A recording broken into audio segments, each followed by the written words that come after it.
Hey guys.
Solar energy, Lord.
I'll show something.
Dear Lord, thank you for this study session. Constantly do these for real for your works.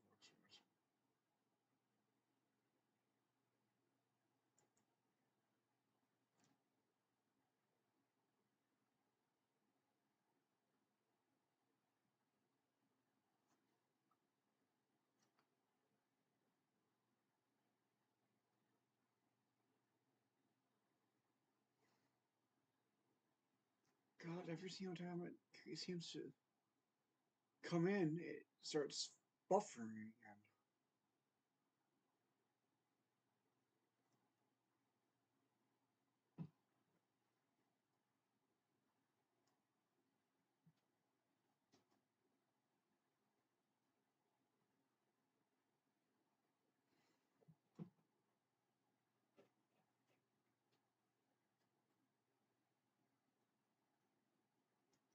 Yes, it's covered for the up because they don't want to know what's really out there in space.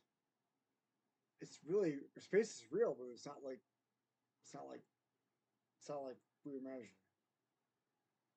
There's a lot of things that are similar, but there's more Nephilim out there.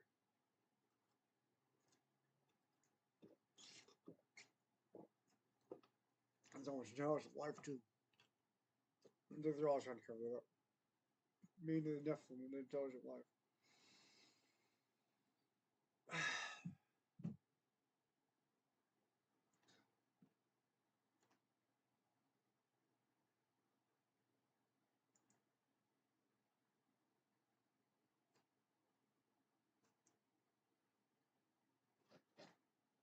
And then for the Venus is not a planet but a star.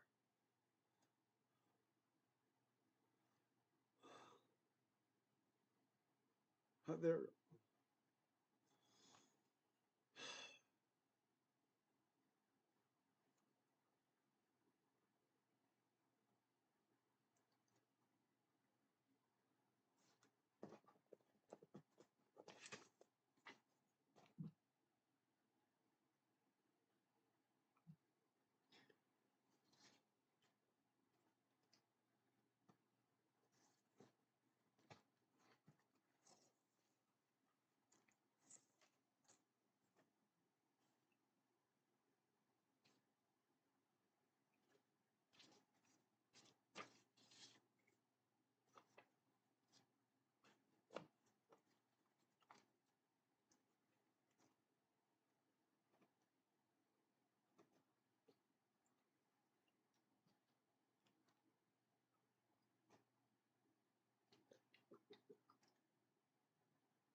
Try this.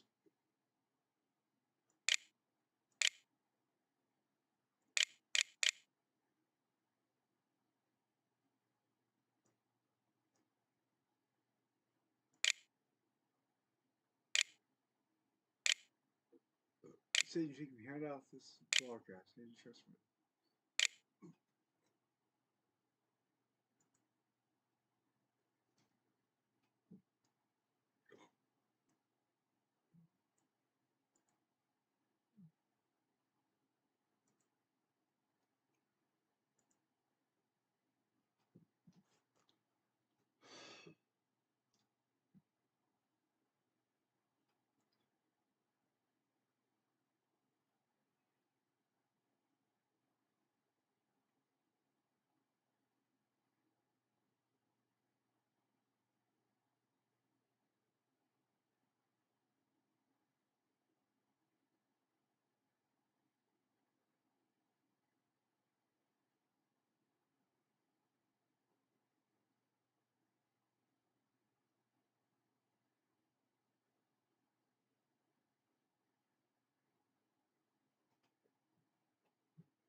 It's terrible.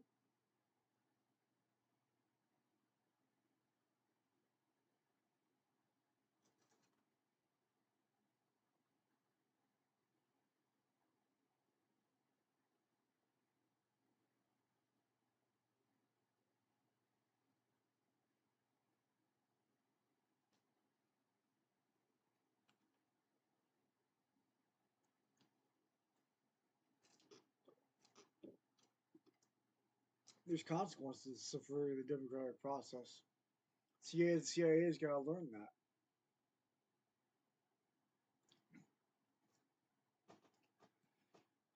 CIA never learned that. CIA is a wicked organization.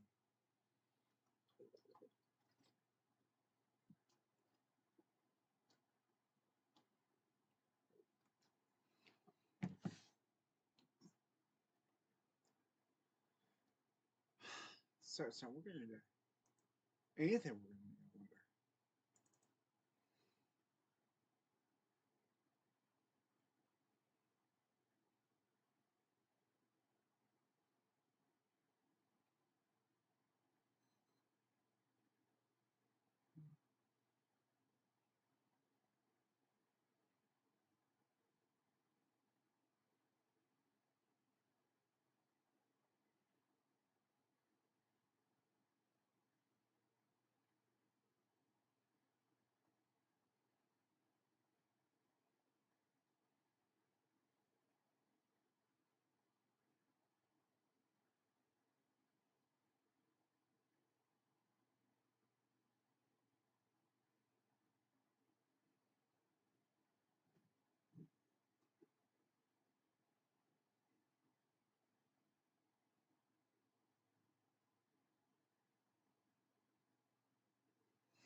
Browns.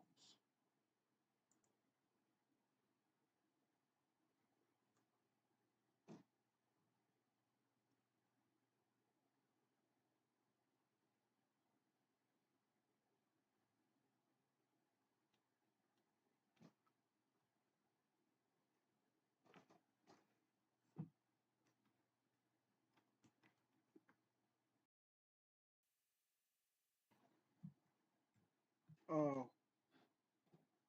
it's not. I think I got it somehow.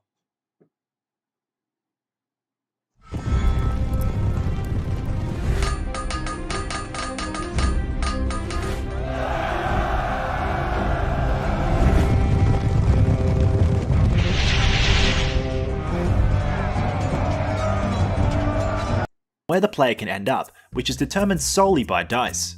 Yes, you can exert some control over when you leave jail, but since you must make this decision before you roll, the event is still randomised. You cannot accept a dice roll. There's only one way you can influence your positioning. The chance that you roll a double goes up the longer you spend in jail. This means that you are more likely to move to an even square the longer you stay. It's not guaranteed, but it's all you've got. Let's talk about probability. Monopoly is primarily a game of chance, which means that even the perfect player won't win 100% of the time. Monopoly involves luck, and the key to playing it better is understanding how to be more lucky. The most efficient way to win at Monopoly is to build properties on sets. This increases the fine your opponents have to pay, and in turn, makes you more likely to win. Each set on the board has a different cost depending on how much money it makes back. Simply put, the more expensive the cost, the more expensive the fine. This can make it unclear to which set is the best, which if you want to play the game better, is definitely something you should know. To find out, we're going to introduce bot number 1. It buys everything, trades nothing, likes to build houses, and mortgages only when it needs to. I placed 4 of these bots onto the board, and made them play 1,000,000 games. This is what happened. Here are the win rates based on who went first, second, third or fourth. You can see that players who go first have a slight advantage over players that go after them. This isn't news to anyone, but what was surprising about this is how unfair Monopoly becomes as the number of players decreases. In a game of 4 players, there is a 5% difference between the first and the last player. In a game of 3 players, this difference jumps to 18%, and with 2, it's 57%. That is a massive difference. Now, it's important to note that these win rates only applied when the games had an outcome, which as it turns out, was not very often. Most of the games between these bots ended in a stalemate. Stalemates happen 70% of the time with 4 players. They also happen 42% of the time with 3 players, and 4% of the time with 2. This was mainly because none of them would trade. That meant the only way they could win was to acquire a set purely by chance. And if that didn't happen, then none of them would ever inflict enough damage to bankrupt the others, and the game would go on indefinitely. Interestingly, when there was only 1 player in the game, stalemates happened 100% of the time. This is the main reason you should join my Discord, because even numbers show that life is more fun with others. If we analyse the squares that the bots landed on the most, it tells an interesting story. We can clearly see that the most frequently visited place in the game is jail. This is because there are many reasons you can end up there. Whether it be by card, rolling 3 doubles, landing on the go to jail tile, or choosing just to remain there, players often find themselves behind bars. In fact, the jail tile is so frequently landed on, that the locations that precede it land more players simply by being nearby. Another thing we can see is the fall off that occurs as we go further through the tiles. The more turns you have, the more likely you are to be teleported elsewhere. Jail is a big reason for this, but the community chest and chance cards are also responsible for altering your journey. This makes properties at the end of the board harder to reach, except for Mayfair of course, or Boardwalk, or the Rue de la Paix, or whatever you want to call it. This also explains why the first few tiles in the game are so hard to get to, since players need to go all the way around the board just to have a good chance of landing on them. Probabilities help show what sets are good, but it's not conclusive evidence of which set is the best. To figure that out, we are going to introduce a new metric, the relative win rate. This metric will show us how likely the tile in question is to belong to the winner. This will only include things that the player bought. Assets acquired from bankrupting others will not be taken into consideration here. Using this new metric, we can finally determine which set was the best for these bots. In first place, we have the dark blues, comfortably ahead of the others. This is no surprise, owning these properties is always a big advantage. In second place, we have the browns. The browns. Somehow the worst set on the board is now the second best set on the board. This honestly perplexed me for the largest amount of time, until I realised this. In a game without trades, getting a set is extremely difficult. You have to get extremely lucky in order to acquire a set with 3 properties, since this requires landing on all 3 without anyone else doing so. This task is just far easier to accomplish with the sets of 2, so it makes sense as to why they both have such a high win rate. Let's back up a bit though. If the brown set is the second best set on the board, then you know you're not playing Monopoly right. And yeah, we aren't trading anything. Without it, the game is essentially a race to see who can get the first set, if any. With this in mind, let's construct a new AI that learns how to play the game perfectly.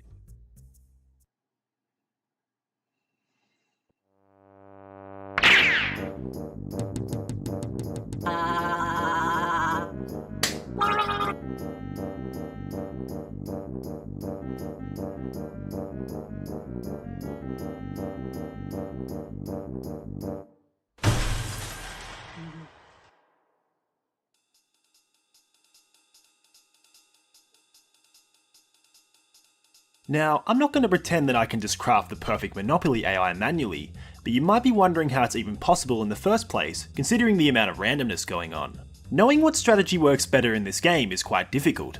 Comparing 2 AI with a single game is practically futile, since even the best possible AI can lose a game badly to a terrible one through bad luck. Just because $100 was won on a slot machine, doesn't mean that the best strategy is to keep playing. It is for this reason that the good strategies must be recognised by playing a large number of games. This should allow for a fair comparison of players, but it still doesn't answer how we are going to create our new trading AI. To solve this, we are going to introduce an algorithm called NEAT, which stands for Neuroevolution of Augmenting Topologies. This algorithm combines neural networks with basic evolutionary principles. Neural networks are a recreation of the same mechanisms that allow our brains to think, which when combined with evolution, produces some amazing results. NEAT learns to accomplish things quickly, like solving an XOR gate, or balancing a pole, or solving an XOR gate while balancing a pole. There are almost endless possibilities. This ability also extends to gaining a deep understanding of complex games, which in this case will be Monopoly. In order for this to work, the networks need to know what's happening on the board. Neural networks process data using neurons, which receive sets of information. They then combine this information and pass it on to their neighbours.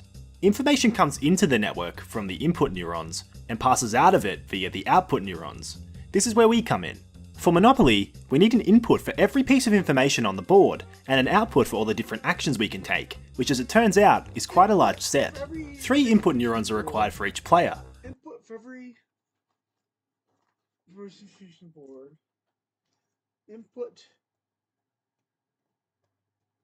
for every piece of information on the board in the matrix.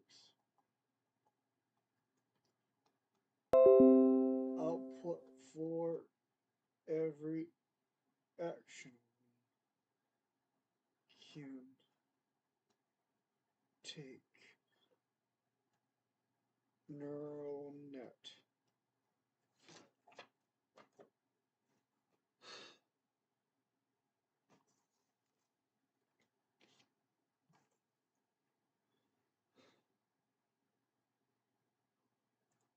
one for position, one for money, and one for get out of jail free cards, for a total of 12 inputs.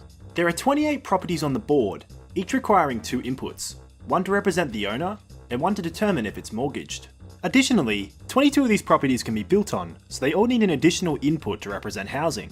We also require one extra input for each property so that we can let the network know context. For example, do you want to buy the Browns? Together, all these input neurons now represent the board entirely. For our outputs, there are 8 different decisions our Monopoly AI has to make. This includes buying, mortgaging, trading, unmortgaging, bidding, building houses, selling them, and deciding what to do in jail. A neuron will be created for each one of these. Altogether, these neurons now form an interface that can play Monopoly. Now we are almost ready to crunch the numbers. Just one more problem. Neat works by generating a population of agents that compete against each other.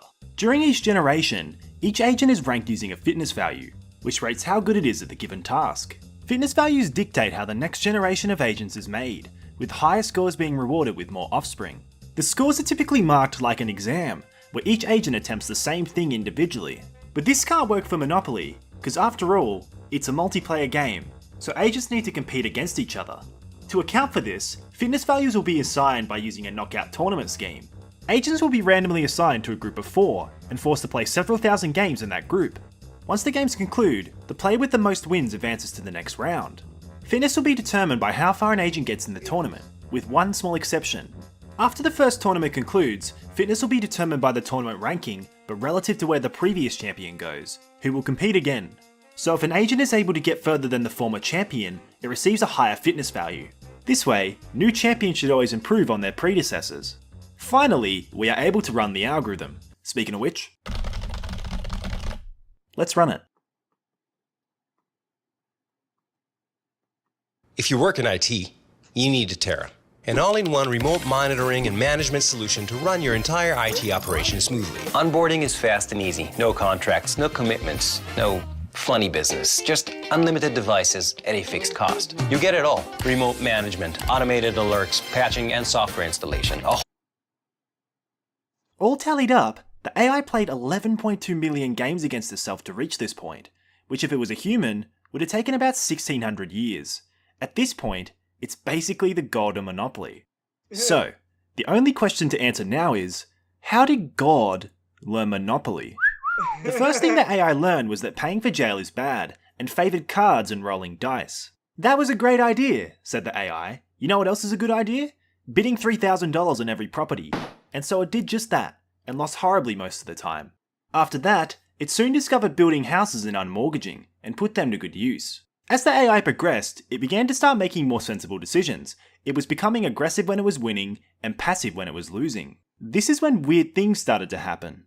The AI then said, you know what, I figured it out, and started mortgaging everything it owned, without exception. And that's it. This strategy guaranteed a win every time.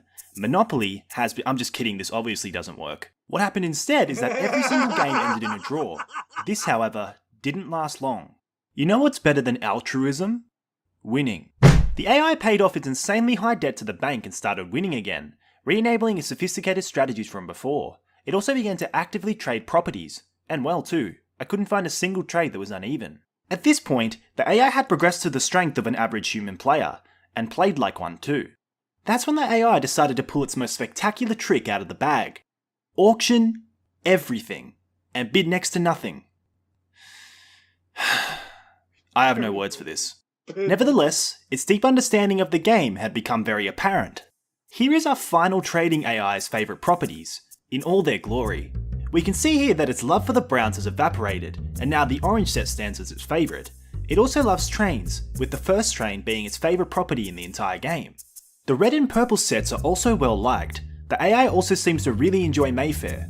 Other than that, we can see that the other properties are pretty equal in terms of preference. And that's it. 2 weeks of training to agree with human theory. Nice to know that we aren't that bad at games, after all.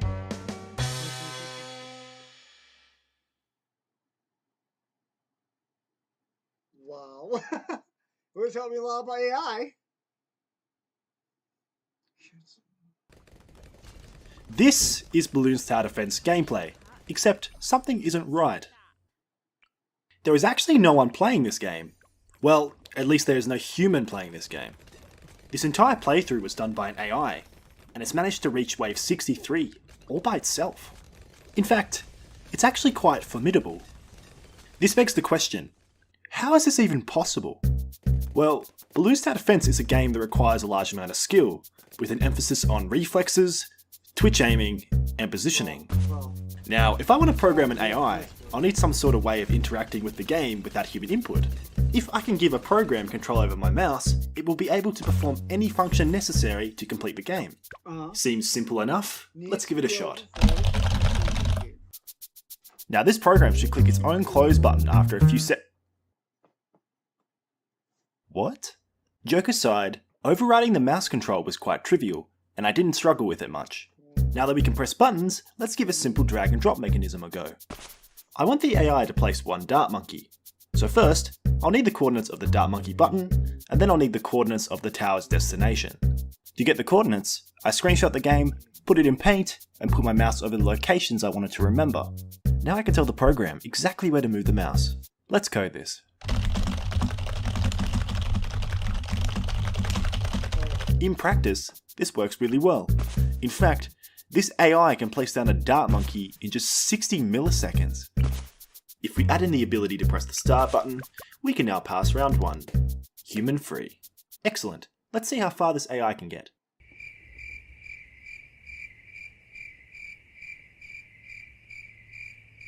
I don't think it knows the round ended. It's no surprise a glorified macro can't read, but it is a huge problem. Up until this point, there has been no reason to interpret the values on the screen, but now it has become a necessity. If you want to know if you can afford upgrades and towers, you need to read money. If you want to know if you've lost the game, then refer to the life counter. This solves a large amount of issues with the AI, but we still have no answer for detecting when the round ends. A hidden feature of the round counter is that it actually goes up the moment the round ends. While this isn't reflected by the display, we can see the change if we save and re-enter the current game. Only one question remains now. How do I read those values? The best way to read the values is to extract them from the processor's memory. Yes, I know this is technically hacking, but I'm not altering any information, and the information I extract from the process is available to humans from the display, so as far as I'm concerned, this is legit. Anyway, if I want to read the values, then I'll need to know the addresses. If you don't know what memory addresses are, they're like real addresses. Memory addresses hold values and numbers, say, like a man who waits at a house to give you his number when you arrive. Sometimes this can even be a new address, which can send you on a small treasure hunt until you finally reach the prize. With the help of an app called Cheat Engine, I was able to locate the values I need. And by extension, I was able to build a map of where each of these values lied relative to each other. You can think of this as a suburb that you know back to front. If you know one address, you'll be able to find all of the others. It turns out this concept is crucial to the success of this AI, because this metaphorical suburb is constantly teleporting, such as the nature of the game's programming language, C#. Luckily, I had an entry point, the money value. Whenever you enter a new session in Balloon's Tower Defense, money is always equal to 650.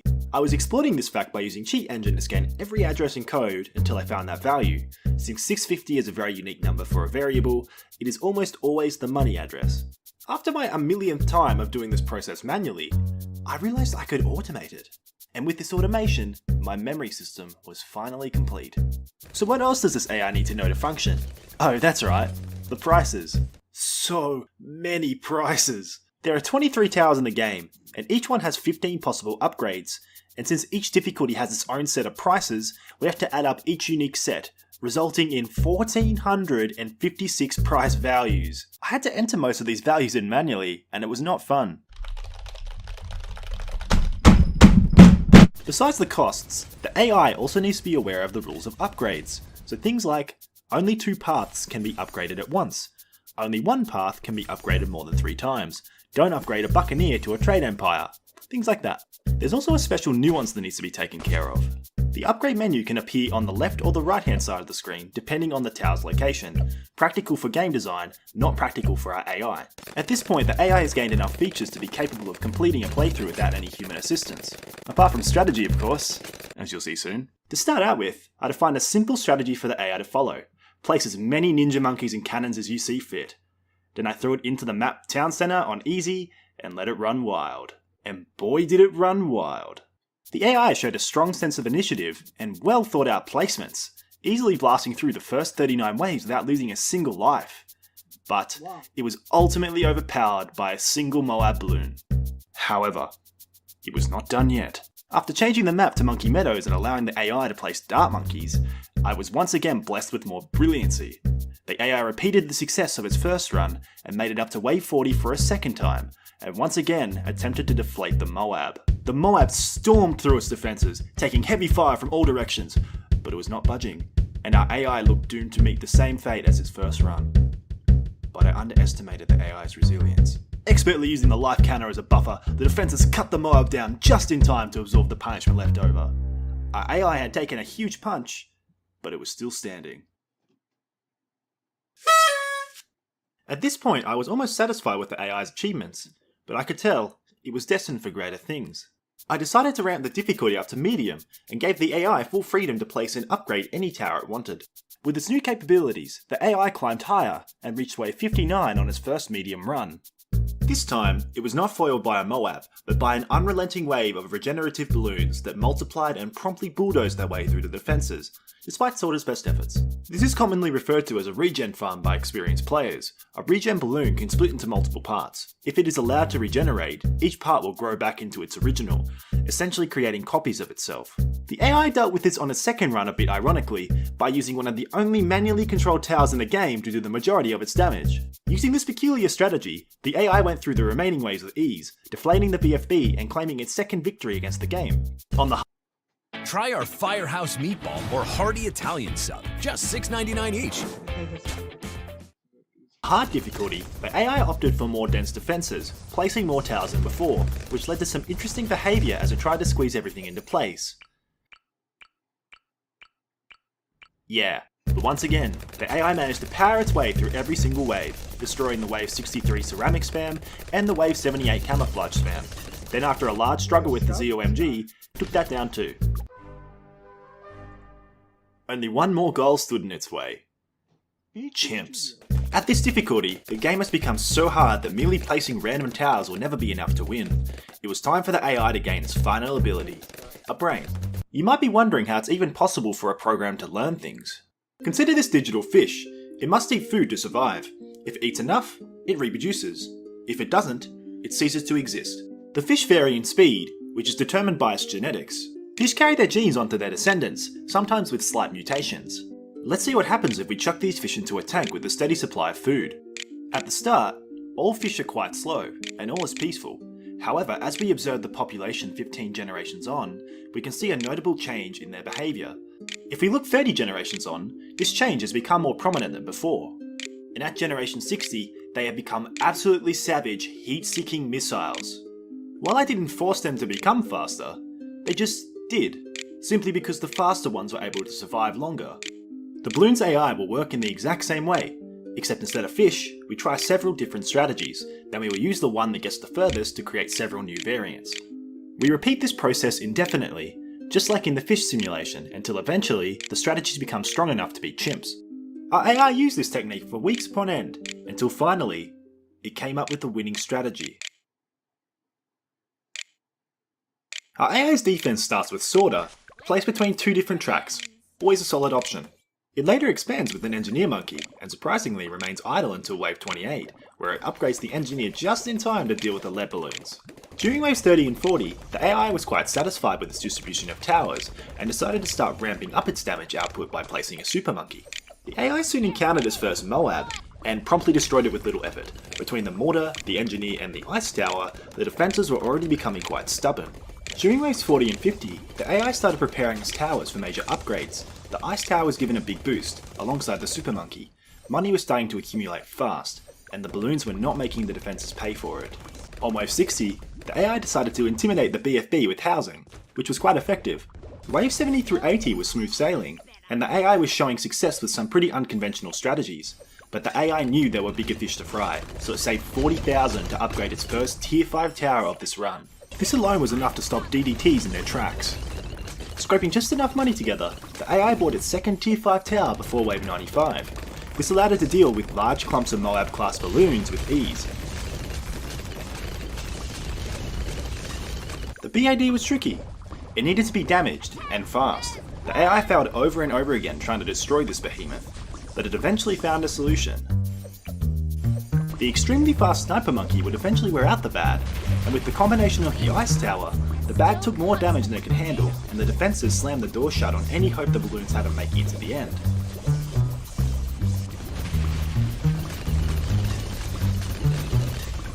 Victory was ours, and with that final achievement, that concludes this video.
Can artificial intelligence make you money in 2022? Well, here's an AI crypto bot that I set up only 14 hours ago. This is what peak performance looks like, at least for Rocket League bots. Whether it's general neglect, lack of interest, or just technical difficulties, they haven't really improved, and over the years, they have been wreaking havoc among players.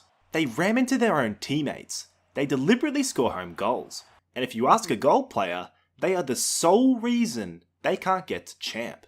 Someone desperately needs to stop this madness. It's time to give the bots an upgrade. Yes. Now, I'm not the first person who has thought of this idea. There are many talented people in the Rocket League community that have already made custom bots, and I'd like to thank them. Without their extensive knowledge, this video wouldn't have been possible, so thank you. Now, if we're going to code an upgraded bot, we should start with the first thing the players do, which is the kickoff.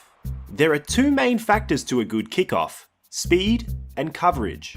It's important to get to the ball as fast as possible to make first contact, since this allows the player to exert greater control over where it goes. But a fast kickoff isn't necessarily a good one. Making good contact is just as important as making first contact.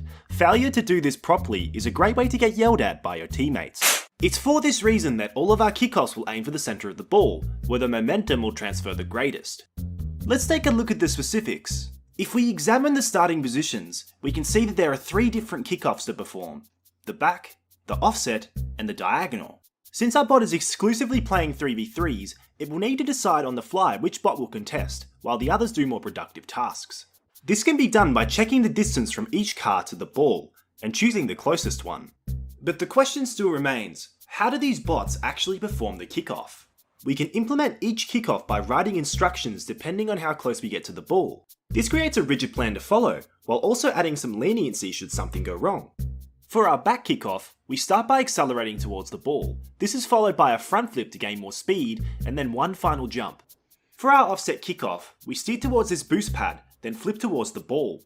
While slightly slower than a direct approach, this allows the ball to be contested down the middle of the field. And finally, for the diagonal kickoff, I have something special. There is an advanced technique that was popularized by a player called Misty. How long is it done? Mankey? Something like that. Anyway, this technique is called a speed flip, and it's quite a nuanced maneuver, but the general idea is to use a diagonal flip and then cancel its angular momentum. This allows the player to boost towards the target while the flip is still active, which makes it slightly faster. By combining these kickoffs together, the bot can now contest the ball adequately in any starting position. Despite this improvement, however, something is holding them back.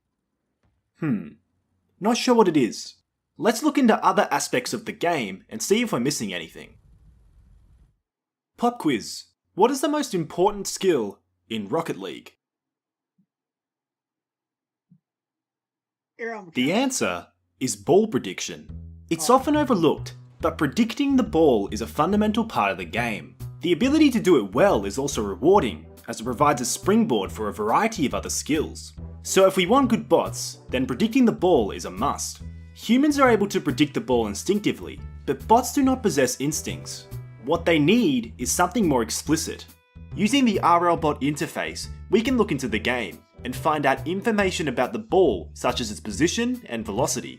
Unfortunately, we can't look at the code that governs how the ball moves, so what we will do instead is simulate the ball externally using our own code.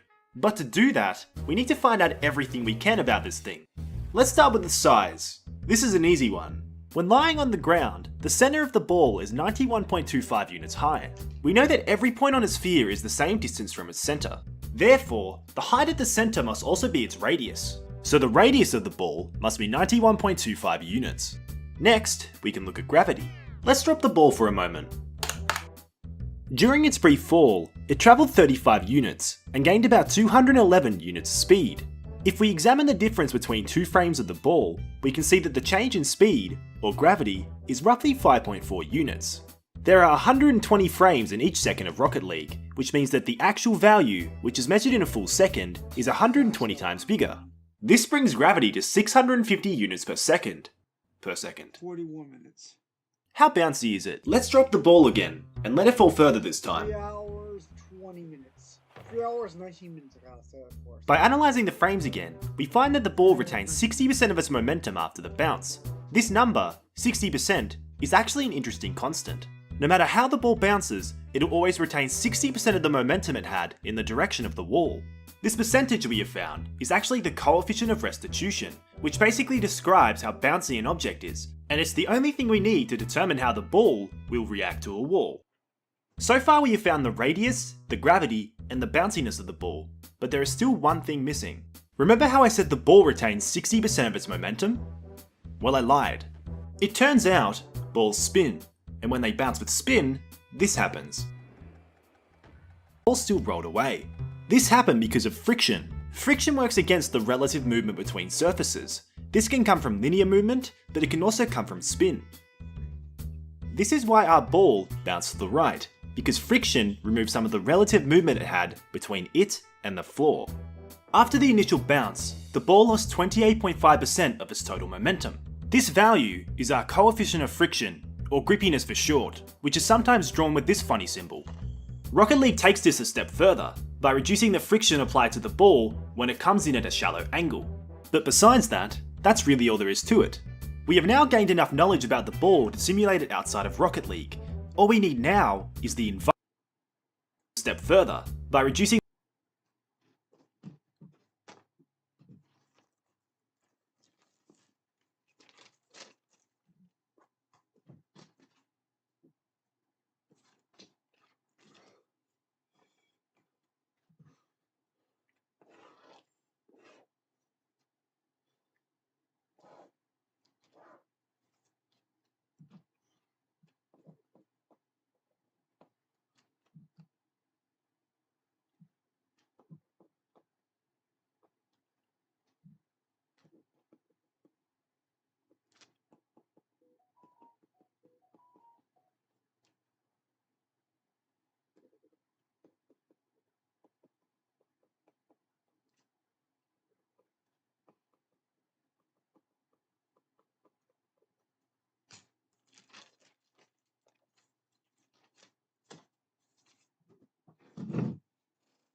the friction applied to the ball when it comes in at a shallow angle. But besides that, that's really all there is to it. We have now gained enough knowledge about the ball to simulate it outside of Rocket League. All we need now is the environment. In video games, complex 3D objects, such as the map, are usually made of a mesh, which is essentially a large set of triangles. Each triangle forms a surface, and by stitching them together, we can form complex geometry. The ball will strike these triangles as it bounces around the map, so all we need to do is figure out when the ball hits one of these triangles and get it to bounce away. Let's write some code for this. Shoot. If you work in IT, you need a Terra, an all-in-one remote monitoring and management solution to run your entire IT operation smoothly. Onboarding is fast and easy. No contracts, no commitments, no funny business. Just unlimited devices at a fixed cost. You get it all. Remote management, automated alerts, patching, and software installation. A whole lot of third-party integrations. Hundreds of ready-to-use scripts. Ticketing, Even billing and invoicing. All in one place. And the best part? Terra helps you solve IT issues before they become problems. This is Bloons Tower Defense gameplay, except something isn't right. There is actually no one playing this game. Well, at least there is no human playing this game. This entire playthrough was done by an AI, and it's managed to reach wave 63 all by itself. In fact, it's actually quite formidable. This begs the question, how is this even possible? Well, Bloons Tower Defense is a game that requires a large amount of skill, with an emphasis on reflexes, twitch aiming, and positioning. Now, if I want to program an AI, I'll need some sort of way of interacting with the game without human input. If I can give a program control over my mouse, it will be able to perform any function necessary to complete the game. Seems simple enough? Let's give it a shot. Now this program should click its own close button after a few What? Joke aside, overriding the mouse control was quite trivial, and I didn't struggle with it much. Now that we can press buttons, let's give a simple drag and drop mechanism a go. I want the AI to place one dart monkey. So first, I'll need the coordinates of the dart monkey button, and then I'll need the coordinates of the tower's destination. To get the coordinates, I screenshot the game, put it in Paint, and put my mouse over the locations I wanted to remember. Now I can tell the program exactly where to move the mouse. Let's code this. In practice, this works really well. In fact, this AI can place down a dart monkey in just 60 milliseconds. If we add in the ability to press the start button, we can now pass round 1. Human free. Excellent. Let's see how far.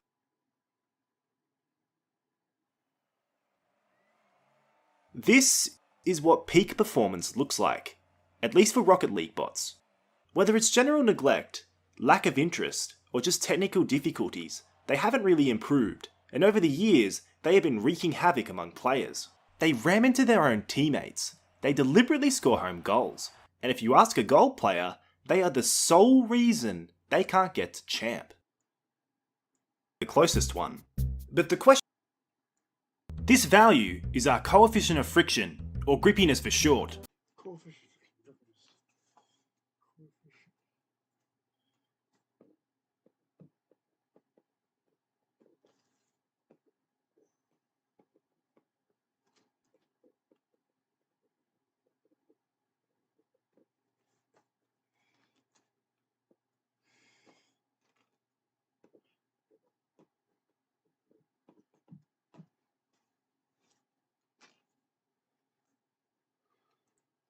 Which is sometimes drawn with this funny symbol.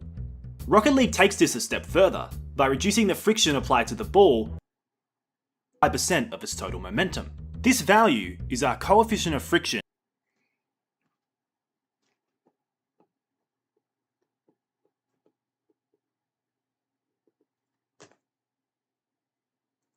or grippiness for short, which is sometimes drawn with this funny symbol.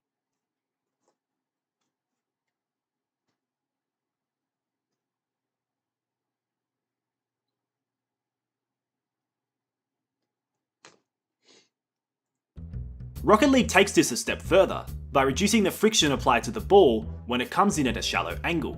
But besides that, that's really all there is to it.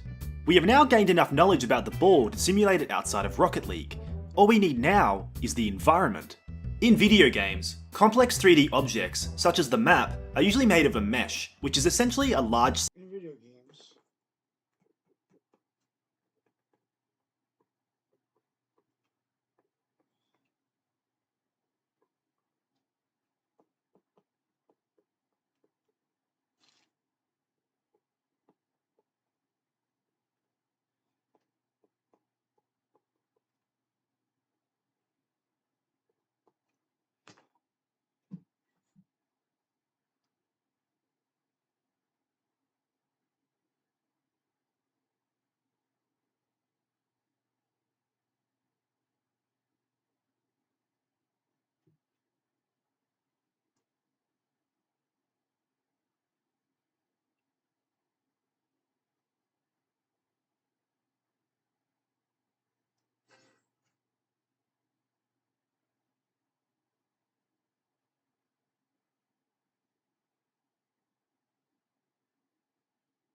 School boards targeting moms and dads as if they're domestic terrorists?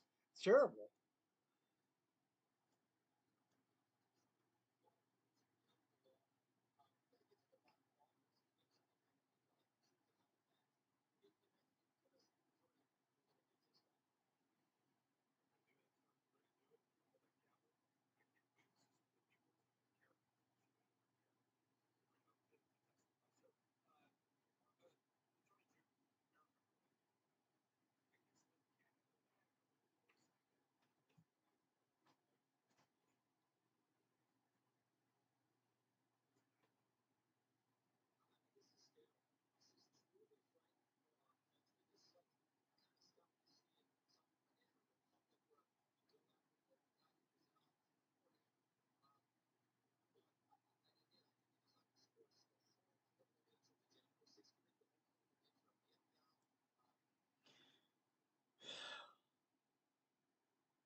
Set of triangles. Each triangle forms a surface, and by stitching them together, we can form complex geometry. The ball will strike these triangles as it bounces around the map, so all we need to do is figure out when the ball hits one of these triangles and get it to bounce away. Let's write some code for this.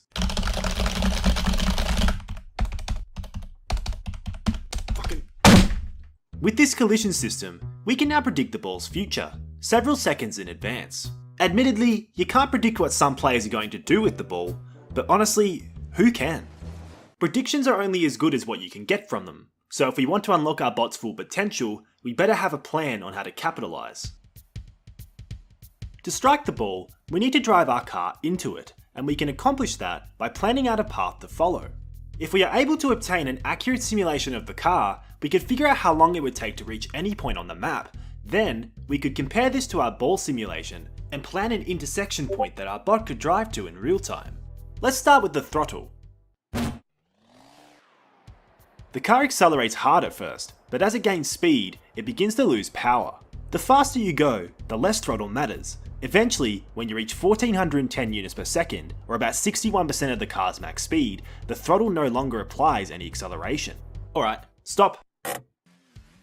Apparently, Rocket League cars have extremely good brakes.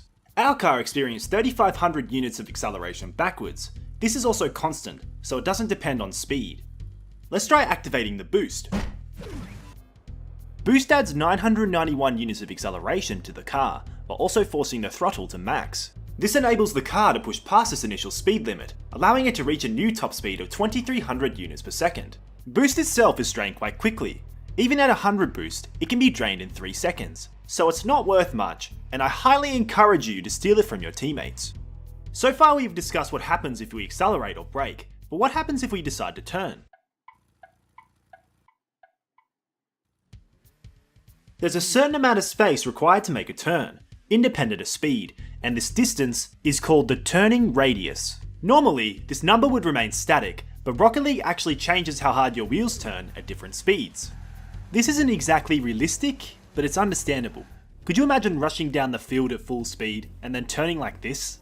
This change to natural steering means that the car is going to have a different turning radius at every speed. The car turns very tightly when it is slow, but as it speeds up, it becomes very loose and requires a large amount of space to make the same turn. This is a large contributor to how good the car feels, or how bad the developer feels trying to reverse engineer it. Nevertheless, this is actually the last thing we need to know about the car, and we can finally use this system to plan ball strikes. Let's take the kickoffs, the striking system, and a very simple strategy and combine them to make our very first functioning bot. It's now time to test our bot's might in a 3v3 against the All-Stars. The game starts with a bang. Fury, Iceman, and Dude get back into position, but are quickly interrupted by B2 Bot III, who mistakes the goal for the corner of the map and sends the ball flying into the midfield. Fury and Dude pursue, but are ultimately beaten by B2 Bot II, who is keenly aware of where the goal is and places the ball right into the middle of the net. 1-0 to Team B2. The second kickoff begins. The ball goes flying, and chaos ensues. This allows B2 III to come in and once again show off his masterful corner shot. The All-Stars recover from this brutality and bring it upfield, but now it's B2 the First's turn to strike. Once again, Team B2 places the ball right down the middle and forces Fury to hurry back to the goals for a save. Fury then attempts to keep the momentum going, but the ball is promptly stolen from him. Dude has been impressed by the B2 bots striking and decides to give them another chance. This immediately leads to another pinpoint goal, 2-0 to Team B2. Things continue to go badly for Team All-Star as they let in shot after shot after shot after shot. It's now 6-0, and it appears we have a pitch invader. Security at these big events has been pretty lackluster recently, but it looks like they're about to be taken care of, and there you go. The pitch invader appears to have distracted Team B2 as they drop their first point to the All-Stars. The score is now 6-1. Okay, I think we all know where this is going, but bear with me. The 8th kickoff begins. The ball is sent high, but Dude is patient and avoids pressure as he goes on the offensive. But B2 the First has other plans and rushes out to pinch the ball off the wall, sending both teams into disarray. This results in a 50-50, which goes horribly as it appeared. This is boring. They don't even fly. They can't even aerial. They can't even... Alright, Captain Blubber, have it your way.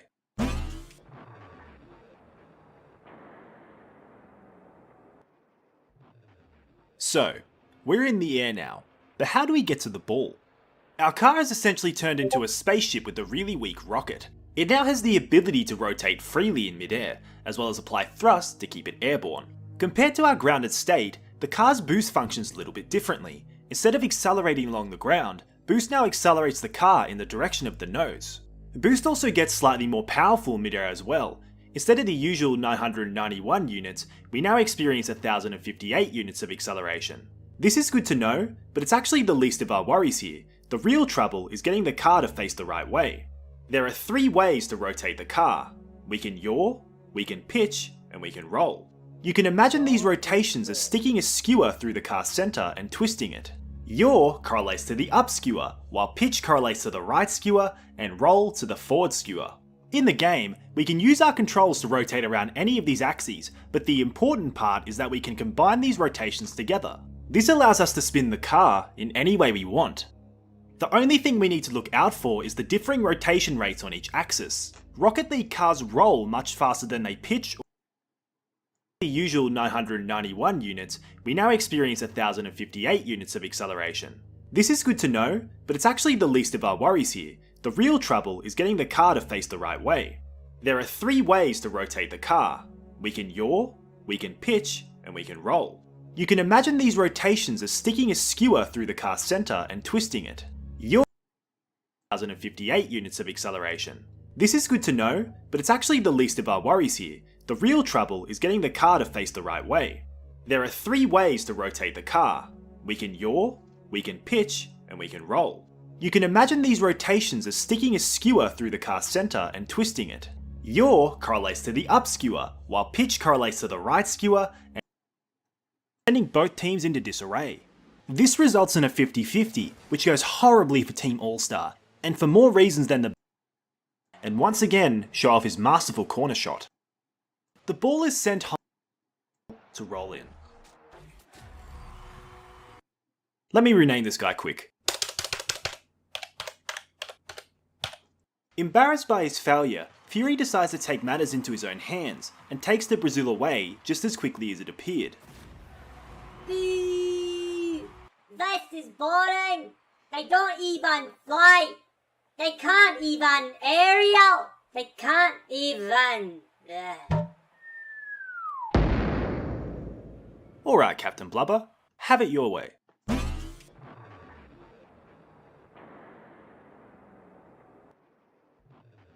So, we're in the air now, but how do we get to the ball?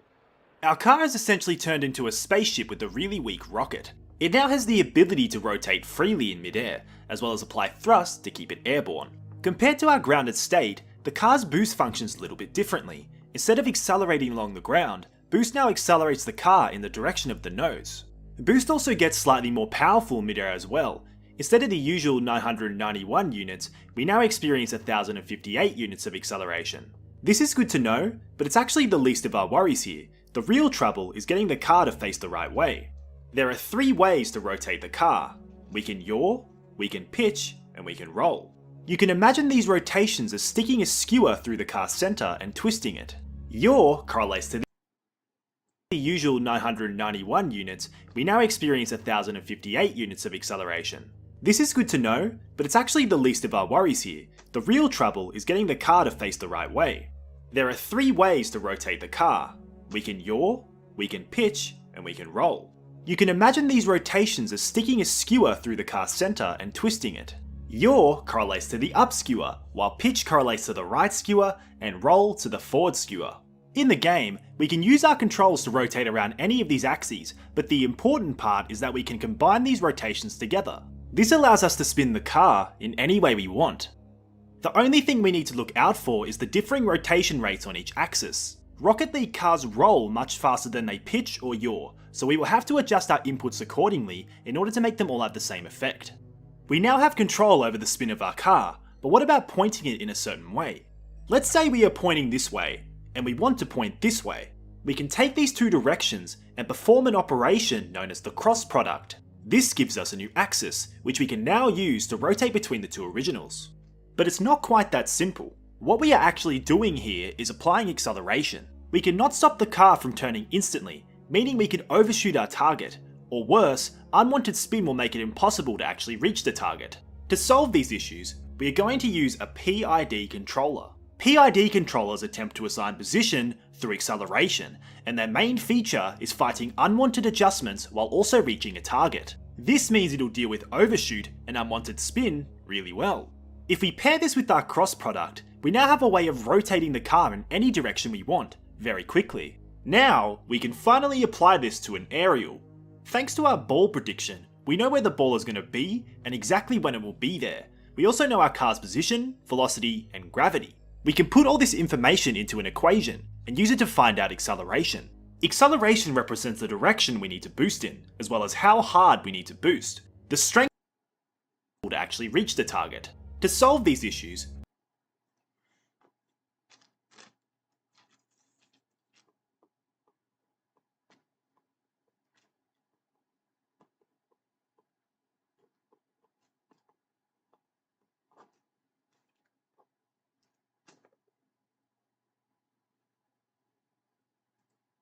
we are going to use a PID controller. PID controllers attempt to assign position through acceleration, and their main feature is fighting unwanted adjustments while also reaching a target. This means it'll deal with overshoot and unwanted spin really well.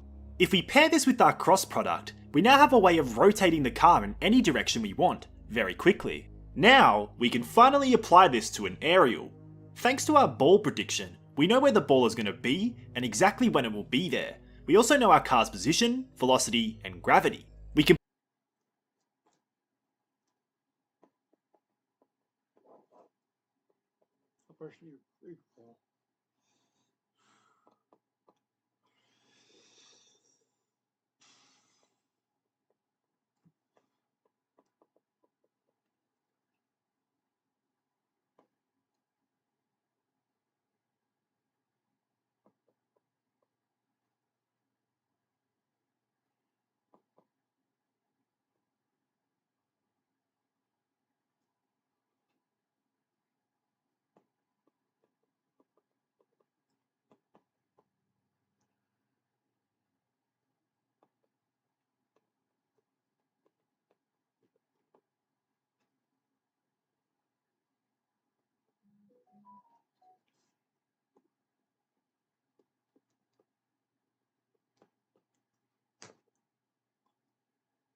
You can put all this information into an equation and use it to find out acceleration.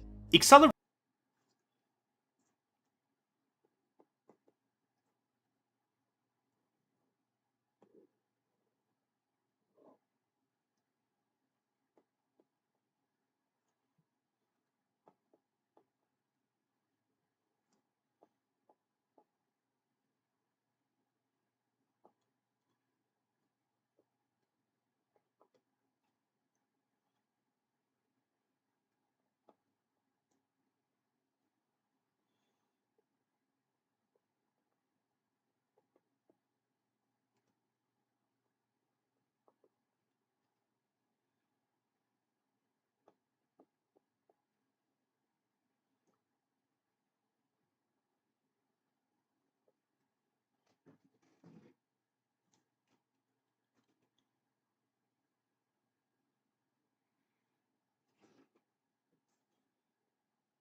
Wow.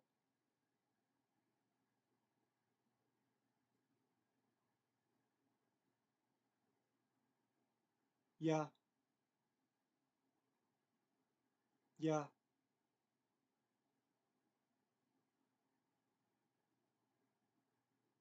Woo!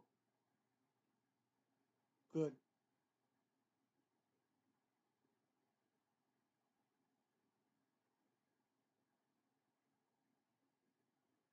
Increasing strength. Increasing cars funding further.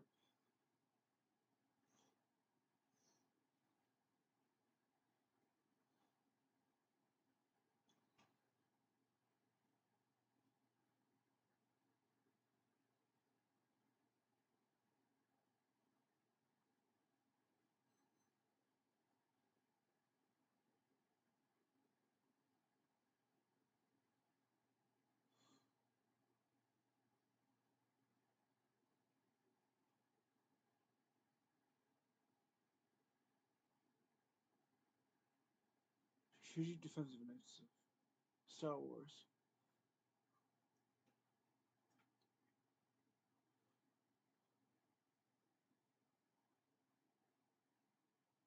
Wow. And of course, Israel has the Iron Dome.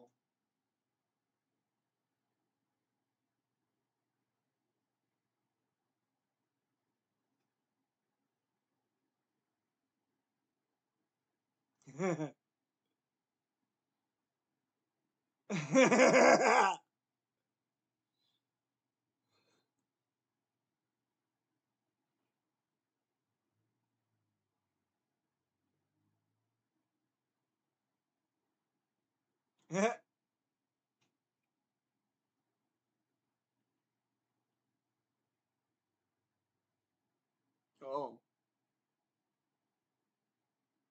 Oh no. All 200 press were killed.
Yeah, cows are terrible to maintain. Now it costs a lot of money to buy them. You got cost forever. You gotta pay property tax and pay thousands to maintain it. Health isn't worth unless you're rich.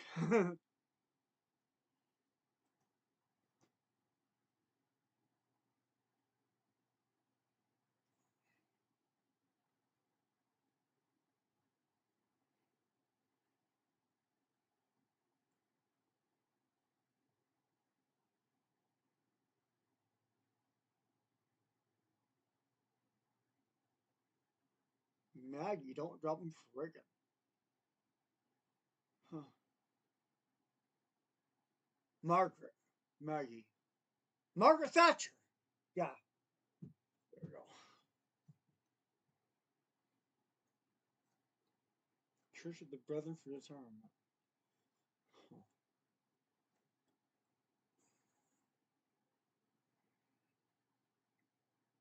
Okay.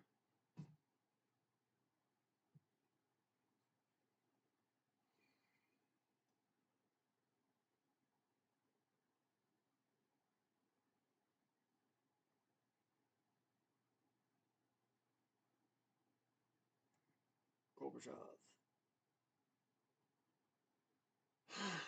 Mr. Gorbachev, open those gates, tear down that wall. Acceleration represents the direction we need to boost in, as well as how hard we need to boost. The strength of this acceleration is important. There is a limit to how hard we can propel the car. If the acceleration required is stronger, then we simply won't be able to. So we should only consider aerials that require weaker acceleration than what our boost can output.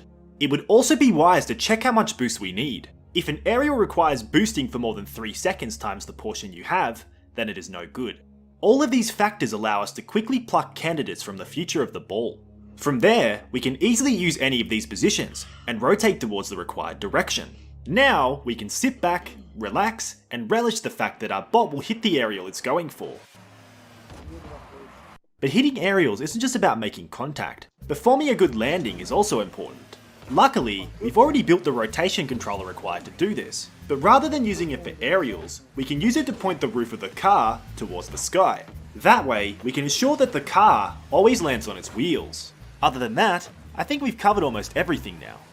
Our bot can now perform most of the skills this game has to offer. There's still a ton of room for improvement, but honestly, I think I'll leave that for another time.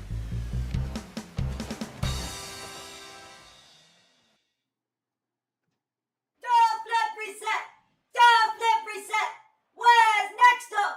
Where did you put my rope? Where did you put me?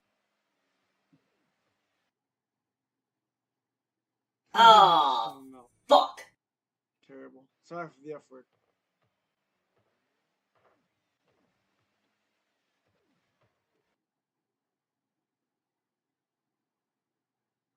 Cancel that. Easiest coding to learn free.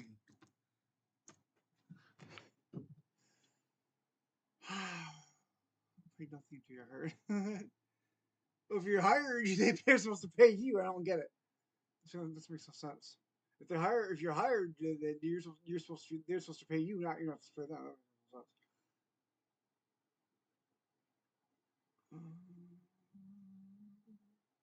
Oh, when you're hired, you pay them tuition from the earnings you make, and that'll be about under what you make.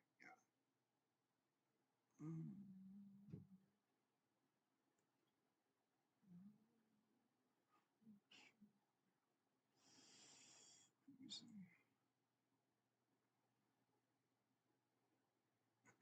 What if you can earn income while learning how to code? That way you don't have to worry about when your next paycheck is going to hit and how you're... Hi, and welcome back to another episode. My name is Patrick Xu, and I am the Tech Lead. Our topic today is how to learn to code. And there's really only one skill that you need to have to learn to code. And generally, people either have this skill or not. And that is really the ability to just sit at the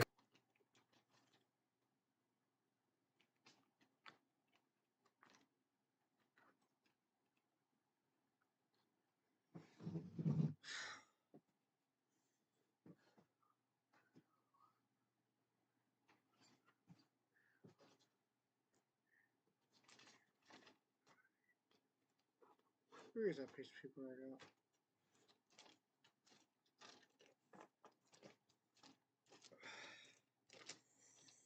Hey.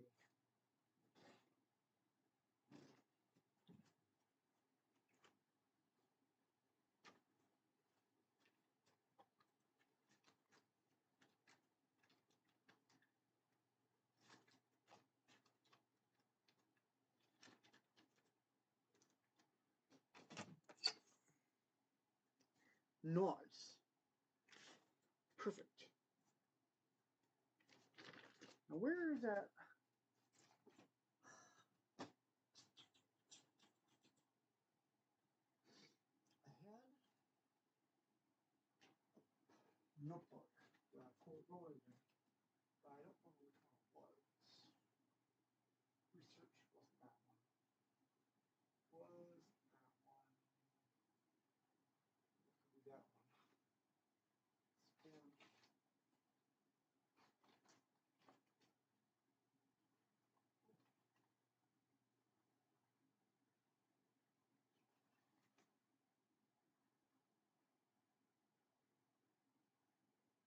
No, because I already got a copy of that somewhere else.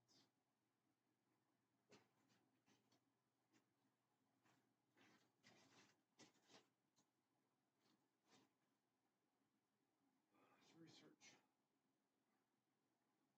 That's that. What's this? Bank inventories. Oh yeah, here we go.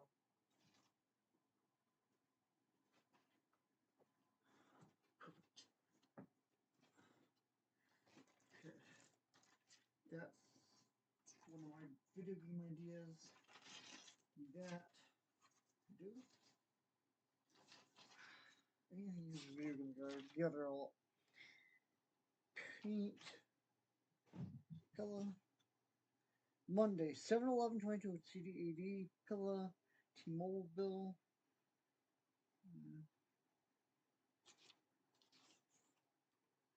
No.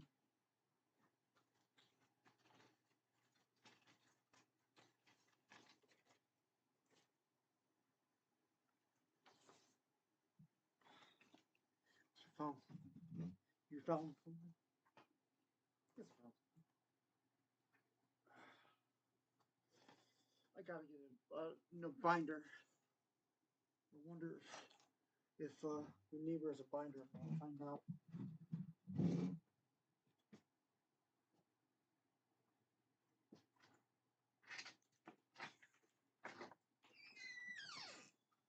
I have some money for one. Only give money for it.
Here, your idea.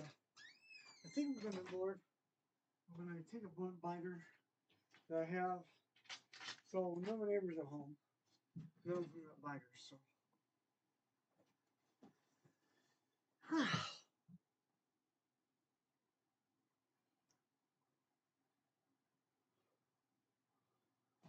I miss the rest of this.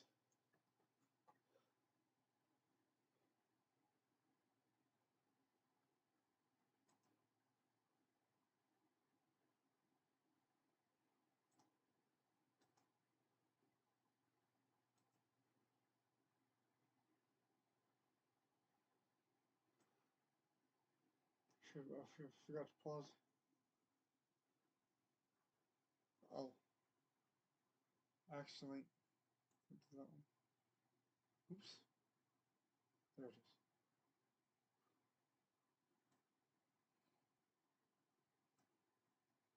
Reagan.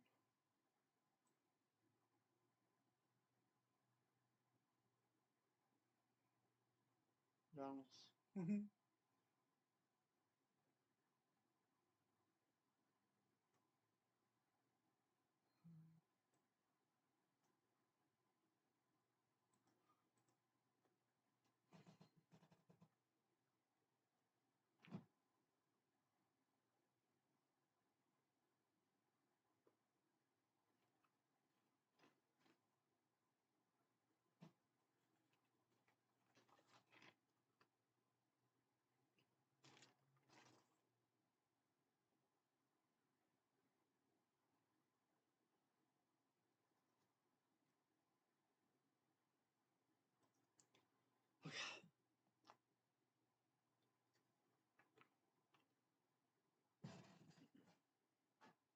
What do I have?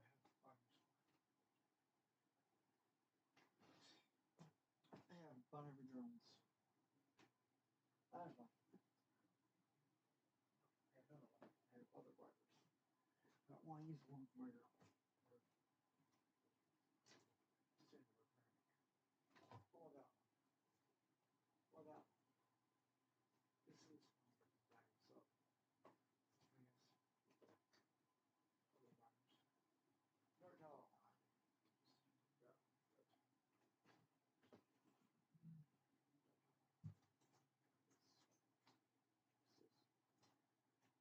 That one's right now.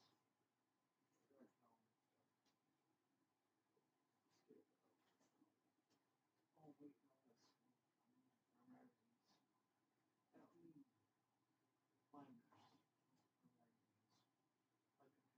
can do that. See, just kind of straighten them up.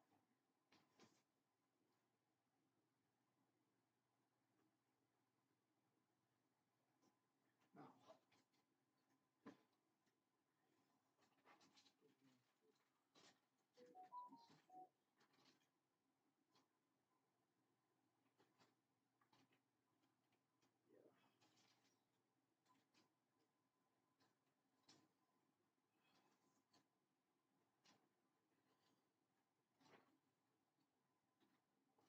Well, so.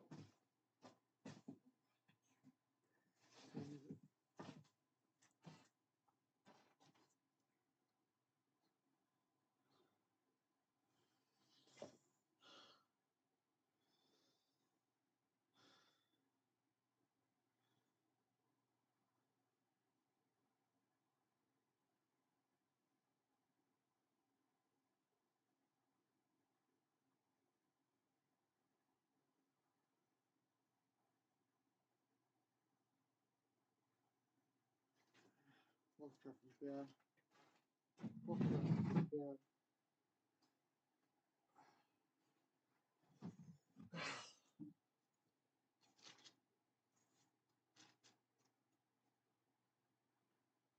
Okay. I gotta choose cover story of what this button is for.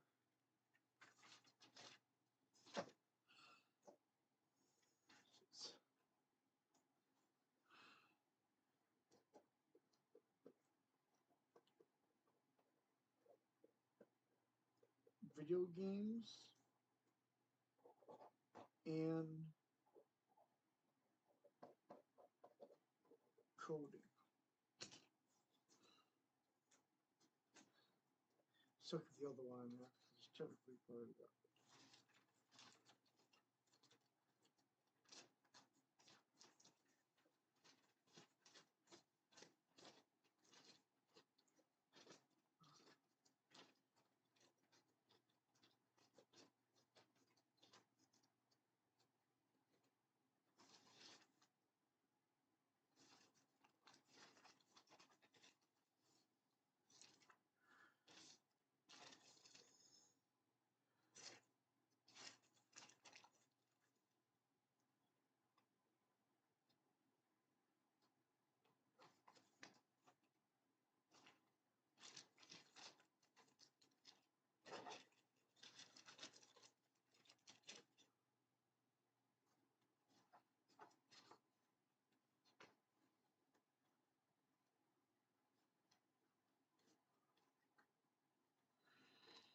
Almost been compromised.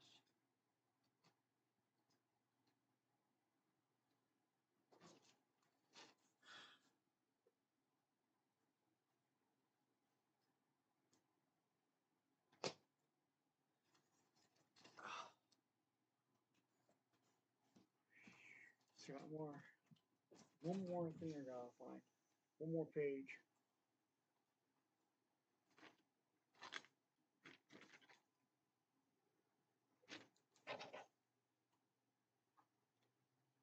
Nibble nibble nibble nibble. It's kind of goes with that, so I got it.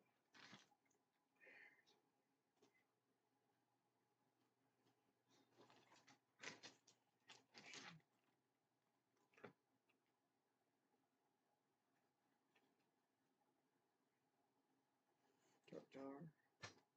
There. Dark Tower.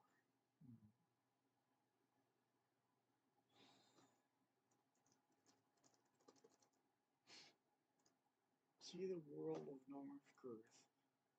See the shrill of North Girth. On his back he holds youth.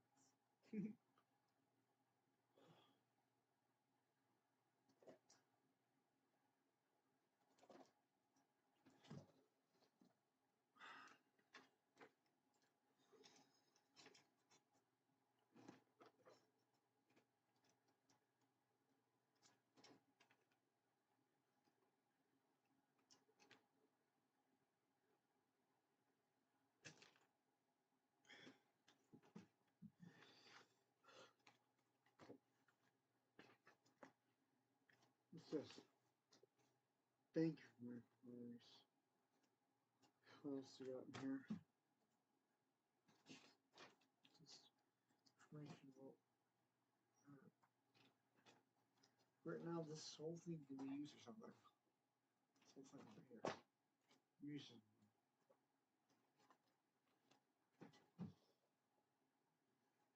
They're using some math.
I want to work on that.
The second thing that I had someone file installed. Weird idea. We got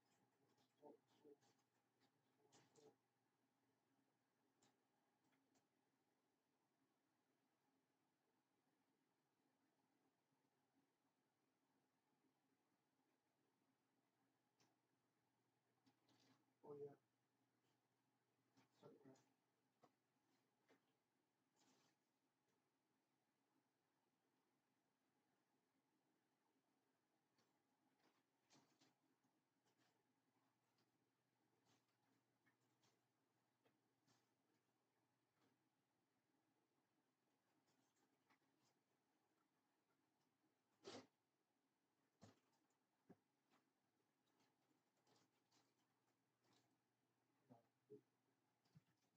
We know, don't worry, we know what to do.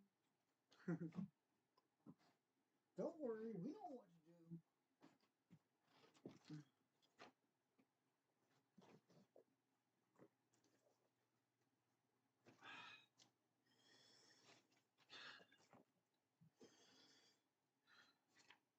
I can just get that out there. Just really, just do it. You know? Do it. Do it when you're gonna purchase.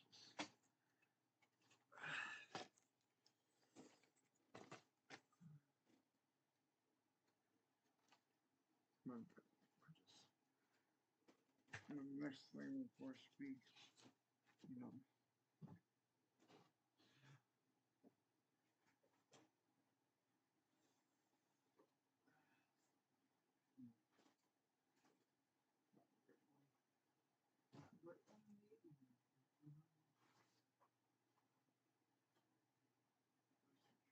Two.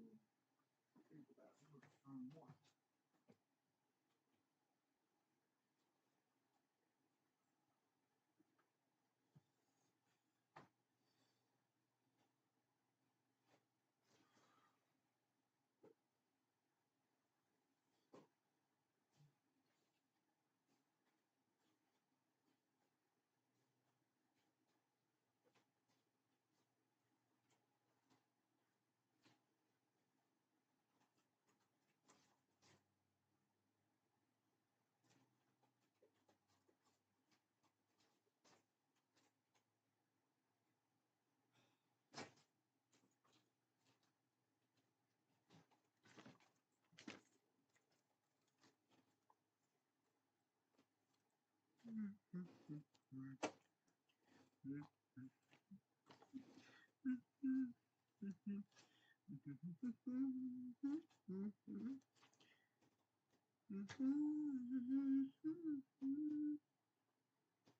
Now I have to find those things.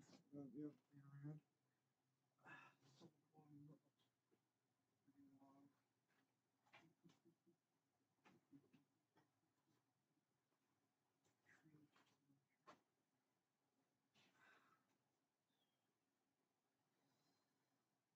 There it is.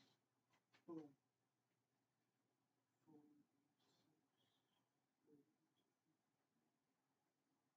Oh, bills. Yeah. It's always video games on bills.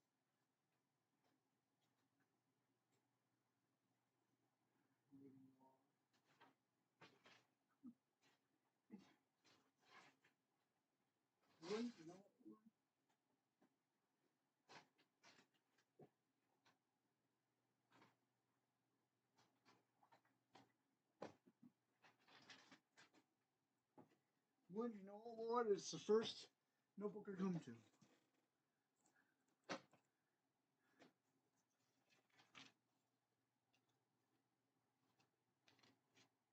Perfect. I have a complete, as I'll get it for right now, okay, notebook full of my ideas and things I learned from people and videos and stuff.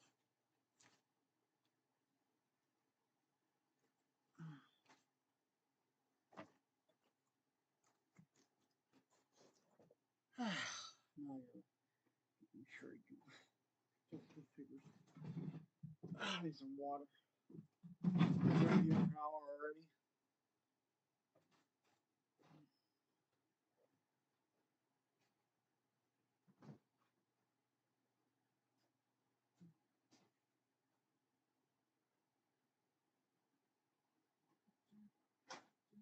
Laughter. More song. More song. Laughter.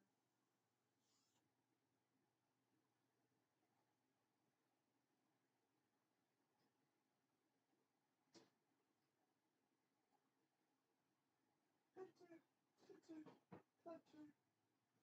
Word from your laughter. Pseudo gospel lyrics in alternative. When you do not have to change the way you live.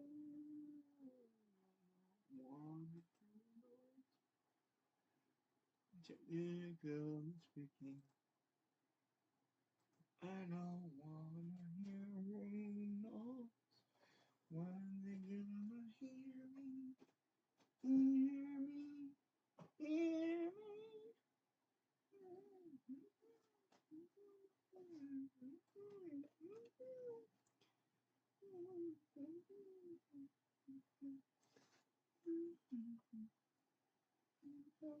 Sing gospel lyrics in alternative. When you do not have to change the way you live. I don't want to hear no.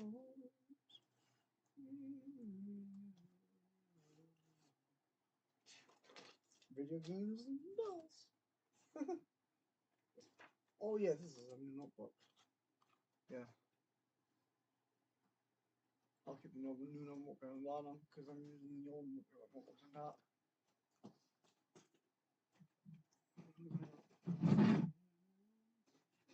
Hear that right now. When they gonna hear me, hear me, hear me.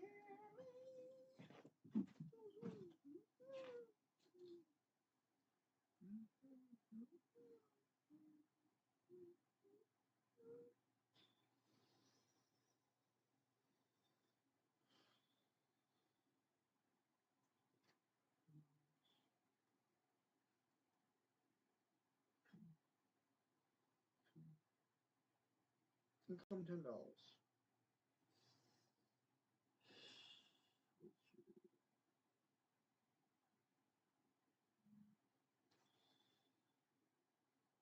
$10. $5 $10 is 100 cents. A dollar. $10 is a dollar. So $5 is 50 cents. So $10 is a dollar. $1.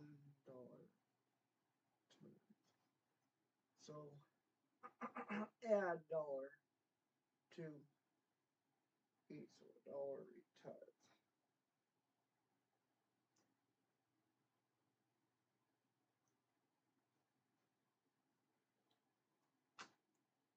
Then income $1.60, which is 16 cents. No, that's 16 cents.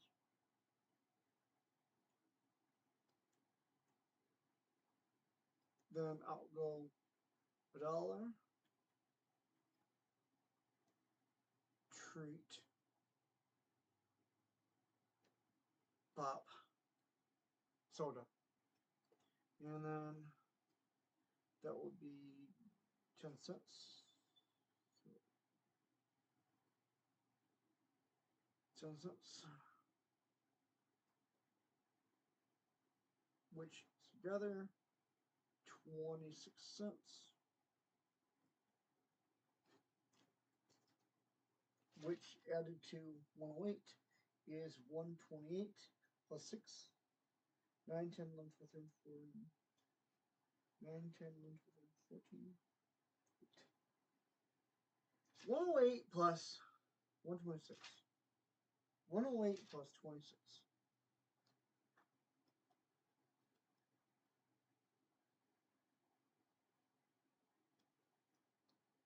8, 9, 10, 11, 12, 14. 9, 10, 11, 12, 14. Carry the 1. 3. 1. 34. 34 times. Well, that was today. That was in 728. 2022 AD. Okay. I think I'm not before I get some cold. They're colder in the journal. I'm almost needing my Gorbachev tape. Next, Reagan. Only the sucks first. We get Nixon and Reagan reviews. Oh, wrong one. No, wrong one again. Because one of these figures doesn't work, and Lord, you know that.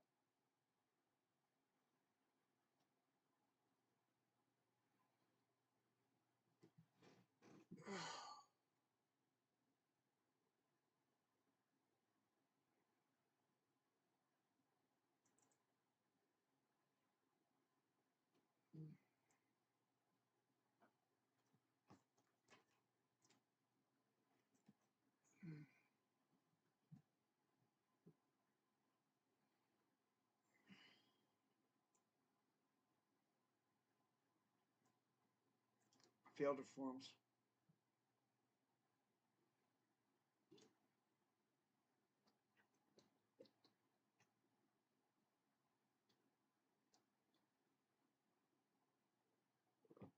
Gorbachev's failed reform, not Reagan's. Reagan's reforms worked.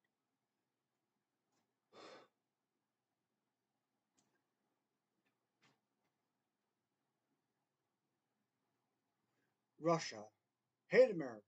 Russia, next, love America. Then hate America. Then love America. Then hate America. Then love America. So true. That's their policy. When they say loving us, they're really hating us, really. Just trying to get us in their good graces, you know.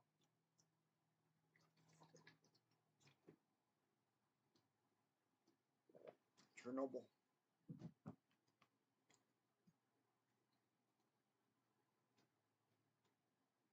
That was fifth atomic. I'm not fifth, but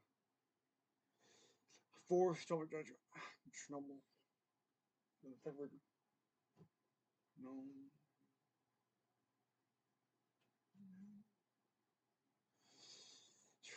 Third. Yeah.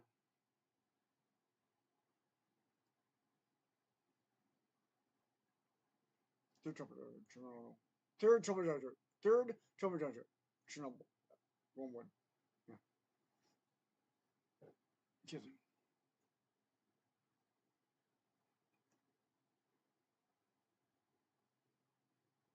You know that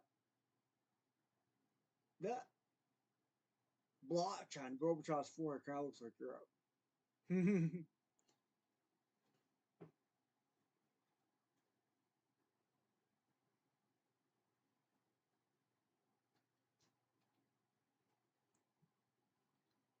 Wow. See, that's the real way to do it, not to CIA's over top of the governments like that. The real way is to let democracy prevail. That's what happened with Nixon. I mean, Reagan got in office.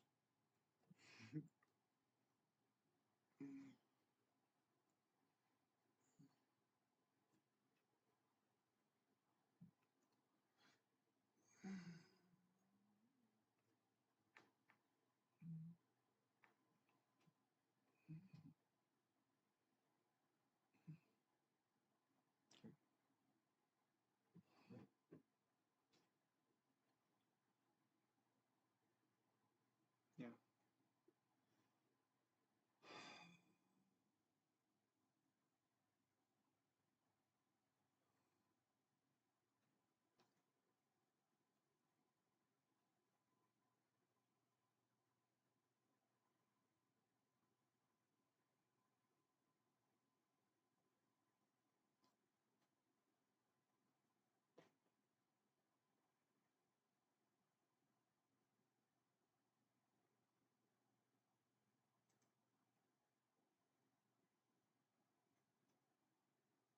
Nationalism can be partly a good thing, but you don't want to go over nationalism, you know.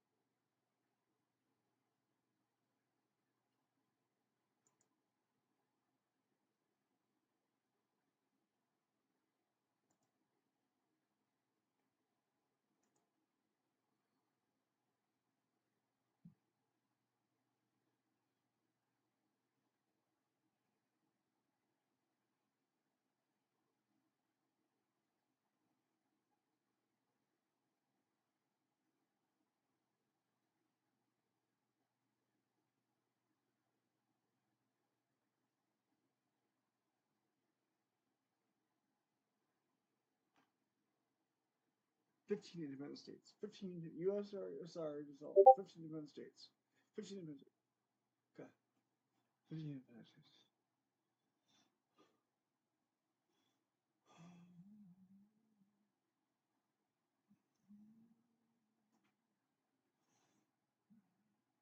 This interesting passage from USSR, I mean, of the Cold War for the riddle was one. Pretty good.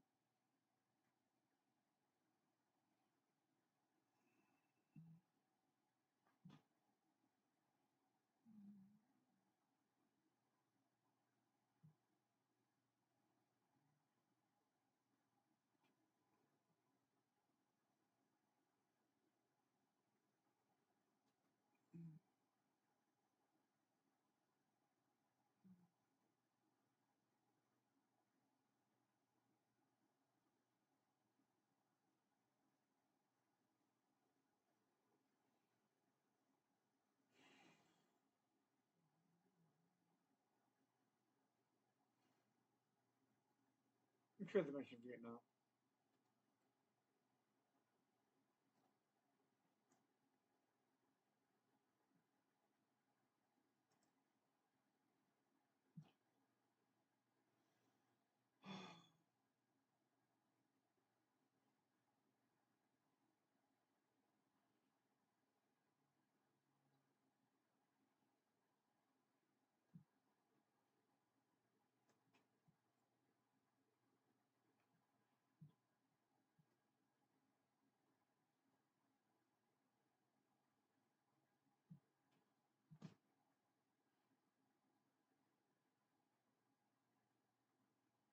I'm gonna skip the next video.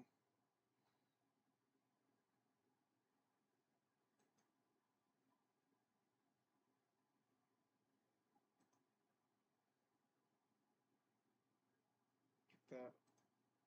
I've already had enough history World War II for now. I'm gonna chill if all the dogs go to heaven. While I'm listening to Lucy recording, I'll give me something. Give my mind to ease something.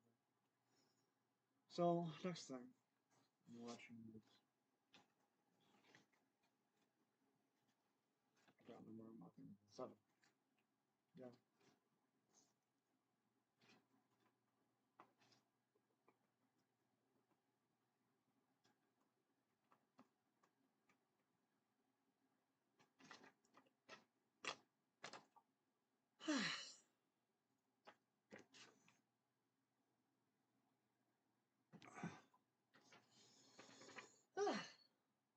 But I can only spend so long learning. Sometimes I just need something to chill with.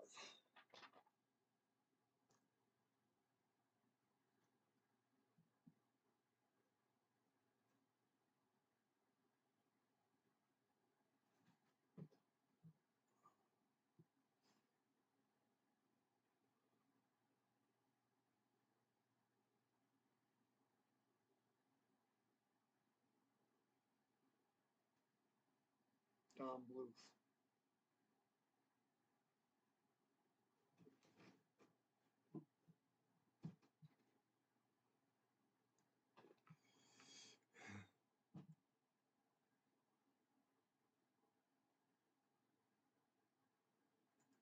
Five rules?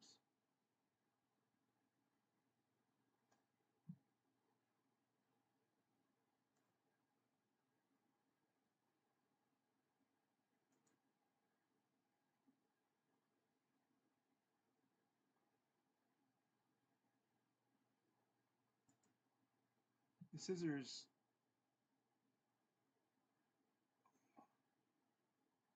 Oh, 3 views.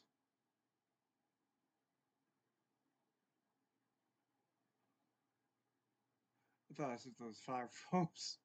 What?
Where's my...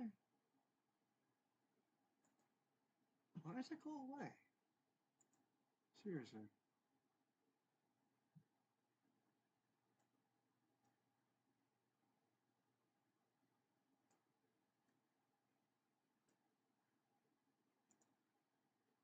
Where is it?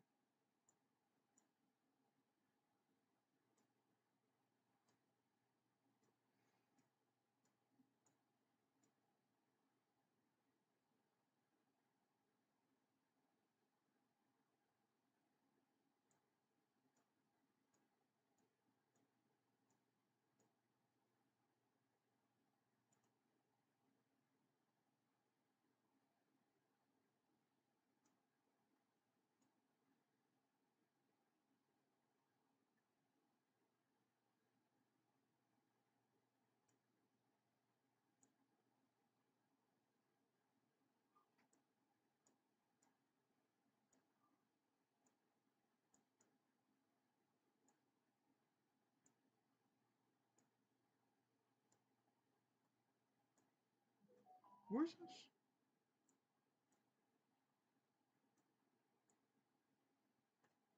Hmm.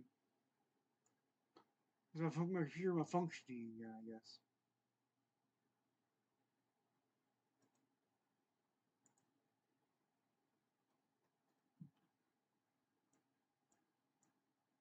Must not like what I'm doing.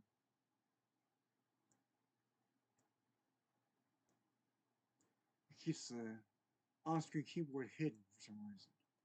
I don't know why it's doing that. And now I can't get to my stuff downstairs, down here. Oh, it's right there. Okay.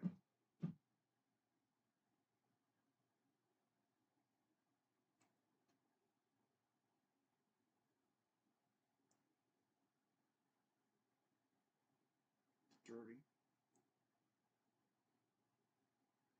Kick the other computers all the way. It's terrible.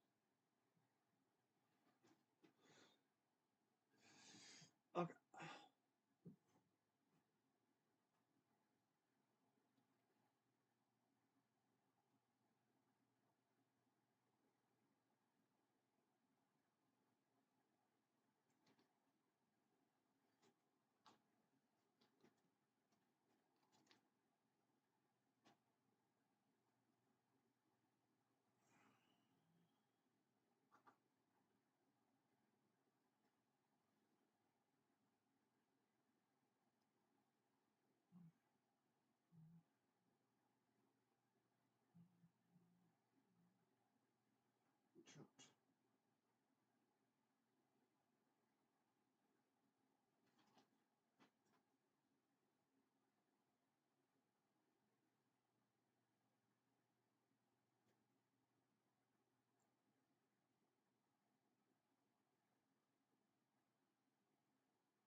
What's that? I didn't watch this. It was. Oh,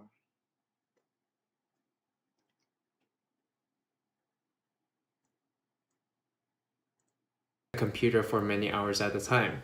All engineers know that there's something called the zone, where they basically just sit at a computer uninterrupted for long periods of time, and that's how they are able to put together complex thoughts, chain together many pieces of logic, and basically put a program together.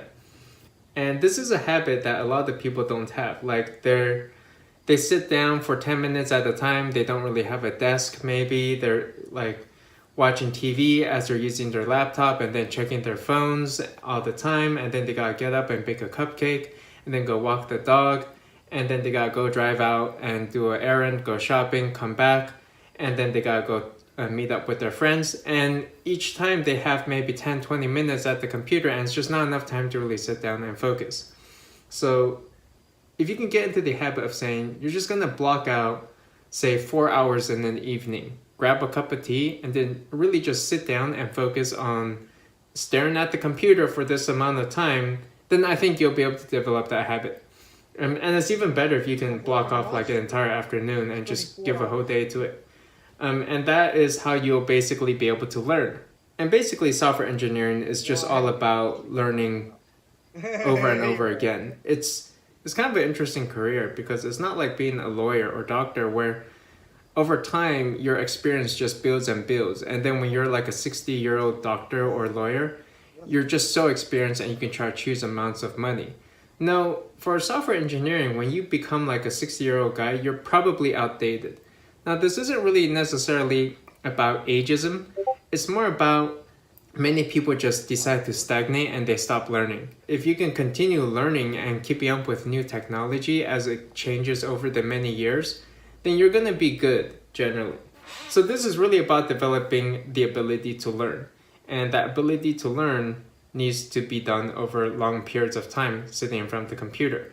And one tip I have is I will usually just get some really good music, and it'll make me want to sit down at the computer so I can listen to that music. And then I'll just listen to it, and then I'll just focus on whatever it is I'm doing. I'd also say that a lot of normal people don't have the ability to just sit down for many hours at a time and stare at the computer. Like, I'm not even sure if it's really something healthy to be doing. Usually it's the people at school who don't have a lot of friends, who don't get invited to the cool parties, and so then they just sit at home by themselves and they've got nothing better to do except to learn, basically get good at computer coding. So if you understand this one concept, you can build a six-figure coding career within the next 8 to 16 months. Your core focus should be to...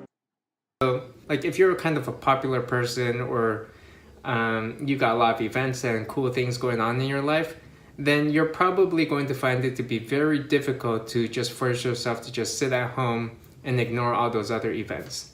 For me, I'm the type of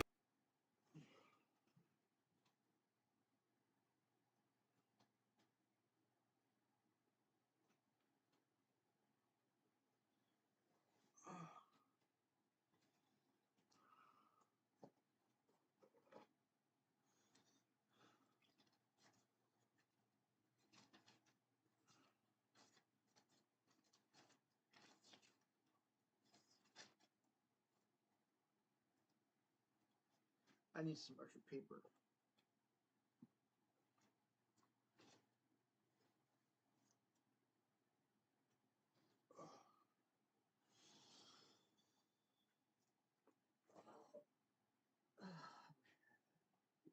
Extra kick.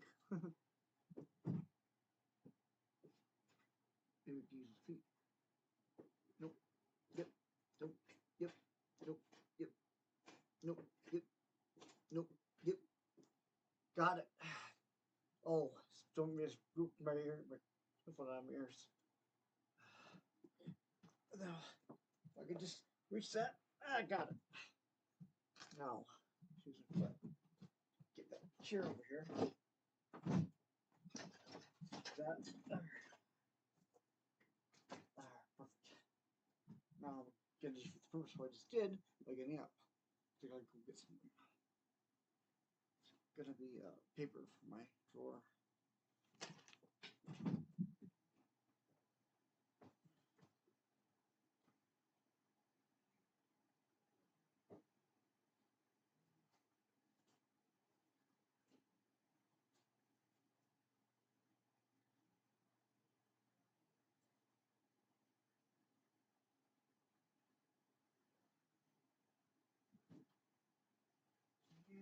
keep a good dog down.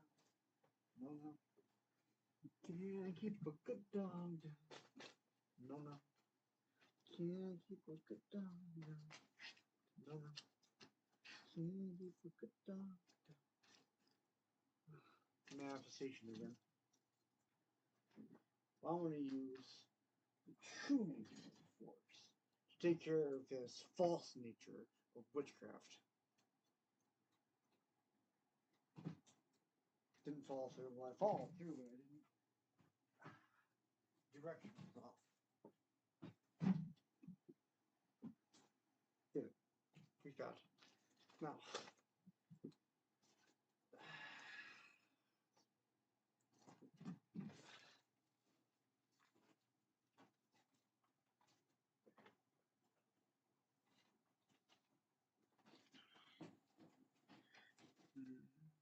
Can't keep a good dog down. No, no. Can't keep a good dog down. No, no. Can't keep a good dog down. No, no. Can't keep a good dog down. No, no. Can't keep a good dog down. No, no. Can't keep a good dog down. No, no. Can't keep a good dog down. Follow the beam. All things for pattern. Maybe there's a key. Who knows? I mean, where's you can get the concept from? I mean, I've seen evidence of it.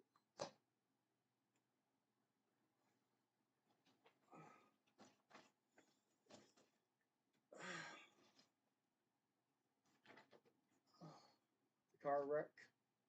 The fact that Mark survived the car wreck. The drop pictures I drew. I mean, what more evidence do I need?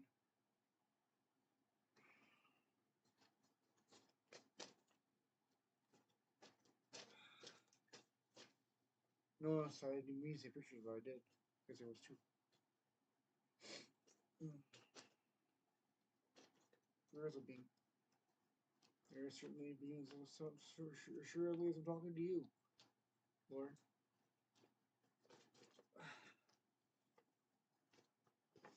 But it doesn't work exactly the way it is in the Dark Tower books. There's differences.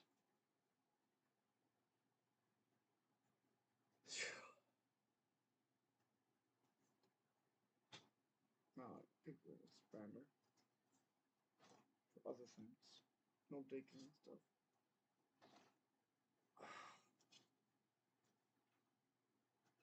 Might as well use it back at this page instead of using a new page.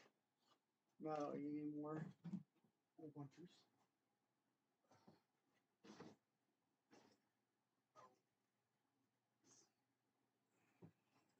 Catch up my library app, right back. I've seen all dogs go to heaven over and over again. I know movies pretty good. I could know it better though, but I like all dogs go to heaven too. I think I've only seen that once. Or twice. Once actually.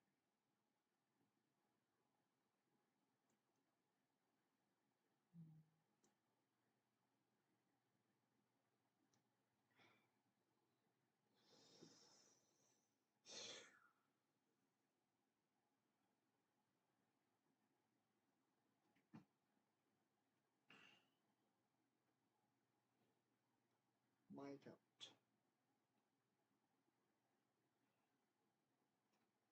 My bookshelf. I've already done 4 hours Star Wars today, so I can't do any more Star Wars today. Bookshelf. Bookshelf. Force Awakens. Star Trek, Gold Archives. The Edge of the Divine, gotta get that read. Breaking Diaries, The Civil War, Diary of Father James Sharon, Confederate Chaplain,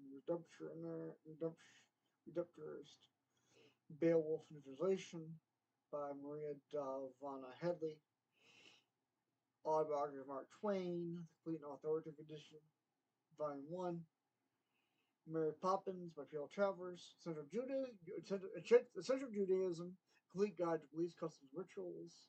The third alternative, solving less difficult problems by Stephen R. Covey. Why I am Catholic and you should be too, by Brennan Volkt. In Search of Japan's Hidden Christians, The Story of Suppression, Secrecy, and Survival by John Dougal. Heaven Eyes by David Allman, it's a fiction book.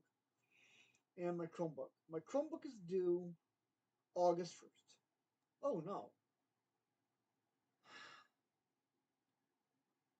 That's in a couple days. I try to renew it. Yes, I want to renew it. The item could not be renewed. Crud. After I'm done making this video, Lord, I gotta take the Chromebook back to the library. Unfortunately, maybe I'm gonna get a new one out. I don't know. Shoot.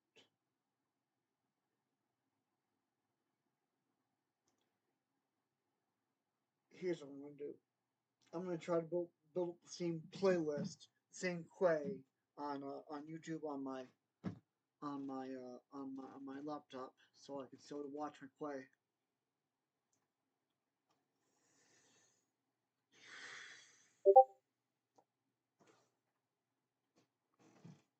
Yes, a Chromebook does double my productivity, Lord, but you have to turn it in August 1st, and that's only a couple days away. So I gotta just bite the bullet, just take care of it now.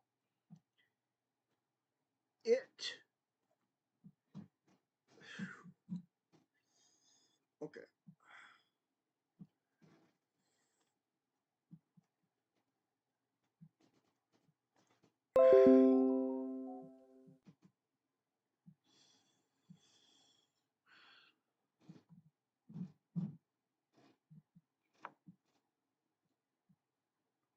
Always in heaven now.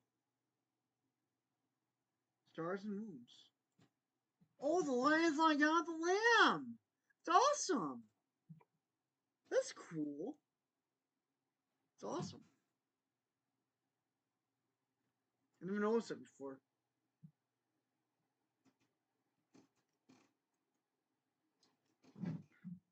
Oh, I don't know the story now. If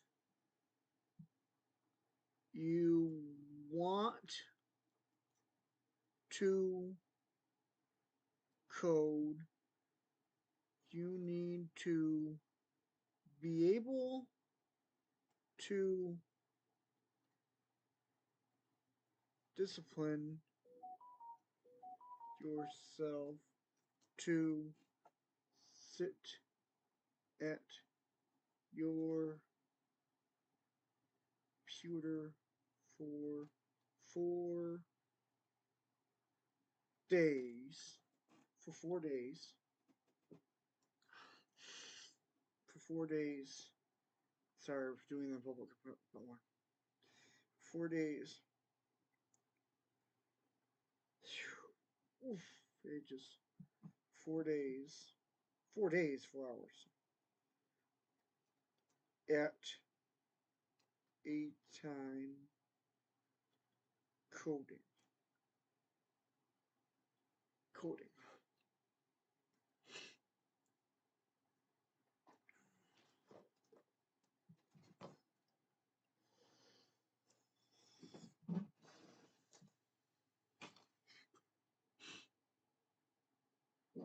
Killing!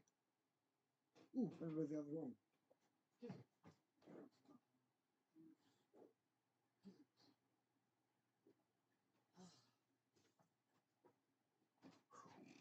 Must have that pop I had. Soda I had. Huh.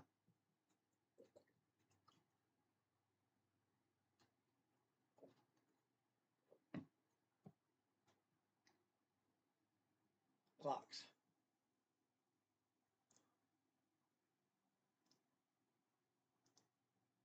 Shall I be barking? This is his name. Shall I be barking? Stone cold.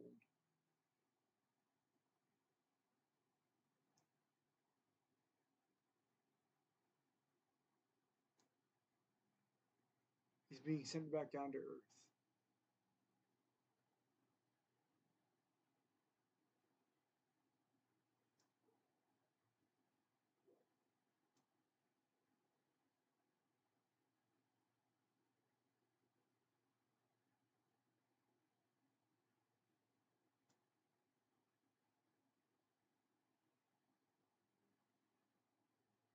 Huh. Interesting.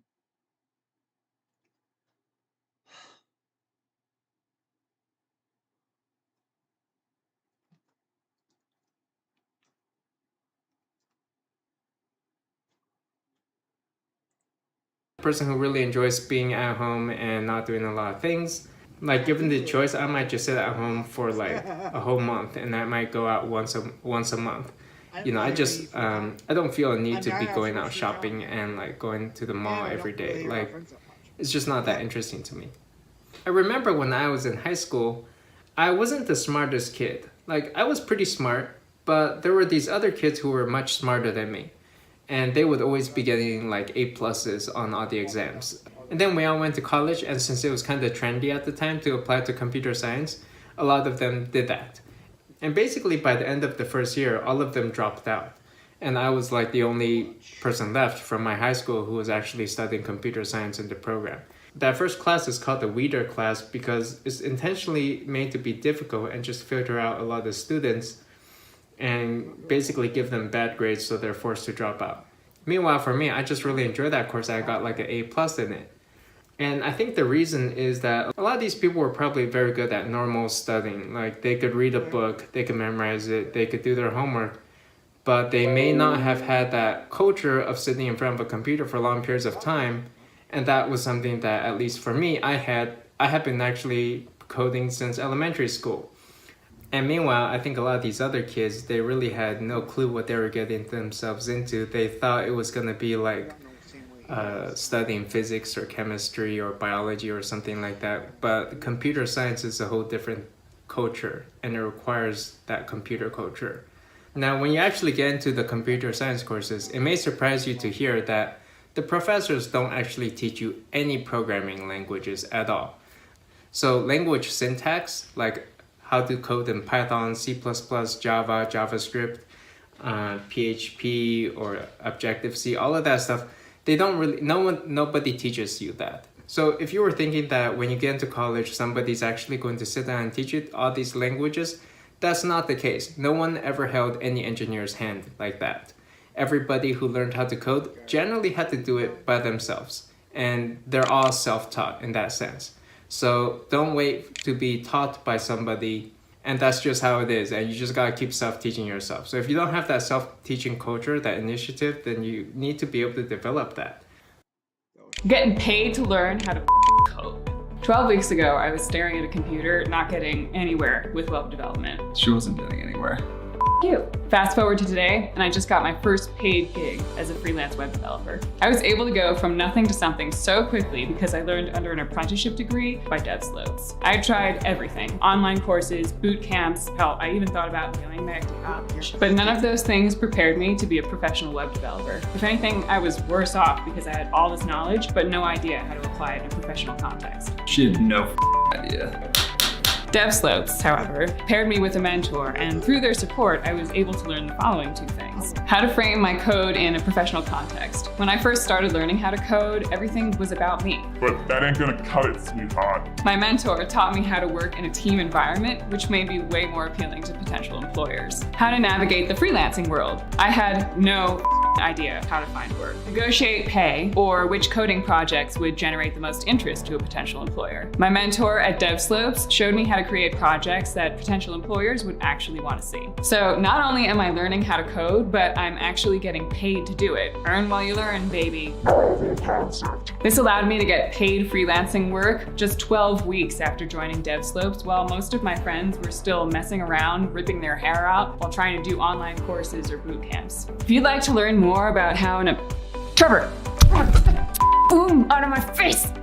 If you'd like to learn more about how an apprenticeship degree from DevSlopes can take you to your first 12-week coding job, if you'd like to learn more about how an apprenticeship degree with DevSlopes can take you to your first paid coding job in just 12 weeks, click the link below. Okay, now hold on. Let me just clarify that there are some courses that can teach you these languages if you actually need the help, but most four-year degree college programs will not be teaching you that. These are things that you might learn in, say, high school courses or community college courses. And I think a lot of people maybe think that, well, the people who actually got into a computer science program and maybe like you didn't, for example, maybe you're thinking that they were actually taught this stuff. No one was taught this stuff. What people are actually taught in these courses is the supposed fundamentals, which are like algorithms, data structures, how operating systems and compilers work, databases. But probably the only course that you really need to know are like data structures and algorithms. And you can keep in mind that each of these courses is just basically one textbook. So if you were to read 2 to 3 textbooks, you'll basically be covered, and that'll get you going. And in reality, a lot of computer science, you don't really need to know these crazy data structures and algorithms. Like, they'll tell you how to implement a hash table, but in reality, no one really implements a hash table. They just use it. And basically, if you were to do the algorithms course and understand time-space analysis, like how efficient these data structures are, then you're going to be able to use them fine. And there's not that much holding you back then. So I think you can get very far even teaching yourself on your own. Although that's not to say that a college degree is useless. Like, a college degree is actually incredibly valuable, I think, simply because it's so difficult for students to stand out. The competition is so tough that having that college degree just elevates you one level up and just makes everything so much easier for you to land your first job compared to having nothing and trying to prove to people that you may be qualified, even though there's tons of other people who may have some degree who's competing for that same job. Hack the galaxy. Thank you. Ready, guys? 1, 2, 3. Galaxy. That's the gal I see. The galaxy. And I got a hacker. I need a hacker to be a spaceman. To the edge of space, man. Hack the galaxy.dev, see? The competition is heavy. What the FAQ?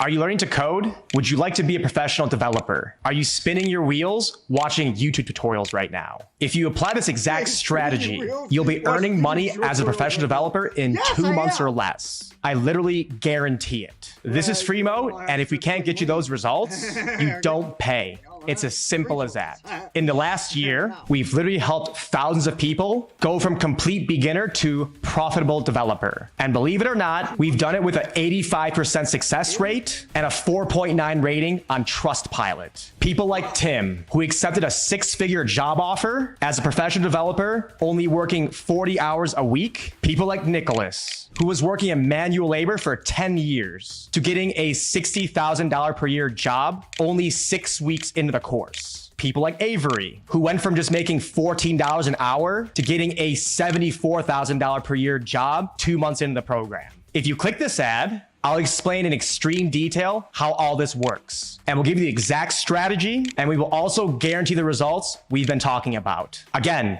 thousands of people are using this strategy, and if you're not, you're at an extreme disadvantage. So while your peers are at a cookie cutter coding boot camp, making some cookie cutter app, we'll be showing you how to earn while you learn. So that way you won't be stuck at your current job and you can spend.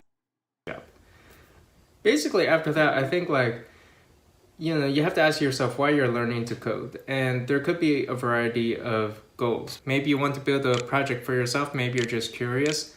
But if your goal is to eventually get a job as a software engineer in some company, then I would say that your goal is going to be to get something on your resume. And the best way to do that is probably just to make some personal projects. As you're starting out, it's going to be difficult to get anyone to hire you. So think about some cool projects that you can make and make that your goal to make it, and then just try to create it. And as you're doing it, you can learn that new language, learn some fundamentals, and when you finish it, you can put that project on your resume, and then make sure you can be able to explain about whatever impact it had. Like if you could have a website or something to show it, that would be pretty nice, and if you could get a few users, that would be even better. As for what track to go into, I might recommend web development as one way to quickly get going. Like, you learn HTML, JavaScript, maybe either PHP or Python as a backend language, and that will quickly get you going. And that's really all you need to be able to start creating complete web applications. And these projects you can basically put on your resume and get you started. Another option I might recommend is mobile development, which is pretty trendy nowadays. And I would say that in the past, iOS development has been seen as trendy, but in recent times, Android development has actually been skyrocketing. Like, if you check the charts, Android growth is growing really fast. So I think that the demand for Android developers should be going up. Anyway, I think that pretty much captures what I'm trying to say, which is that no one's really there to hold your hand throughout all this. It's not like when you start a job, you get a pair programmer and together you're programming with a mentor and people are watching your screen and going through each step together. I mean, there are a few jobs that actually do a lot of pair programming, but most of the jobs that I've seen, they just give you access to the code base. There's usually a lot of crazy technology and languages in there that even experienced engineers may not really be familiar with, and they just need to start digging through it and teaching themselves how to get through it all. What it really takes is you gotta really just be able to pour yourself like a cup of tea or a coffee and sit down for a few hours and just really try to learn the code by yourself. There's, even in industry, there's even less documentation than what you see online usually. Like, the code might be messy, there may be really poor documentation, and people just need to have that tinker mindset and just go in there and dig in and take a look. That's the culture, that's how it is. There's no true one correct way to do any of this. I would recommend that as a beginner, you can probably even ignore the whole algorithm fundamental track at first. You want to get into it eventually, but like if you were to pick up a book on how to do web development in PHP or Python, or how to do Android or iOS development, and then just go through that book, it'll probably get you set up, and you really just need to be willing to put in the time and effort to do it. And I think that many times I'll basically just see people and just looking at the way they act, like how social, maybe if people don't seem like the type of person who would be able to sit down and just really study a computer, like I can already tell that they don't really have that culture of the programmer. Like, you need to be able to develop that culture and get into the zone, sit down for many hours at a time. And I think that's the one skill that a lot of people probably need to hone more on if they want to get serious into coding. So that'll do it for this episode. Let me know what you think in the comments below, and I will see you next time. Give it a like and subscribe. Bye. He didn't tell me much. God doesn't care if you're mad. Now, I've and been angry. programming He for a wants you long to talk time. to him I either started way. maybe 600 years So, ago or I so, got it. and I've learned a lot of things on my journey. I thought I would cover in this video some of the top tips I have for you, things I wish I knew when I started coding myself. So stay tuned because we're going to be right back after a message from our sponsors. But before we get to that message, I have another message for you. It is about the drink I'm drinking. This is perfect product placement right here for you. One of my favorite drinks. I highly recommend that you go out and buy it right now. It is known as water.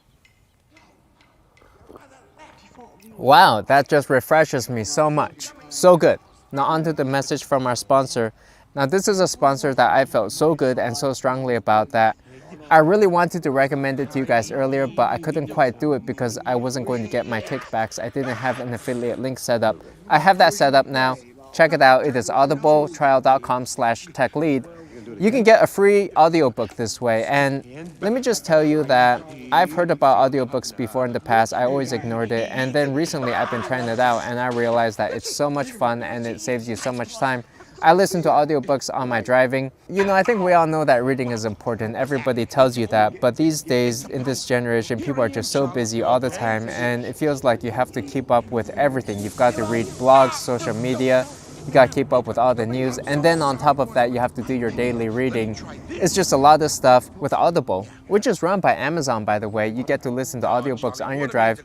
The app plays in the background as you're driving, saves you a lot of time. Personally, I've been listening to The 12 Rules of Life by Jordan Peterson recently. Highly recommend that book. It goes very deep into psychology and human history. Very fascinating listen, and it's read by the author himself. Anyway, check it out and get your free audiobook at audibletrial.com/techlead. Now let's get into the tips. The first tip I have for you is to not try to learn everything. It's going to take you forever to try to learn everything, and things keep changing all the time. So choose what you need to learn and focus on getting results. You're going to be interfacing with dozens of different technologies, maybe MySQL, Linux, different APIs, frameworks, all sorts of different things developed by other people that's changing all the time. And at least for me, I find myself often digging into various technologies, trying to figure out exactly how things are working. Like if I'm using an Apache web server, I'm half tempted to just go read through the entire Apache documentation and figure out exactly how things are working before I actually start using the service. But the key, I think, is to just start using things, and as long as things are working and it's not broken, then you're fine. If you don't do this, you're going to find yourself stuck learning tons of random things that half the time you're not necessarily going to need.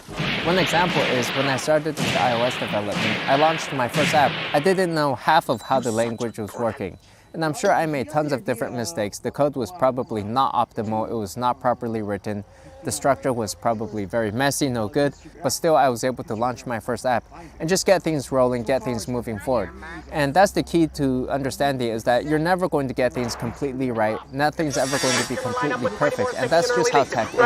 Even in industry, we often have many engineers who know multiple languages, full stack engineers, and yet usually engineers will just focus on one certain technology and get to know that particularly well.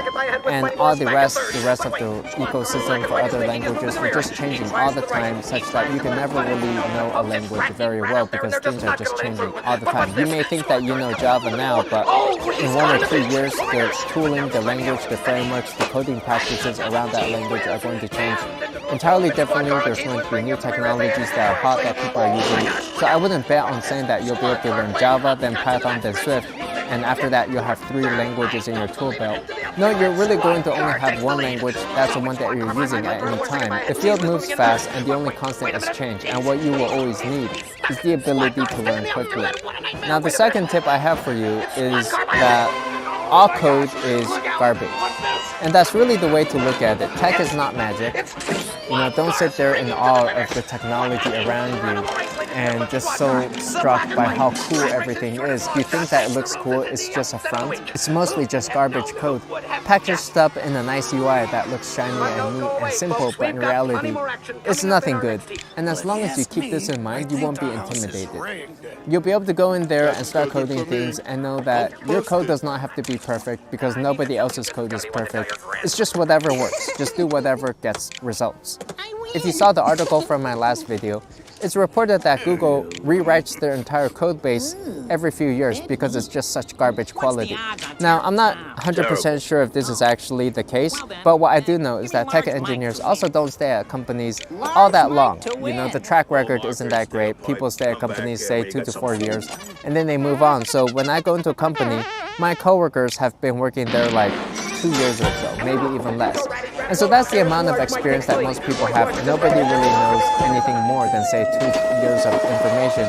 Maybe senior engineers know a little bit more than that if they've been hanging around the company longer, but everyone is sort of a beginner. No one really knows what they're doing. People are just winging it. And it's funny that you may have a certain technology that looks really good and solid for 1 year, but then the next year, people find out that they need to upgrade to the latest version of something, the requirements change, everything has to be real-time now, and then the whole entire tech stack becomes complete garbage because it doesn't fit the current feature requirements that all the users are demanding. People often look back at code that's, say, 2 years old and they'll say, it's pretty ancient legacy code, no one knows how it works. It's pretty much rotten code. MIT, so my recommendation is when you sit down to create a project, instead of imagining yourself that you're going to be creating a masterpiece project and everything's going to be stable and optimized and scalable and high performance, and then you'll be able to show this code to all sorts of people, push it out to your GitHub, show it to everyone and everyone's going to say that this is a masterpiece of code. It's going to be better if you say to yourself, you're just going to create a prototype. You're going to create a prototype of a product and just get things out there and see how it works. And if the project really works, then after that you're going to invest time into making the code more structured, more solid, make it more scalable and everything like that, cleaning things up. But for now, it's just going to be prototyping code, anything goes, as long as it works, it's okay. And that's really going to get you set up and get you on your way so that you feel free to make mistakes as you go. You don't have to get things perfect. The fact is, no one has anything perfect, and software is mostly duct tape and strings. There's always a better way to code something, so don't let perfection stop you. My third tip for you is to focus on the project and not the technology. The technology should enable you to do something new, something innovative, but it's going to be the project that everybody is looking at. Now, what do I mean by this? Well, no one's going to care if you spend all your time learning Python version 2.7 and then you never used it to do anything. Or you spend all your time learning how to write Swift, but you never launched an app, never did anything with it. And on your resume, it just says that you know Swift. You know, it's going to be much more impactful and much more impressive if you can say to yourself, and to potential future employers, that you launched a website or an app. And it's still available, people can download it or access the site and see what it is. And it looks great, looks cool, it's functional, and maybe even brought in some users, maybe brought in some side income. You want to remember that software is a tool. It's like a laundry machine or a dryer or a vacuum machine, right? It's not something to be super passionate and attach yourself to only saying, well, you're going to be a Ruby on Rails developer and you love Vim. You know, that's like saying that you just love the Hoover vacuum cleaner and you just love that tool. These are simply tools, and for that reason, concretely, I might recommend learning, say, JavaScript and web development, because these languages can actually get you to launch projects that are visible for other people. They can be highly visible and highly useful. If the only thing you know is, say, Python, then the only output that you can create is going to be like a terminal output. It's going to be text on the command line. So even though Python is a very popular language for beginners, I would say that to really make Python useful for you, you actually need to combine that with a web framework like, say, Flask or Django. Problem is, at that point, you have two things you gotta learn, the language itself and then this framework. With JavaScript, for example, you can already start putting together entire websites. Add to that a little bit of PHP, and you've got an entire website running with the full stack backend services. If you want to do it in Python, that's fine, that's great. Personally, for me, I wish I got into web development, these high-impact technologies, a little bit sooner. Speaking of languages, I just wanted to highlight that I think JavaScript is an excellent language for beginners, simply because it's one of the only languages through which you can create UI very easily. You know, Python is not that easy to create user interfaces. It's going to be much funner for a beginner to start actually being able to create things that are useful, like create a tic-tac-toe game, create a hangman game, like Tetris or something like that. You can do all of this with JavaScript and standard HTML UI elements or HTML5's canvas. You can get colors, games, interactive pages. And overall, JavaScript is a language that is very similar to, say, Python, so you can easily transition to Python. And JavaScript is probably a decent language for getting your first job, just a beginner position. There's a lot of people, almost everybody is looking for JavaScript developers. Other excellent beginner languages might be Swift, Java, Kotlin, Python. And my last tip is to just not be afraid to learn. Most people around you, you'll find, they can't learn anymore. They're very scared to do it. They don't want to do it. They don't put in the time. It's a very basic thing, and as you get into it, you find that it doesn't take that long. Like, it might take you just 2 weeks or so to pick up a language, and then you always be able to say that you have some knowledge about this language. You can use it. You can work in it. I think tech is one of those fields where the mental barrier to trying to learn a language is far higher than the actual reality of it. You know, I personally have put off learning iOS development for like a whole year. I just kept stalling on it. When I actually sat down and got into it, it took me just 1 month and I had already finished launching my first app, and I was already making some side income off of that. You'll find over time that many languages are very similar. They have similar constructs. They all have like a for loop, while loop, if-else statements, switch statements. You know, as long as you have these basic items, you can do a lot in any language that you get into. More than anything, software is about your willingness to sit down and learn something. That'll do it for me. If you have any tips on what you wish you knew when you started programming, please post them below in the comments. I'm sure people would love to hear that. If you liked the video, give it a like and subscribe, and I'll see you next time. Carface wants you should get rid of Charlie. Charlie? Hey TechLead here, welcome back. Now, I have been coding for well over 10 years and I've worked as an ex-Google, ex-Facebook tech lead.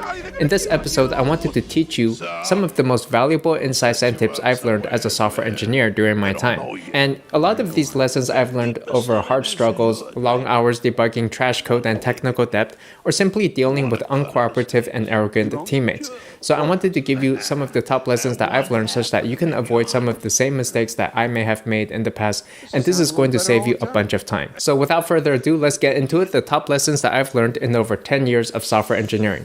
Quick pause, this video is sponsored by squarespace.com/techlead. From websites and online stores to marketing tools and analytics, Squarespace is the all-in-one platform to build a beautiful online presence and run your business. Get 10% off your next order at squarespace.com/techlead. My first lesson is that nobody knows how to code.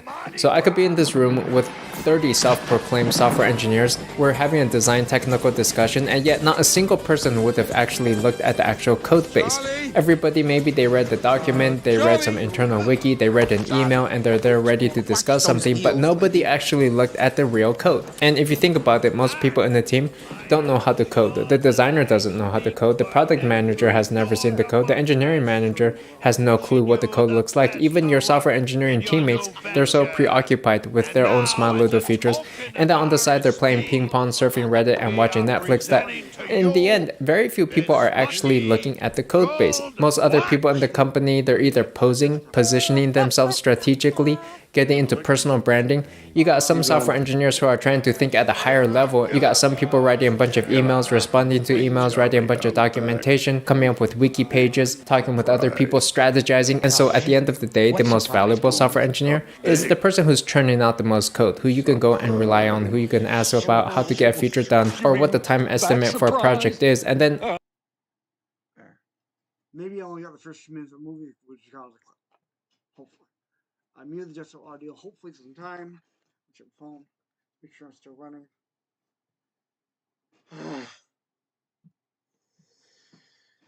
Oh, shoot. Did I really do that?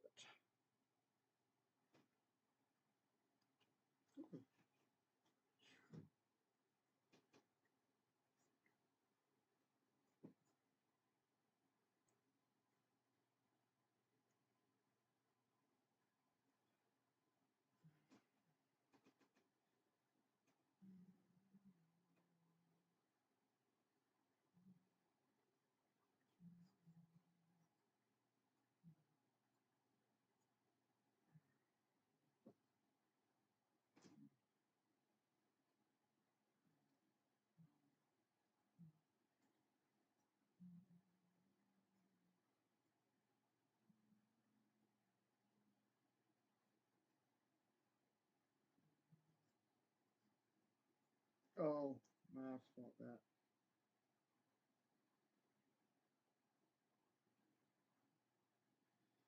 YouTube.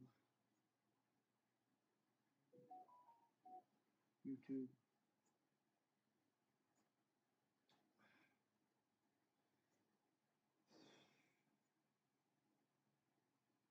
Library.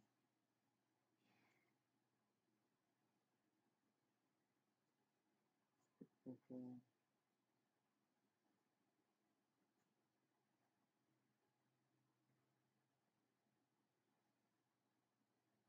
Good.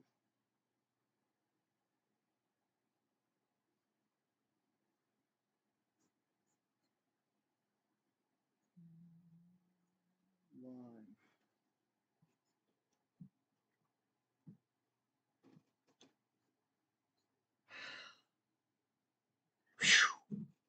Good. It only counts as a clip. Yes.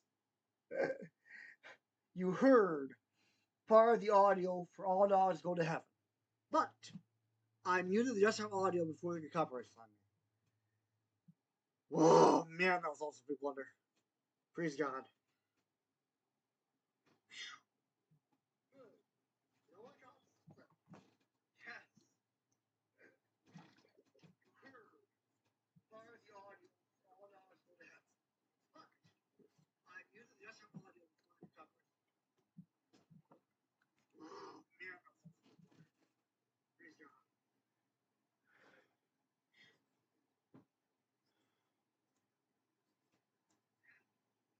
I gotta remember to mute that desktop audio, man.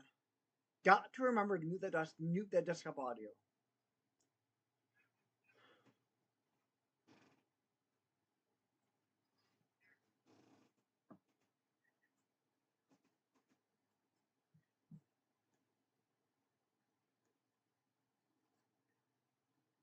Gotta remember to mute that desktop audio, man. Got to remember to mute that desktop audio. Now, let's see what I can do.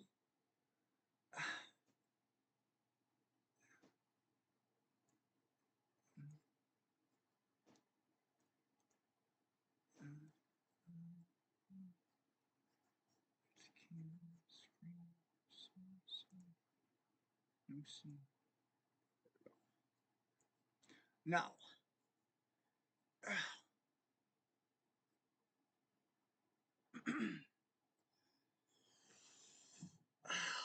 have this on half the screen.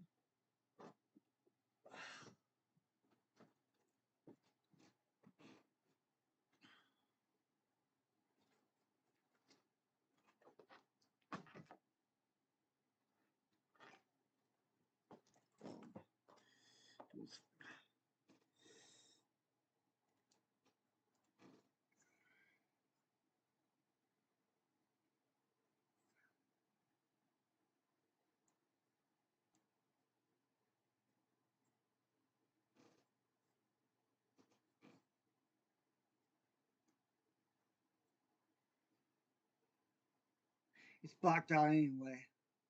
You can't see anything.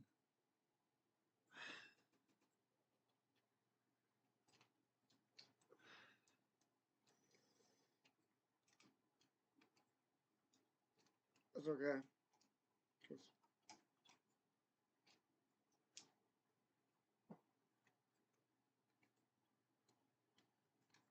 I don't want to risk.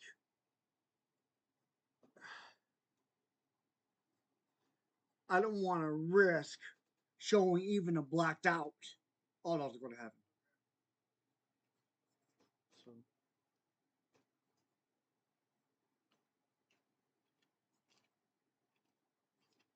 I don't want to risk.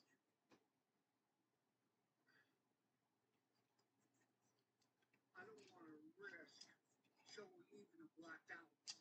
All that's going to happen.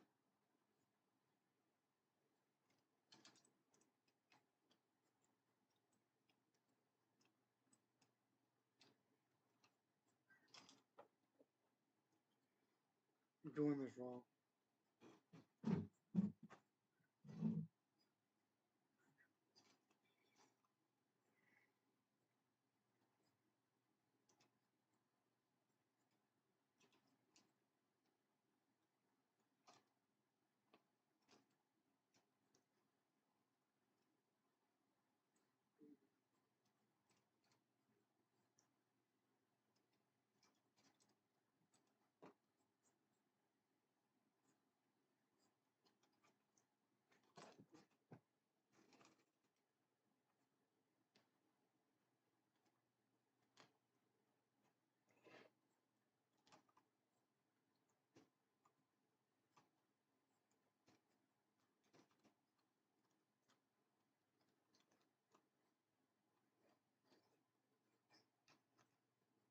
Here, how do you do this?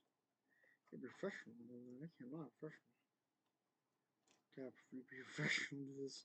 To make this just right. So it can fit in there. It's not right. No, come on, fit in there. Mouse. How do you fit it? How do you fit it? How do you fit it? I don't know. I'm trying to put it in here. This. Try to put it in here. Enough. Oh, that'll do. Mouse from that.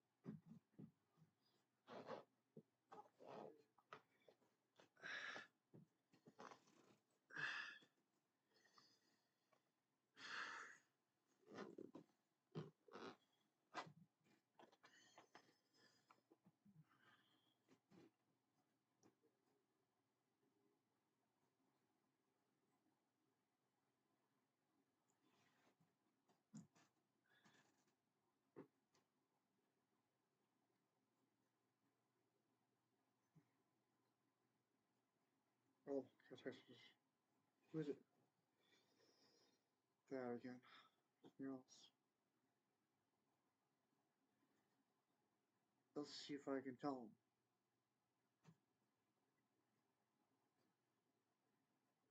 Nope, can't tell him for donating money, so I can't tell him. Oh, that's August. Voting is August.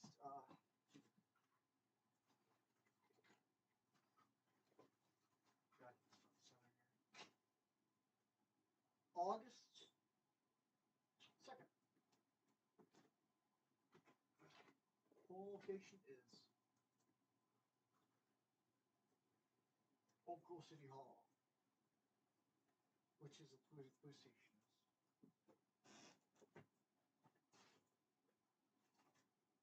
Usually it's a church or high school. Now it's Oak Grove City Hall. That won't be too hard. It's easy to walk there.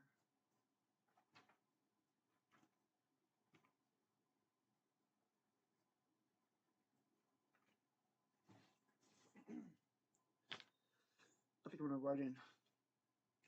I don't know. I haven't done enough research yet.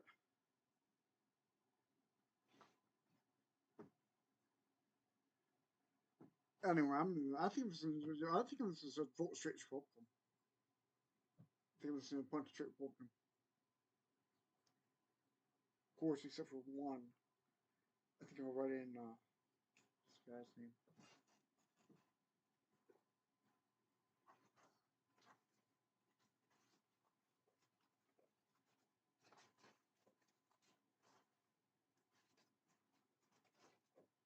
John Wood. Yeah. Straight Republican, except for I'm going to write in John Wood instead of Eric Schmidt. That's how I'm going to vote. I'm going to vote straight Republican, except for Eric Greitens or the other guy. I'm going to vote write in John Wood.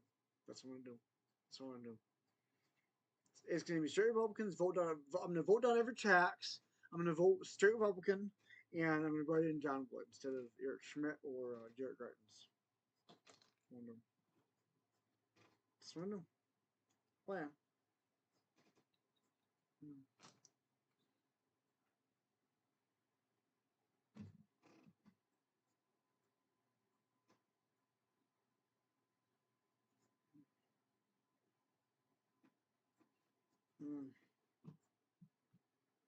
Okay, what was I going to do?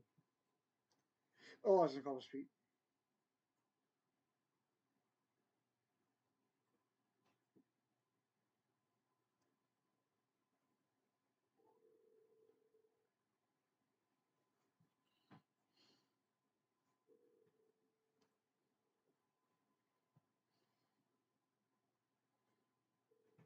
Make sure this other one's not playing. No, it's not. What else have I played today?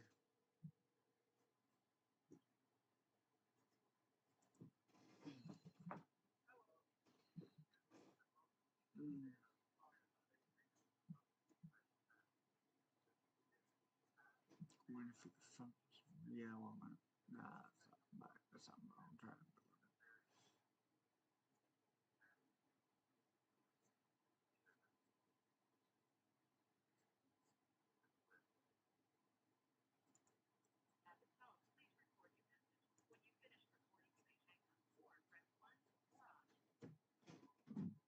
Hello, Pastor Pete. Please give me a call back. I'm gonna try calling you again. Love you. Bye.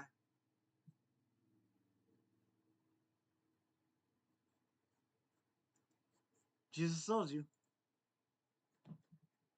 Why am I so just in Africa? I guess it's.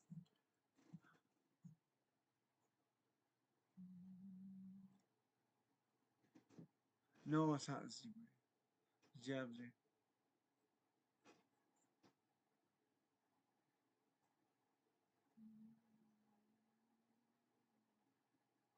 That's something I want to know about because I studied World War II and World War and the Cold War. I want to find out about World War One. So Is that the one I put? What do we want? War One, yeah. The cars we want, yeah. The song by After They Gold. Yeah, I should watch that.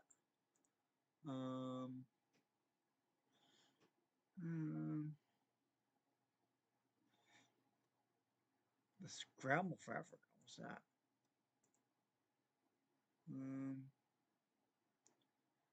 After Rome, the War for Britain. Conquest of Constantinople. How I Rush Empire. The Rise. I'm interested in the Soviets and stuff. I'm gonna add that to my Rise point. Kiss the entire world. No. What about New slavery? The power of history always kept neo slavery. I should read that. Origins, Identity, and Story of Europe, Part 1. Not interested in that right now. Till the Hun, not right now. What actually space and time? I want to read that.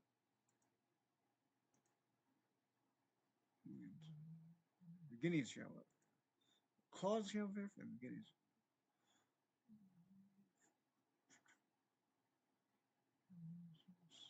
I want all that.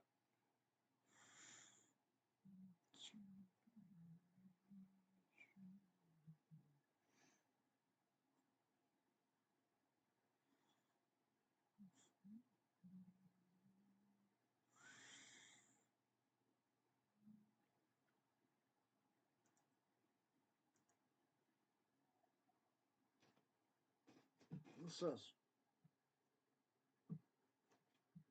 Oh.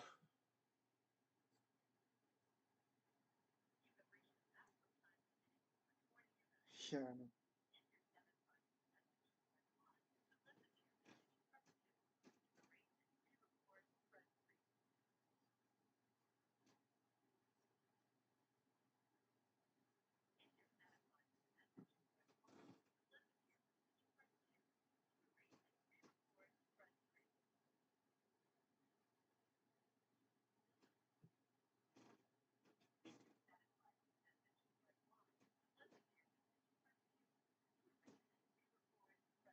Just press 3.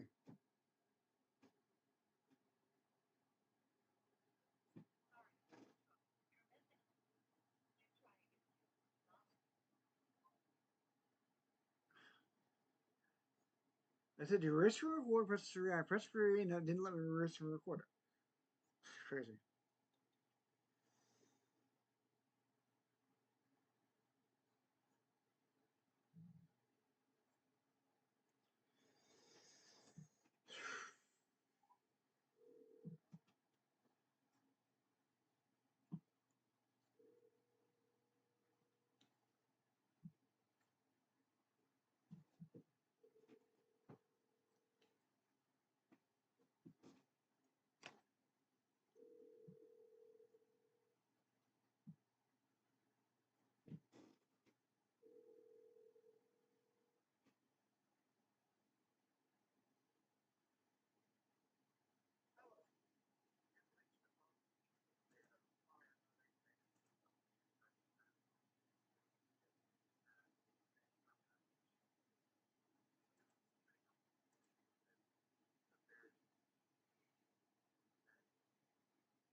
Two thing will tell me how long it is.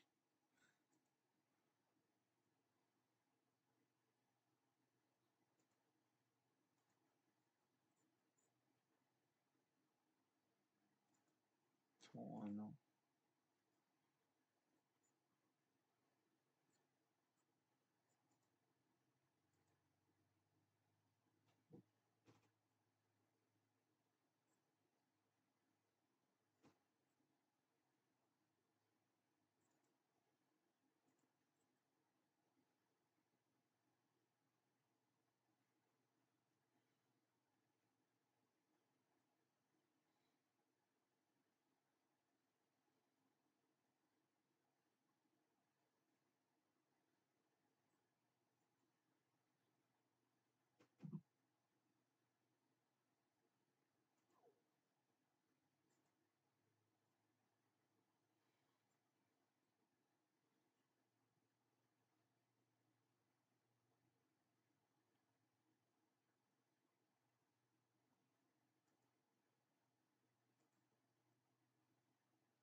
I'm gonna stop you next.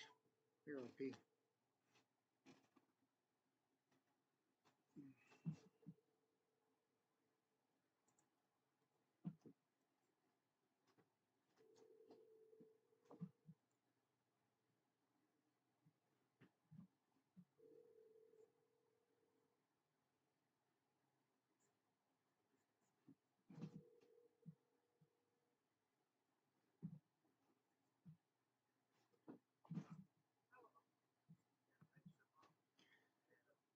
Able to answer the phone at this present time. If you would just be so kind and leave your name and number, I appreciate it. But there's one thing I want you to remember. It's a very important truth. That is, Jesus. He sure does love you. Have a blessed day.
I'll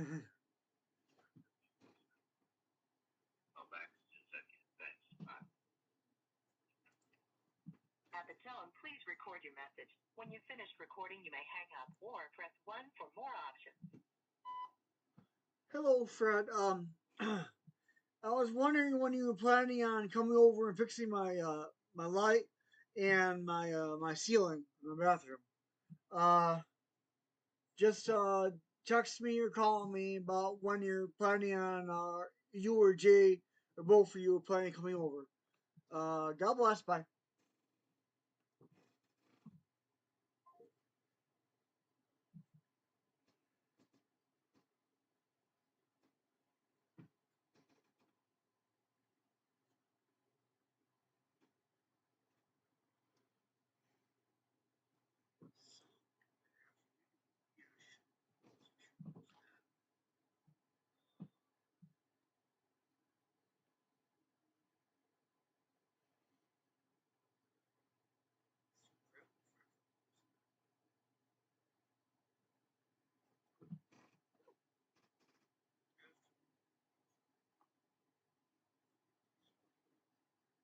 That'll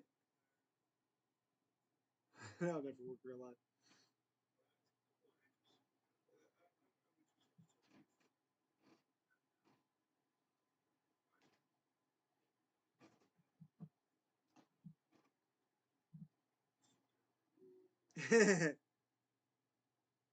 He would be able to hold up and make that consist in a lump like that in real life. Those milk mushing his fingers.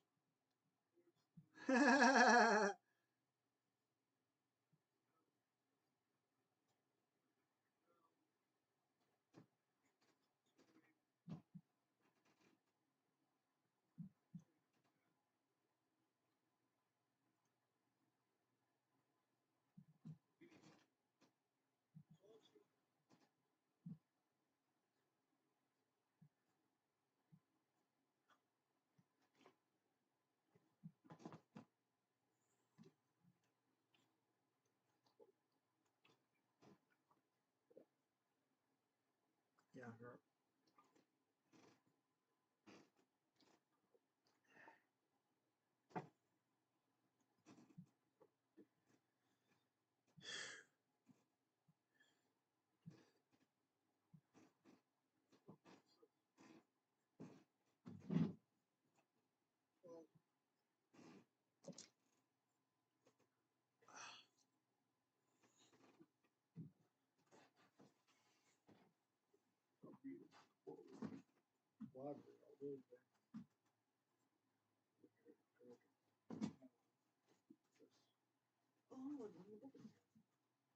Mary Poppins.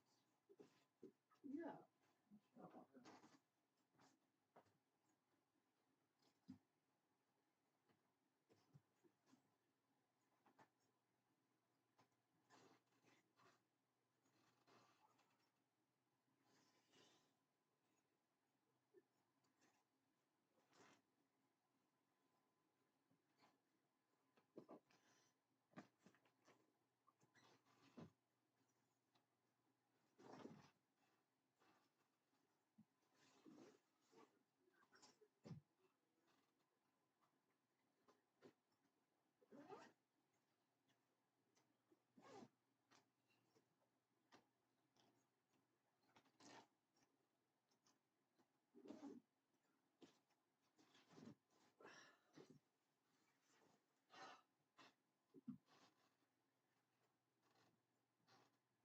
This solid free shell legends.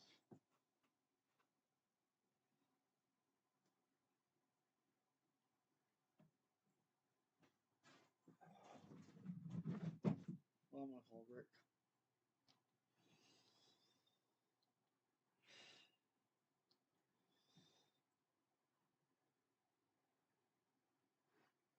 Code Academy. Develop yourself. Join Code Academy. Code Academy. That one's this was promising so far. Code Academy. Code Academy.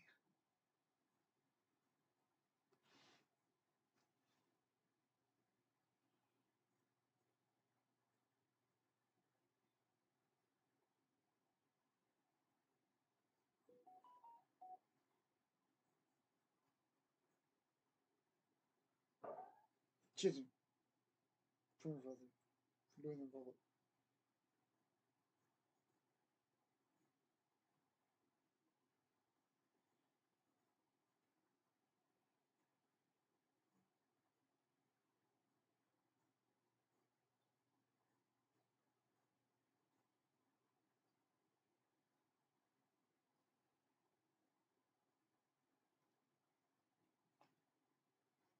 Later in the day, might be available.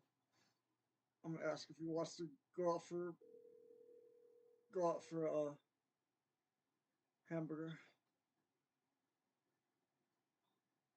Hey Rick, how would you like to go out for a hamburger? Well, I just got home from the doctor's appointment this afternoon. I'm not feeling very good.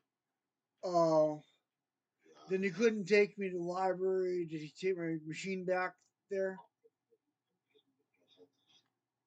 I'm feeling pretty rough, Brent. What happened? Did you get your GI done? No, I had to reschedule that. Oh, For another day when I am feeling good. what happened to the doctor's office today? I took the link for one thing. Oh. Tested my thyroid again. I'm just real weak today, Brent. Okay. If I want to get to the library, I'll have to ask Pastor Pete to do it. Or Beverly. Beverly might. I'm going to call Beverly because I already called Pastor Pete about 3 or 4 times, and he didn't answer. So I'm going to try to call Beverly. All right, talk to you later, Brent. Love you. Bye. Bye. Get better. Bye. Love you. God, please help me feel better. He won? No, he's franchising. He won! But she's sad.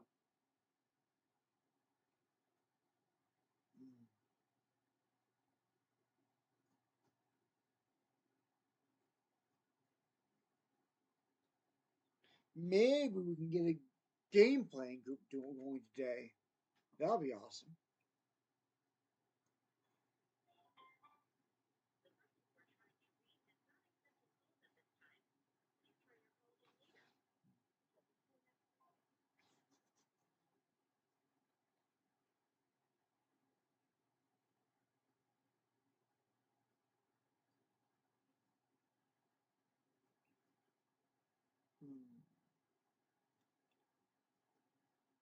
Ooh, I know. Gordon.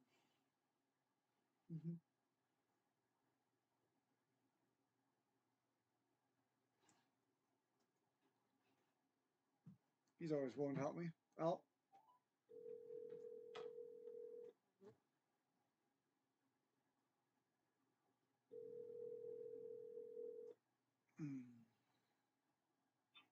Hello? Hello, is Gordon available? Yes, he is. Just a minute. Thank you. Gordon. Telephone. Brent. Brent. Hello? Hey, Gordon. Yeah. Hey, I tried other people, but no one else was available. Do you think you could help a brother out? No, I'm not understanding what you're saying. Do you think you could help me out? Well, what do you need? Well, I got this machine this is due with the library, and I gotta take it back, and it's due pretty soon. And I want to just take it taken back so I don't have to worry about it anymore. Okay, now you just need me to come in and help you take it back? Is that the idea? Yeah, I don't need a pop or anything because I already got one. I already had one. Okay, so I just need to come in and help you take it back. Yeah, just I'll run into the library, then run back out. I don't need to stay there. Yeah, okay, I'll come in. You're at your place. All right, I'll be downstairs waiting for you. Yeah, okay, it'll take me a few minutes to get there. Sure. All right, love you. Yep. Thank you. Bye. Praise God. Hey, if I could drive, I wouldn't be on for rides, you know. I mean, Terra on their own. I mean, Holy Terra on their own. So,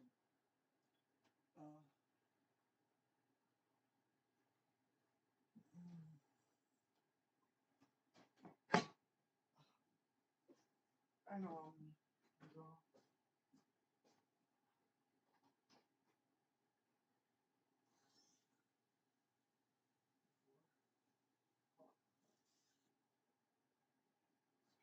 Only 39 minutes left.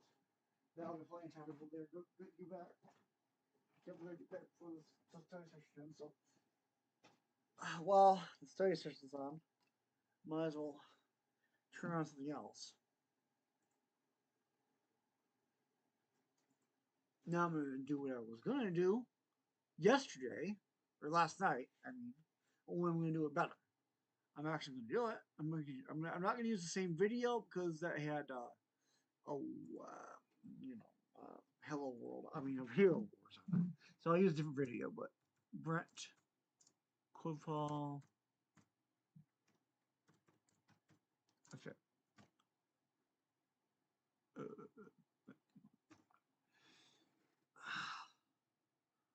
No.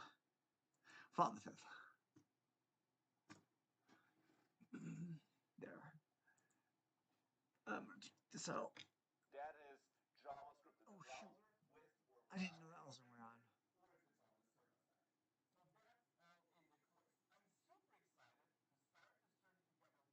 There.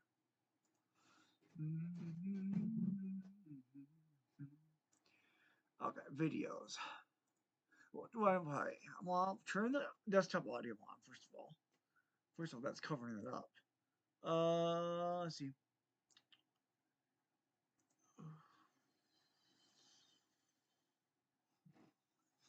I gotta figure this out, Lord. I really do. I really gotta figure my life out. I really do. I gotta really start to figure my life out. You know, you gave me a good head start on coding and video games. I thank you for that. You gave me the knowledge, know-how, everything else. I just gotta put in practice and learn more, and do more. So, let's see. You found me right things. Thank you. Love you. Praise you, brother. Let's see. Let's see. Shoot. What am I doing? Oh, what am I doing? What am I doing? What do I need my keyboard for? Oh, I'm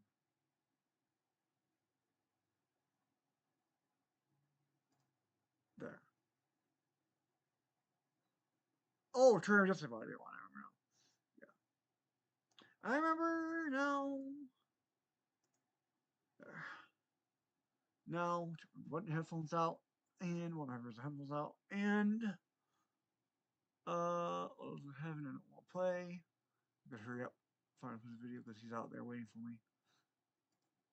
Gotta choose video. Hurry up, because I can't. I just leave it blank. Gotta do something. Gotta choose one video that's longer than an hour. No, nothing from Star Wars either.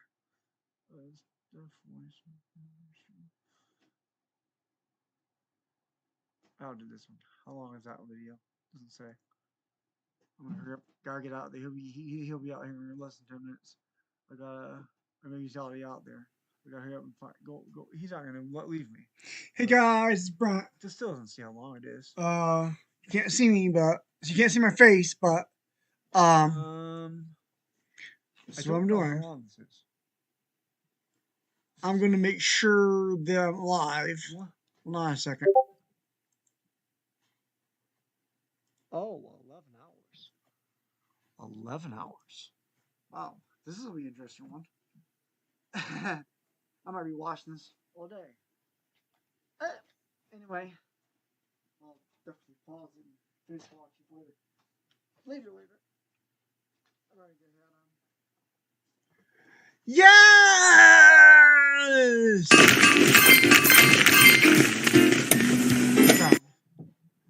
Yes! This is what I want! Yes! That's who. That's who? What's his name? Can't think of his name. Someone's apprentice during the time of between Return of the Jedi and what's her name? What's this called? What's and The Force Awakens. Darth Talon is apprenticed to one of the people. This person right here, Darth Talon, her. We need her right here. This just looking just like that to be part of Star Wars canon between Return of the Jedi and the Force Awakens. That's exactly what we need.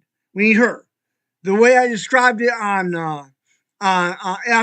after my episode 12, I outlined the whole plot between a synopsis of what goes on between Return of the Jedi and The Force Awakens, and that's part of it. She is definitely a big major part of it. Darth Talon, yes, we need her. We absolutely need her. We need her to become part of canon. We do. I don't care what they say. We had Princess Leia's slave outfit in Return of the Jedi, so why can't we have Darth Talon? You know, we need. This is perfect. This is what Star Wars is. You know, we need this. This is awesome. We need this. I don't know who would play her, but absolutely need Darth Talon. We absolutely do. So yeah, she needs to become canon, and yeah, perfect. Now yes, this is awesome. I'm going to go ahead and put this in watch history, and going to go ahead and put this Star Wars toward canon because it's going to be canon. I have spoken. And X, and we're going to call we need her in canon between Return of the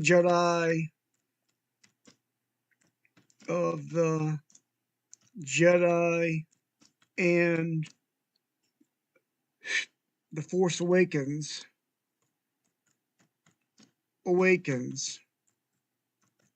as I outlined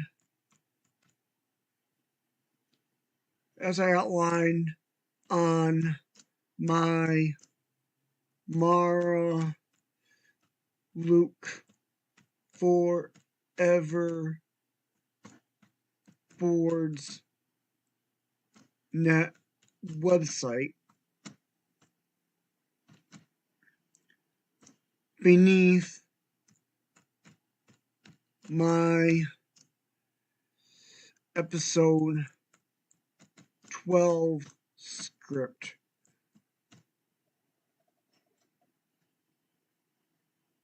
Hoping George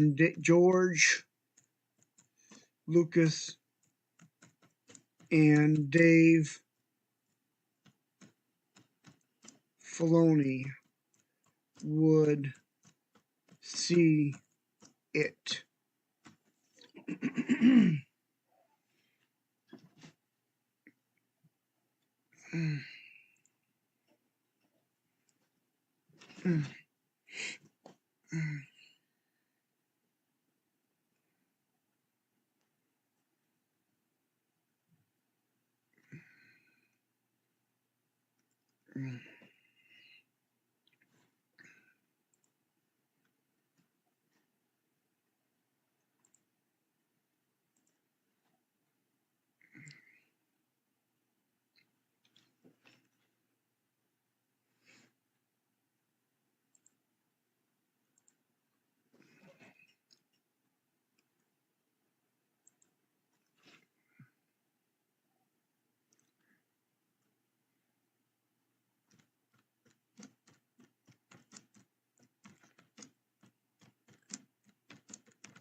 Hmm.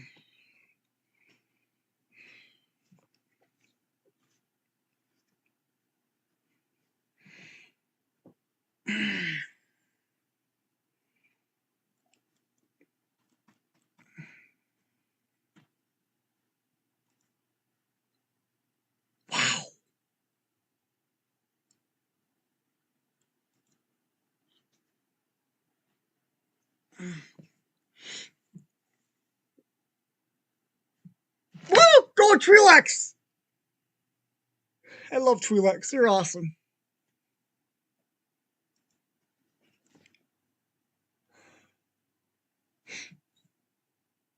What happened to closed caption?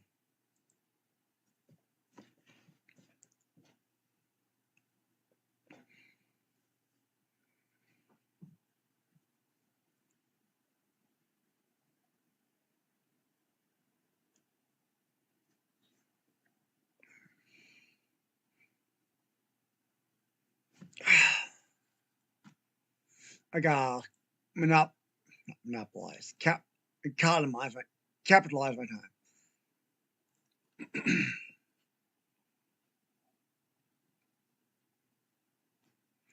Some people who are new to Star Wars don't realize the Star Wars trilogy, episodes 4, 5, and 6, is very, very, very, very late into Star Wars history. Very late. Not early at all. Some of the stuff right here we're seeing is very early. Certainly just in Star Wars history. So, yeah.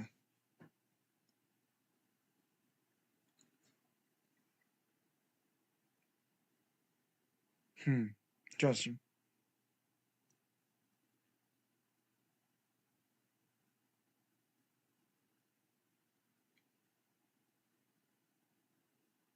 Interesting. Interesting. Life creating life. Interesting.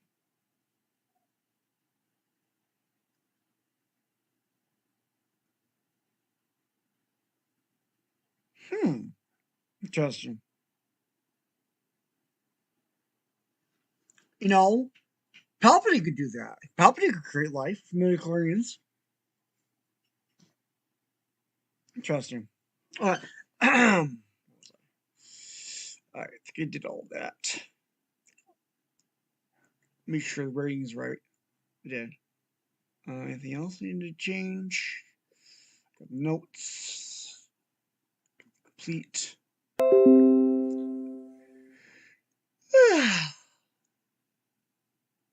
That's Moss Meta, I think. That's Darth Talon. That's that one pod racer system for what's his name, Sebulba. That's I think Hera Syndulla's father. That's Ula, who is Jansen from Jabba's Palace.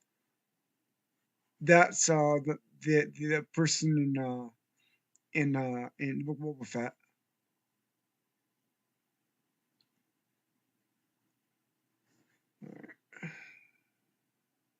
Chin. Rely language. I think it's Hera Syndulla.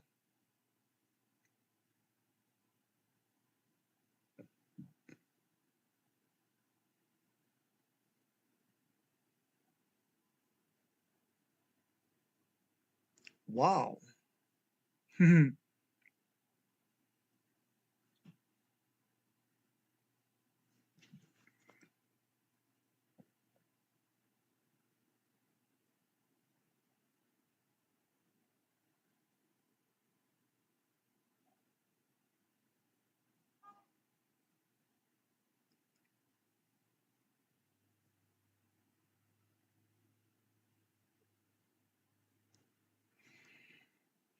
Oh, I better put this in watch history.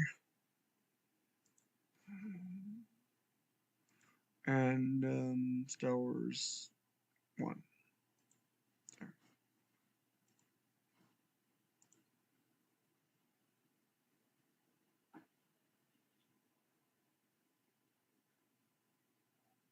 Oh, the Twi'lek's brains extends to the tail. That's awesome. Okay.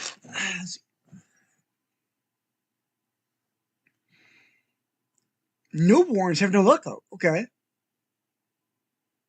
but they develop them quickly. Okay, it's interesting.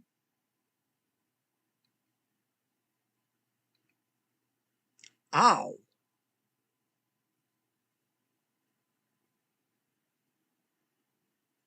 Environments and workflows. Rihanna, sorry.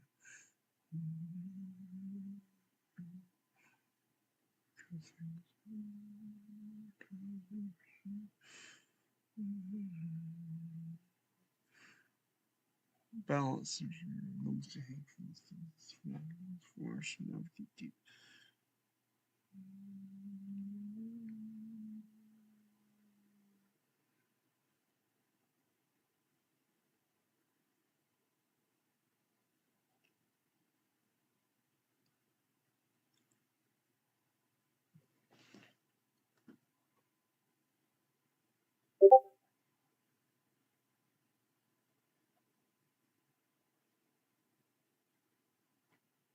Okay.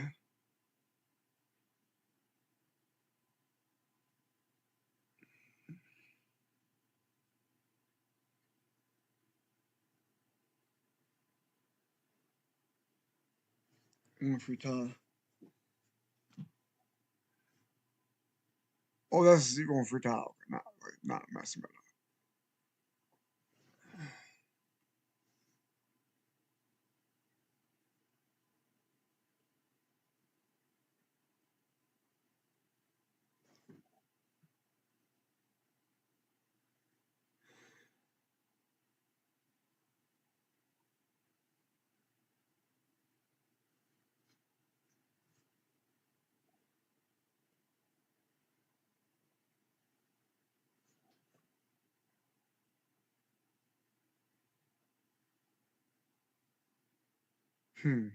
Interesting. Twi'leks have no body here. Interesting.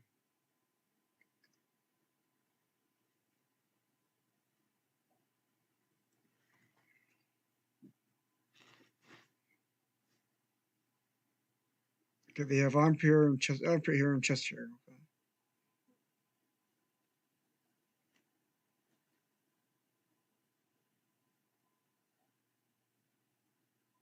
They come in a lot of colors. Okay. Red, green, white, blue, flesh color, albino, purple. Okay. Black. Okay.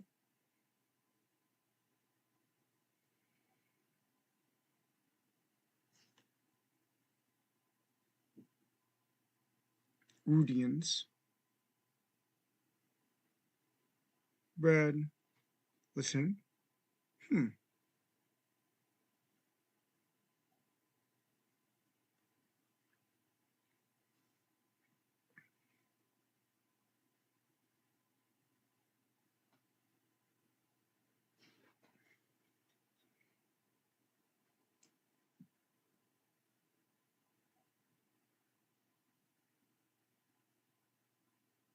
Ivetha.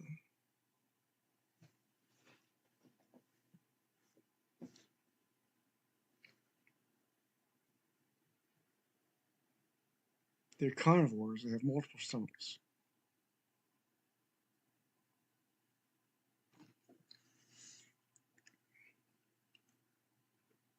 Oh, roaches of all sides chasing one side, always chasing the sun. Interesting.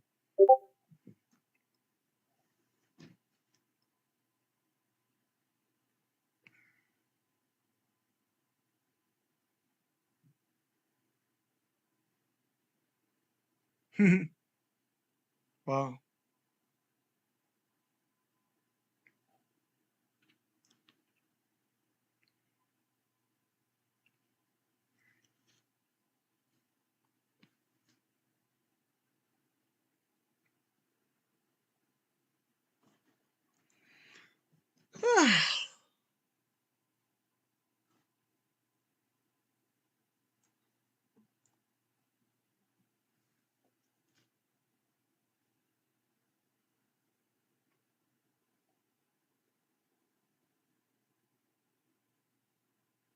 So the spice and slaves flowed for the next couple thousand years, when a trial later showed no meaningful and eventually by the Republic. Destination on lip service, sign receiving votes, but at the end of the day, this was an iron problem. The public lacked countless worlds, festered over thousands of years, eventually leading to the push to succeed. The movement that came to head in Clone Wars to rise the convention upon systems, says, or fatality wrath, the population was 12 to 15 who support the arguments for both. The Republican had done by not intervening for what was now 10,000 years. Some of the companies and member worlds of the CIS were the ones currently profiting off of slave labor. Although you must think the Republican line of cuts was held and once overlords violate.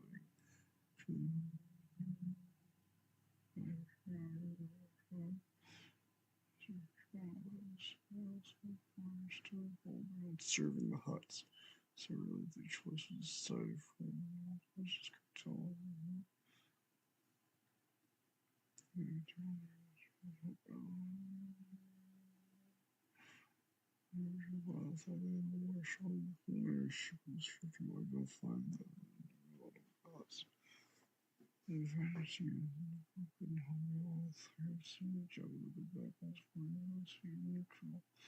During the conflict, space.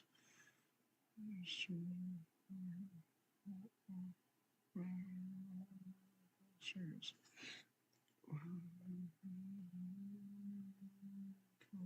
Took his rules on the destroyed army. Syndulla for the force of infantry capture locked and bar. Excessive Syndulla's forces led to new populist performance pools or clan leaders. So the Republic. You know, Syndulla was in the Clone Wars. A young Harris Syndulla and Chan Syndulla were in the Bad Batch, and Harris Syndulla, all grown up, was in Rebels. Isn't that awesome continuity? So cool. I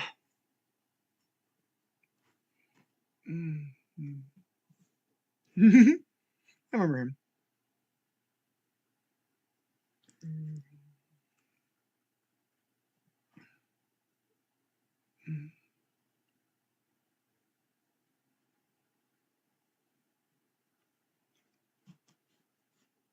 Moff Gideon, Moors.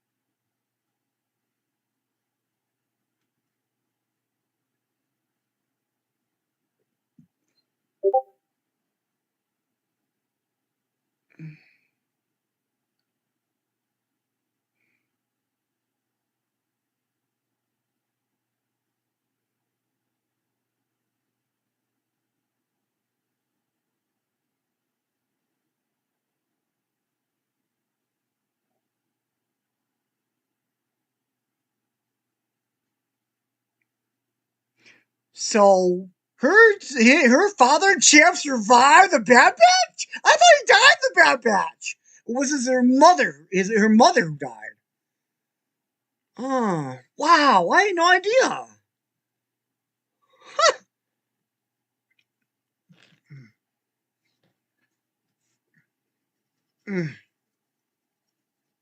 That'd be a fun game to play, but I don't know if that game.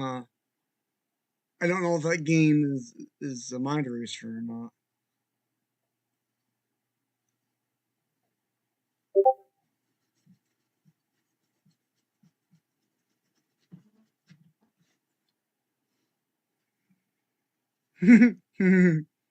Top War. I know the Old Republic is a good game to play, but I ain't playing it right now. Don't feel like it. Maybe later today. Maybe later during this broadcast, I'll play the Old Republic. We're not right now. I got too much other stuff to do right now. I got to finish this job first. It's an important job. I'm pledged to finish today.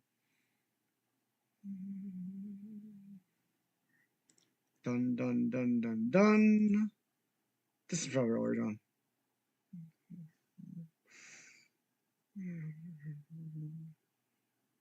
Forgot to put a subtitle on the other ones. No hope.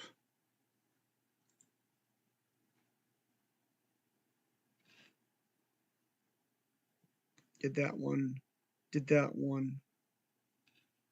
Did that one. Did that one. Did that one. This one. Actually, that one already done.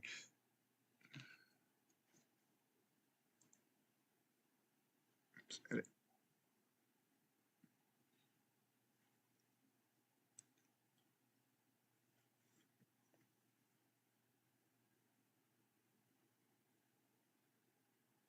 Betting as Rebel Alliance was the right move. Amen.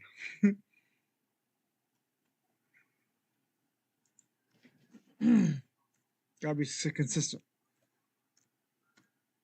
Subtitle. No hope.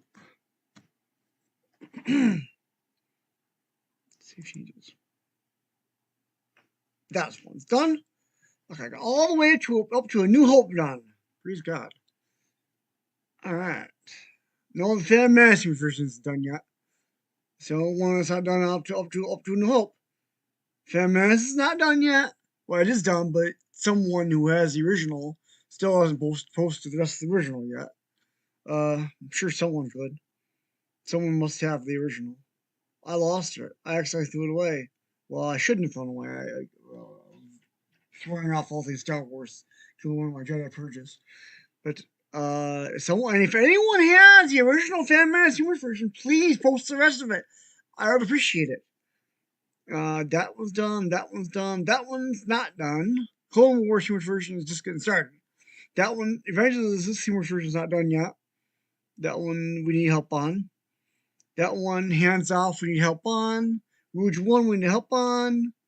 No Hope is done. So here we go. Infrastructure. We need to put a subtitle on there.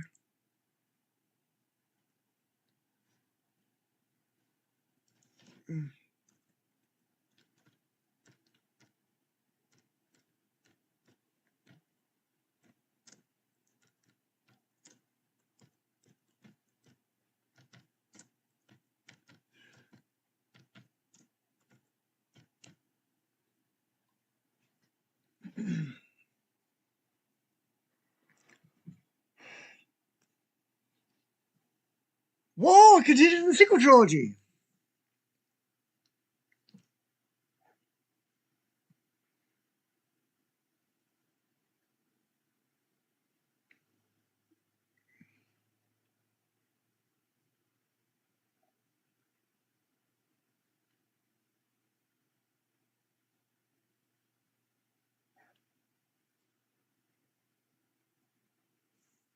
Good.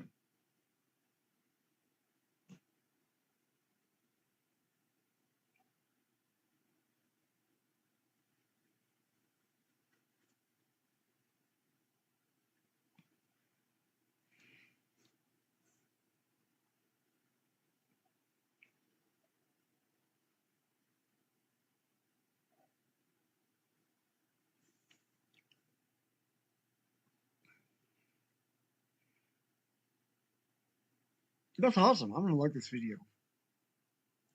Whatever plays at X play.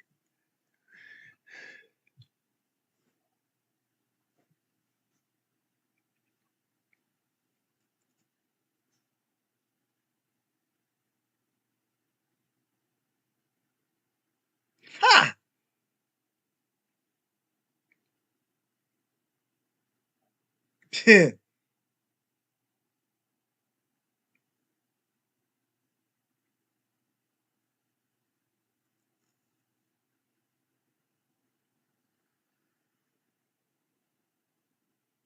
Good.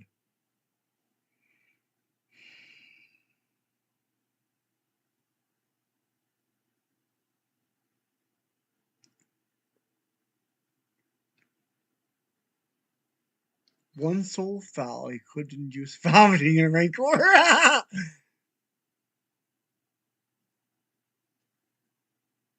Wedge Antilles, which meant Slayer Stars. That's cool.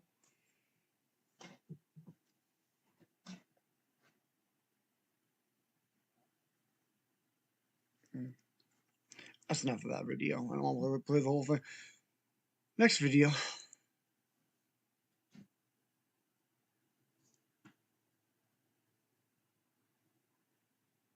Oh, chess. Turn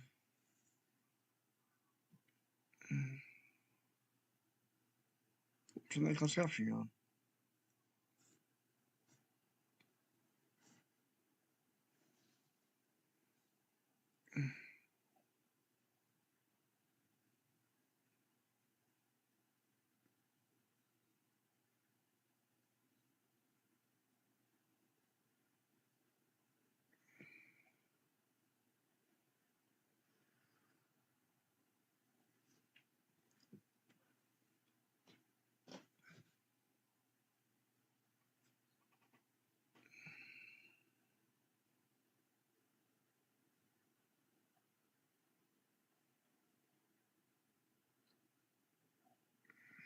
The Grisk.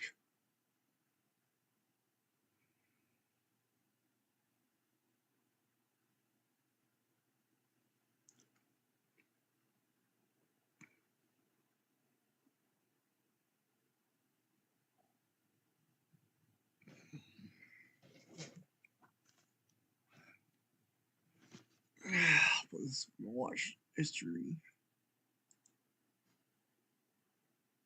and Star Wars 1. Bear L.R. subscribe to Android Sword. Lord. Respect. Out.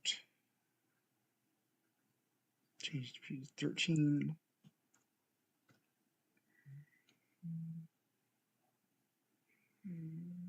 China Freedom.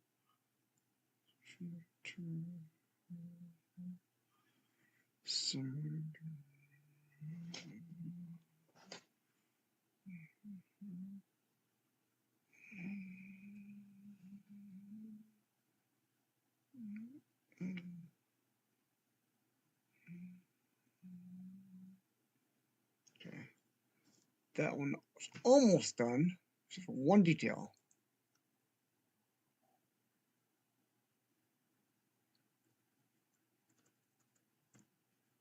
This one is complete.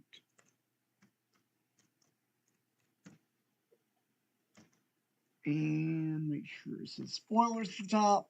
And save.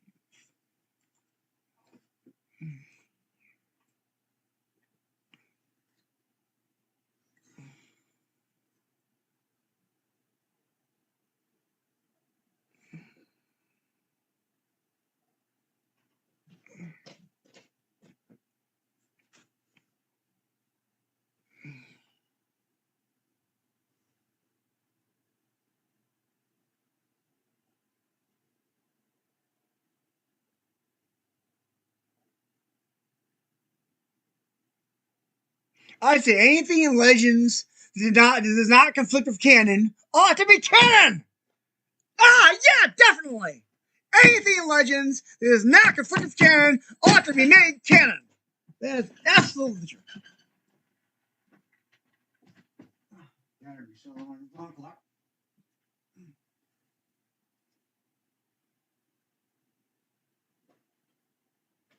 Oh, shoot.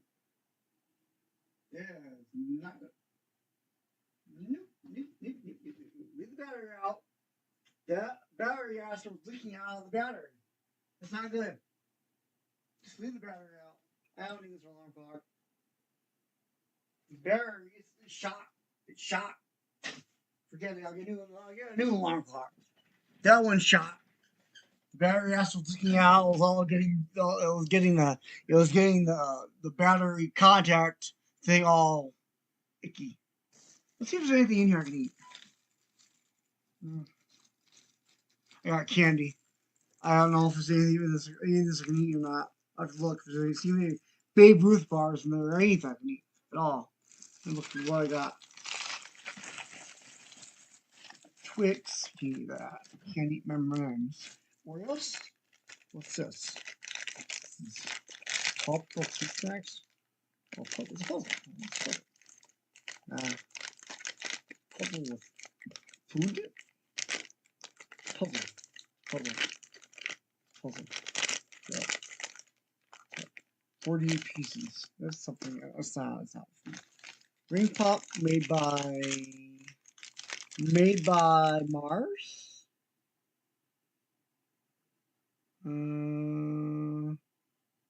Made by who makes it? Who makes ring pop? Tops. Tops is definitely mainline. I wouldn't even trust it. The Colt can have that. M&M's I can't eat. Butterfinger can't eat. Snickers, no. Twix, no. Kisses, no. Reese's Peanut Cups, no. 100 Grand is made by, I think, Reese's.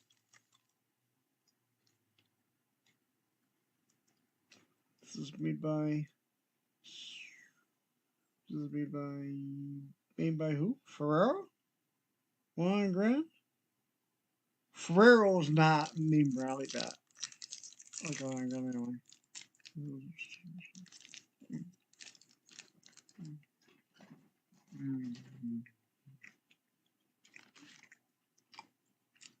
Whoopee cushion. Go can have whoopee cushion. That's the kind of humor he likes. He likes potty humor. I'll give him the puzzle and whoopee cushion. I'll give him the puzzle. Give that to him. His kid's the best.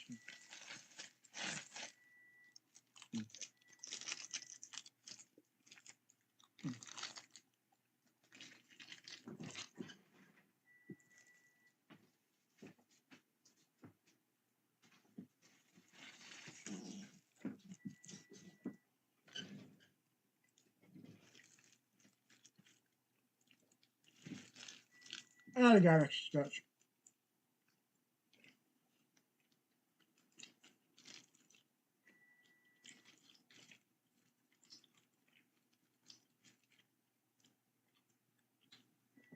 I already got a stretch. I'll give Colt this. That's a good stretch. I already got a stretch. I got a real one. Or a bigger one.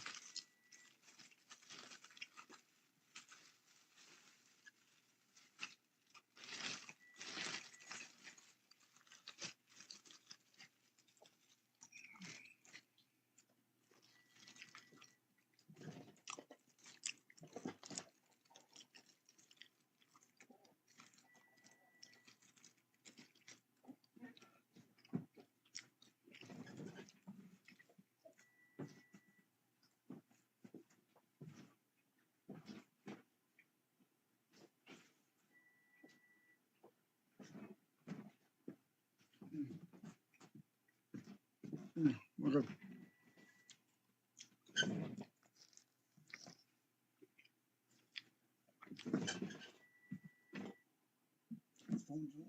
Power down. Will this won't ever power down? Try powering off again.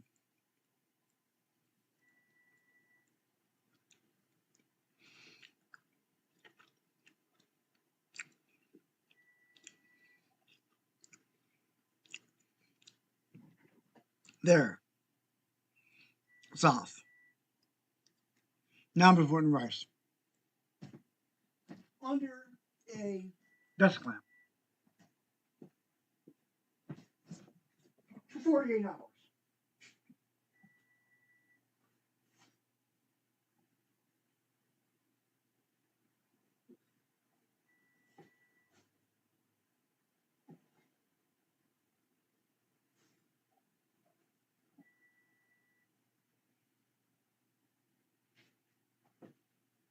Every part.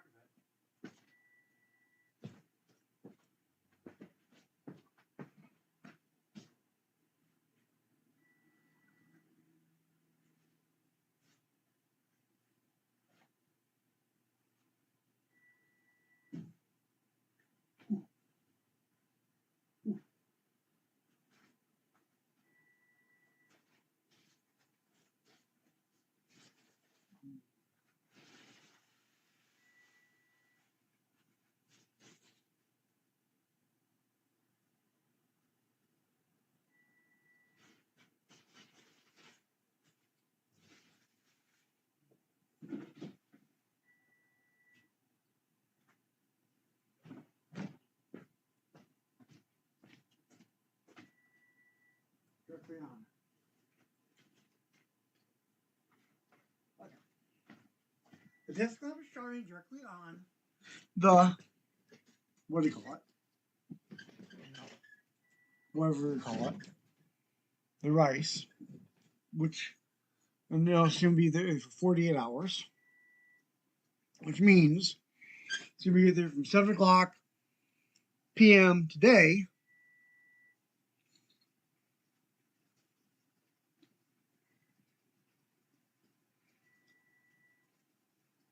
to 7 o'clock p.m. the next day.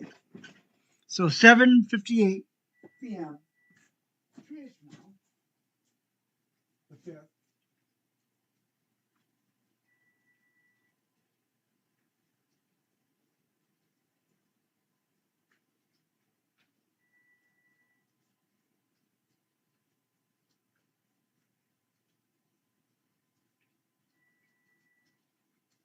phone will be out of rice. So you can find out the rice at 7:58 2 days from now and see if it works.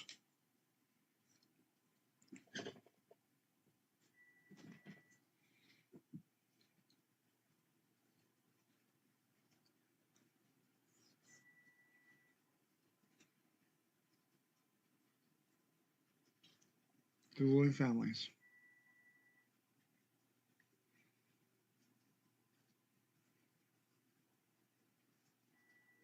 9 families.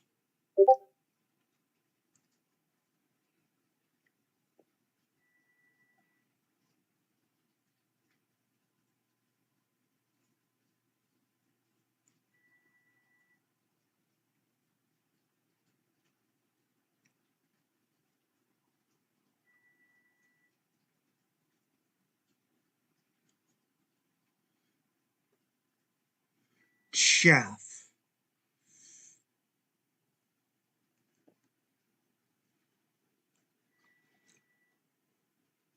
Chef Fedora. I have to make a change in this script.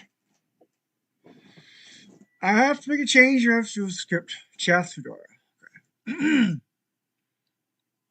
Back to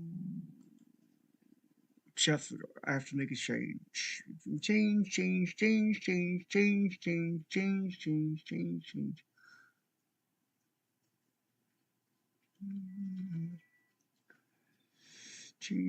Little change.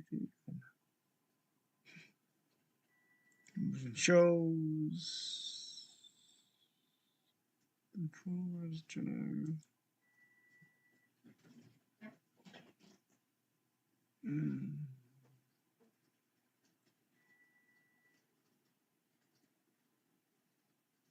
Chef.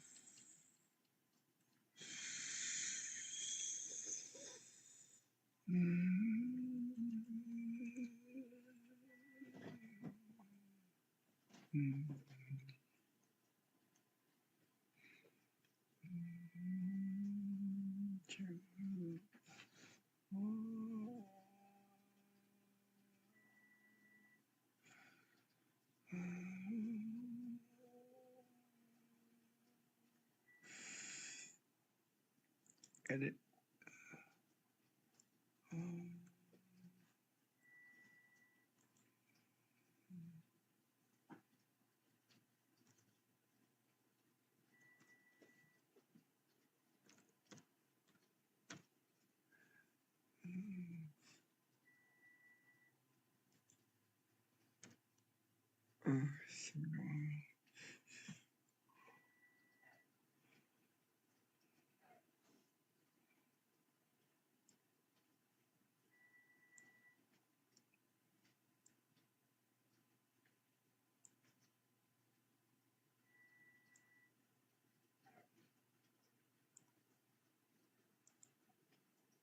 Chef.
How school reorg has entry book. That's funny.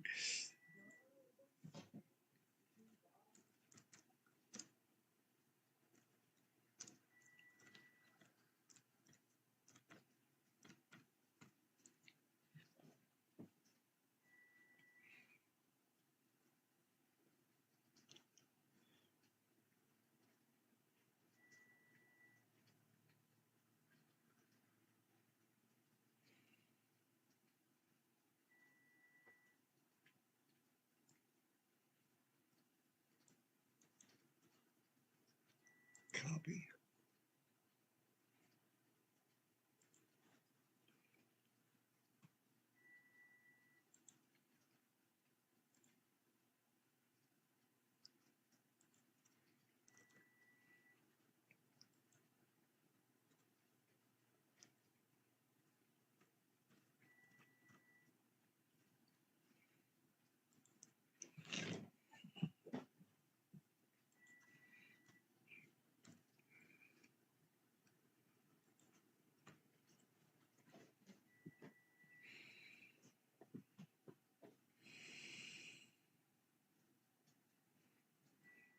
Chef or Fedora?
All the way to the end.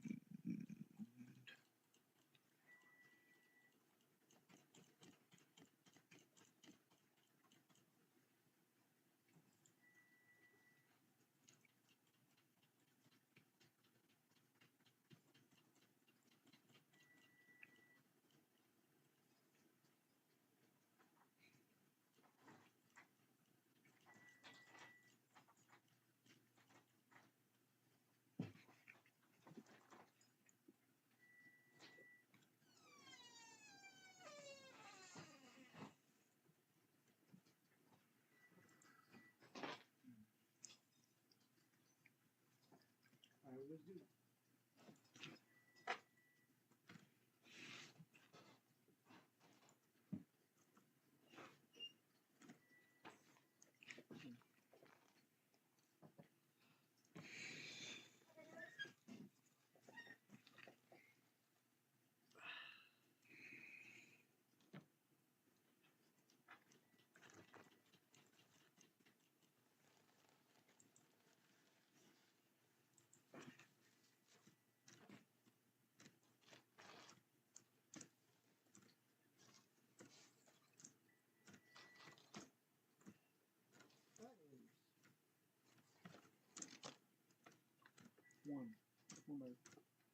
You would think it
Back to the image versions project.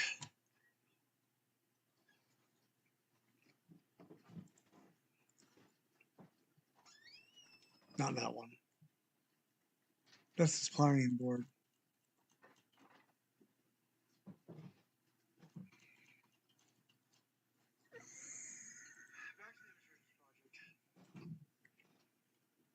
Don't want to be a feather in your cap.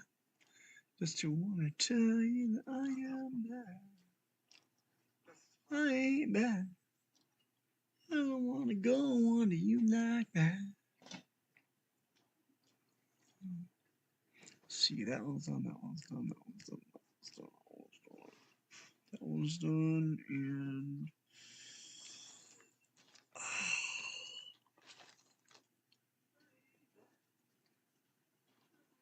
at that one.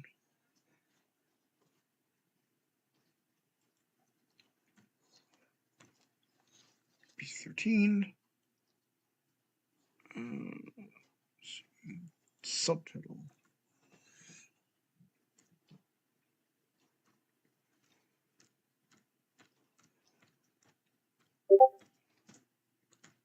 Rehash of the Jedi.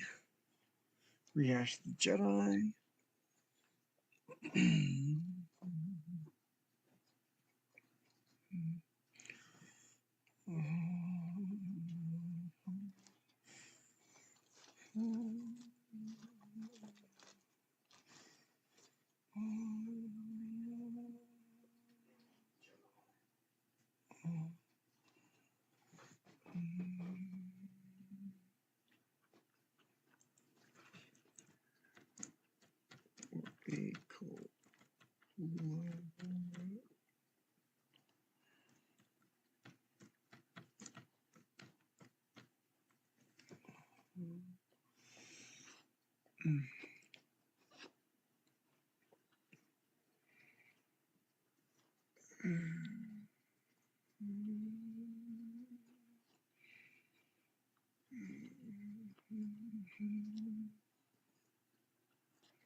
Comments or discussion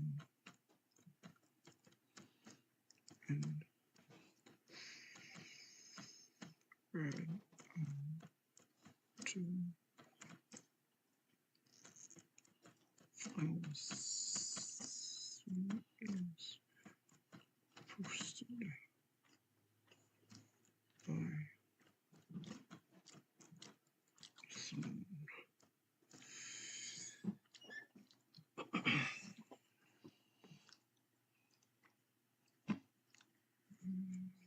So good, think about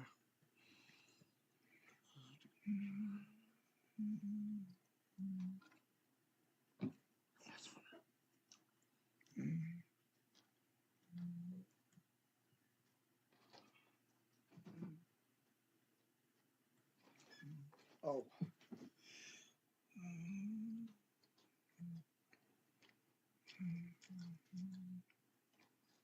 Sure.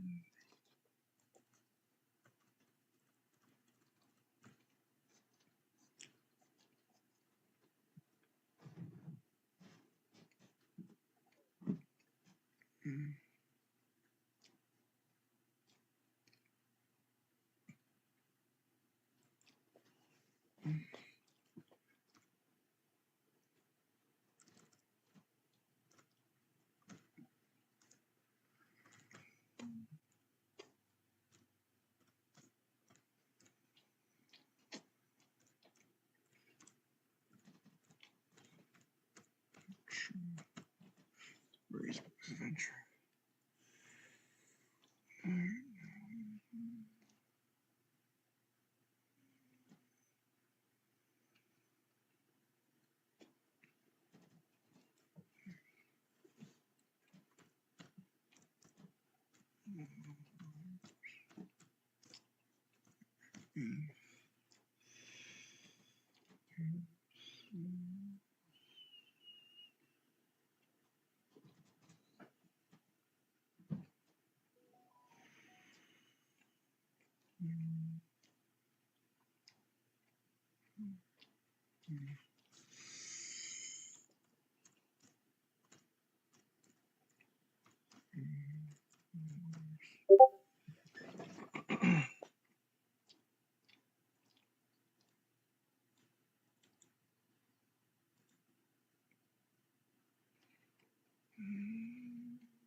This story is told in the present tense and script format because that is the way speak started to write it.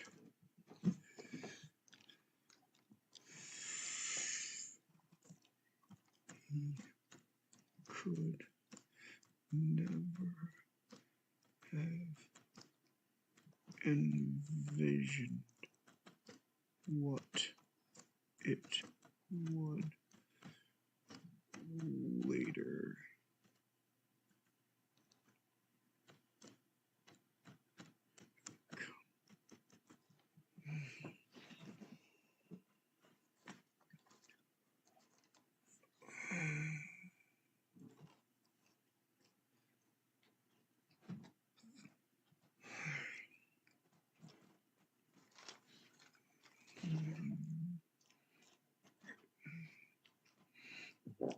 okay.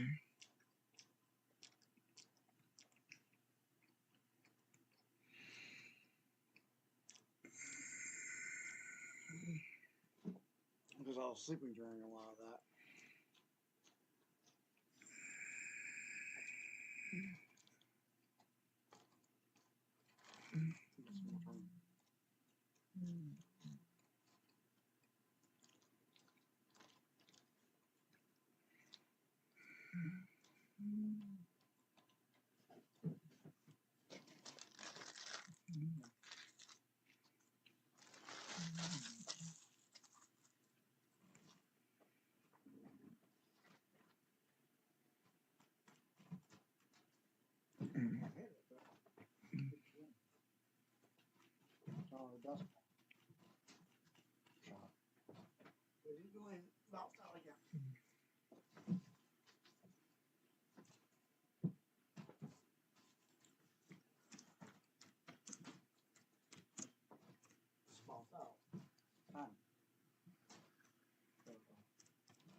good. So sad.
Who are the authors?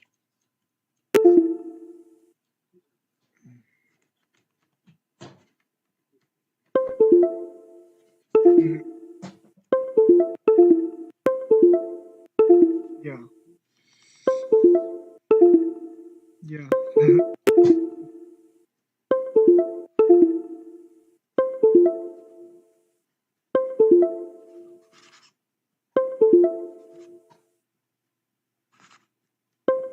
Oh, please.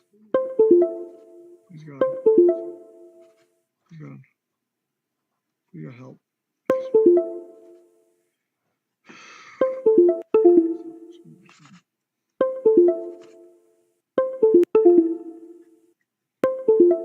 There. You're right.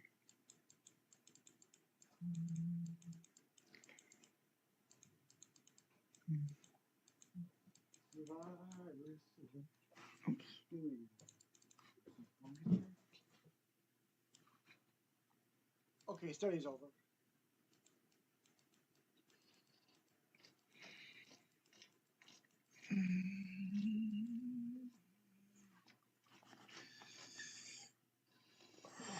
Untrue statement.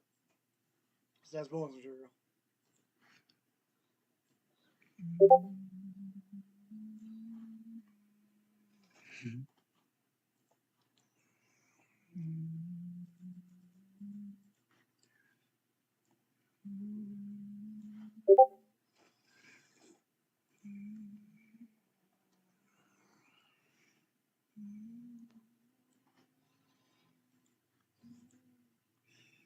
I think it's half syrup. Or syrup. Still syrup.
It's hilarious.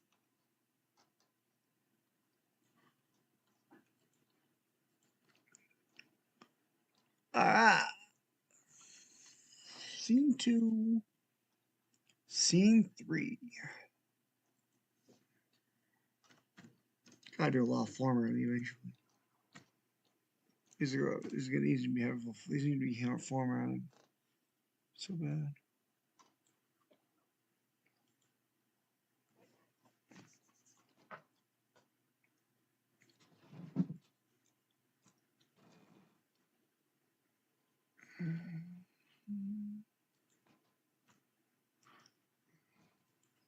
I want to eat my peaches.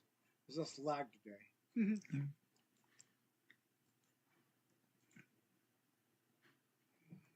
Less lag on my phone. Oh, that's interact. Roger, Dodger. No, it can't change anything. No, we'll make unnecessary changes. Most of the time.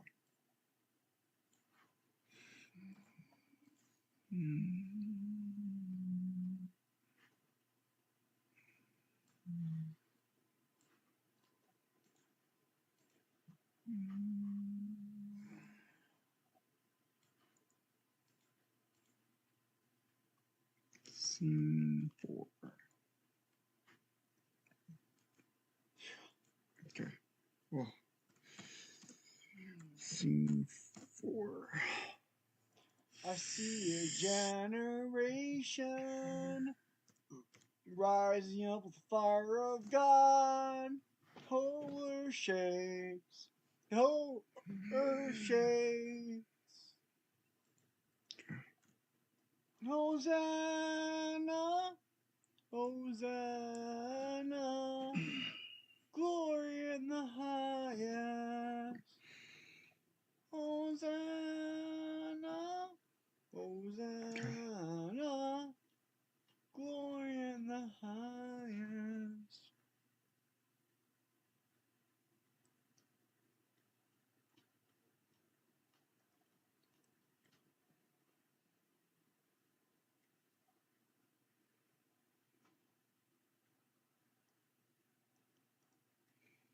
Hosanna, Hosanna,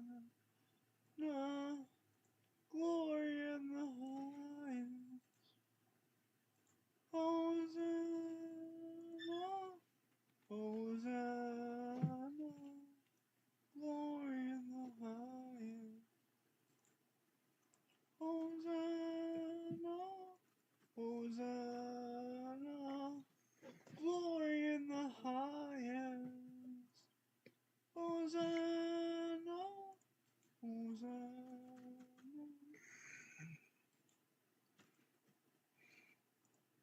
glory in the highest. Prepare how the world be yours.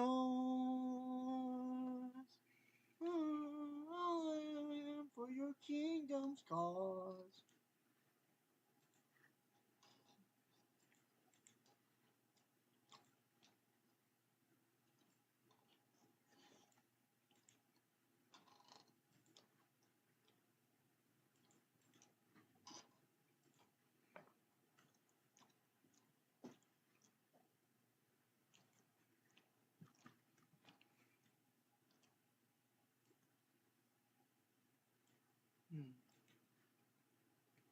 All I have for your kingdom's cause.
The Empire's scared of the show.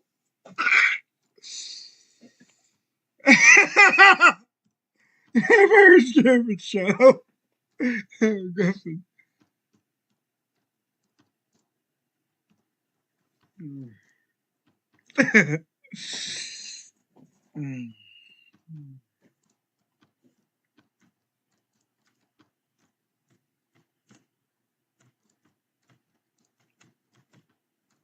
Mm.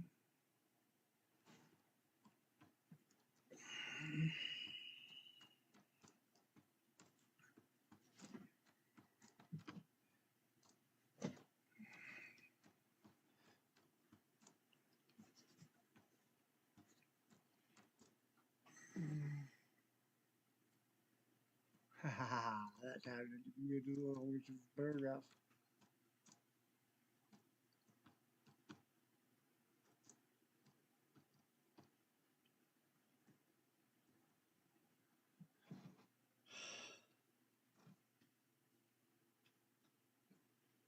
Okay. Kind of like the aliens coach put our government all the time. Really do.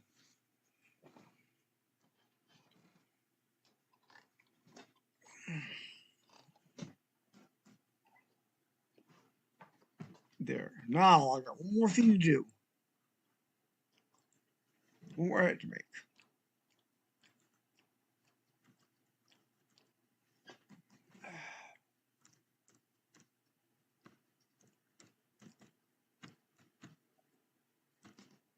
Complete. And save. Boom. Now, a few more to do and I'll be done. Then I go on to the next task.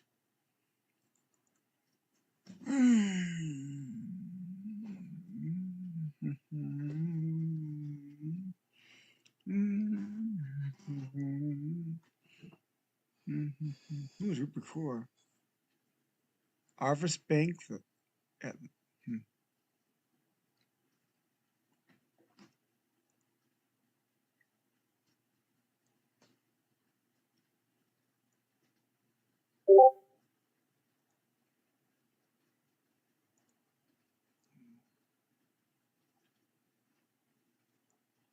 Oh, Shimbo.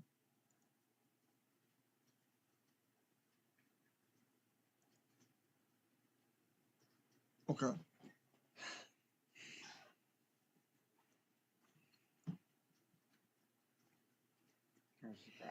Yeah.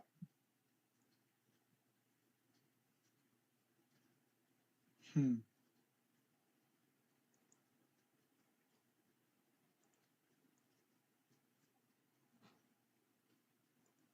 Not 91.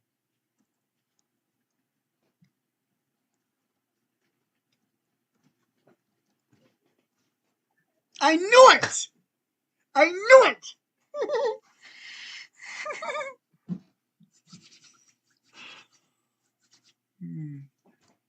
Praise God.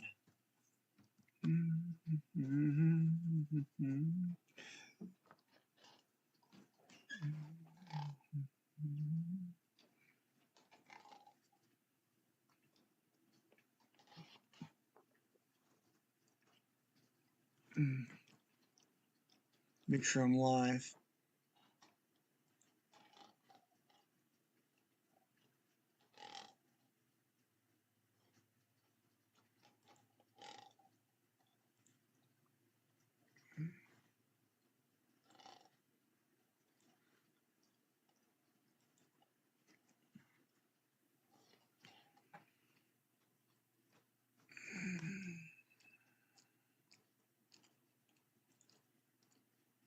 Okay.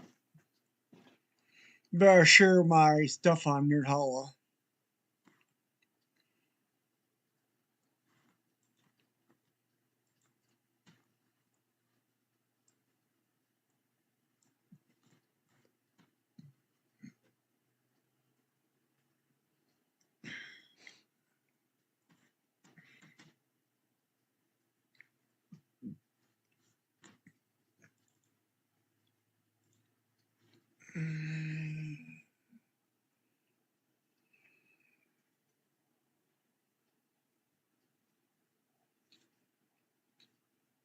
Oh, wait.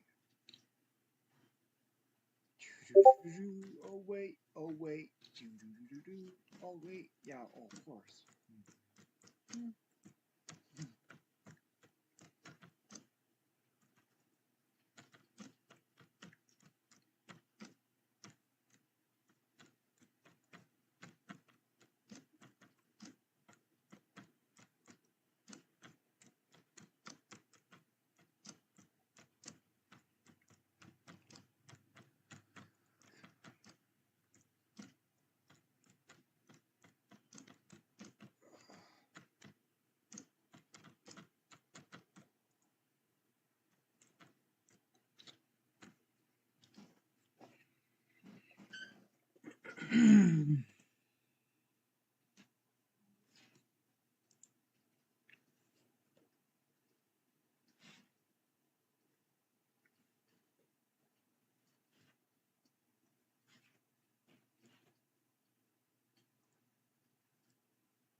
Where's the share creations at?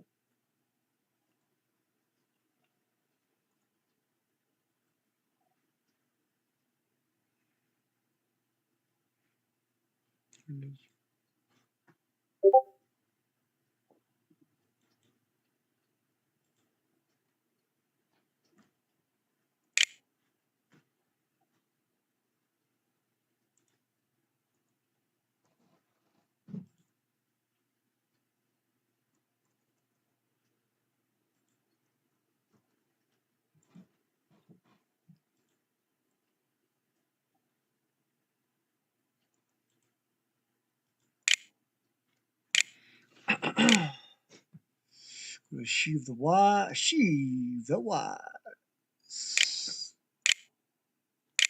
sheave the wire. Years later.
Working there every day.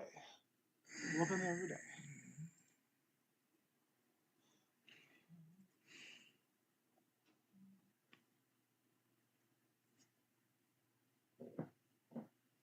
Excuse me.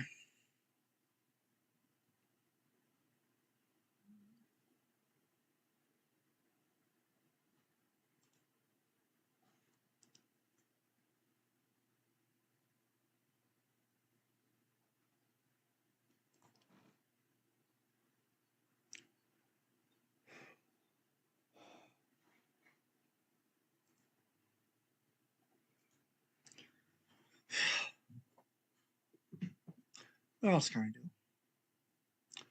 Well, guys, really, seriously, there's nothing I can do except for work on my project. So that's all good for now. Let's focus on working on my project, my 2 projects.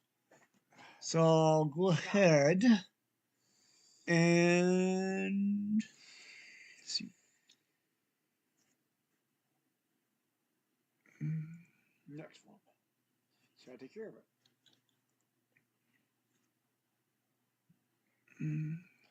Not that one. Yeah, that one. Go to the Mando. Hopefully I already Oh. Let me edit this.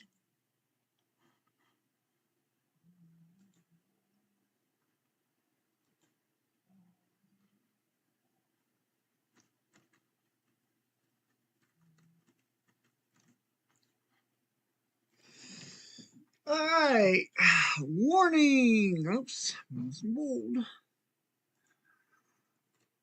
Warning. Colon. Rated. No. Warning. Star Wars Saga and Mando and Book of Boba Fett and The Bad Batch and MCU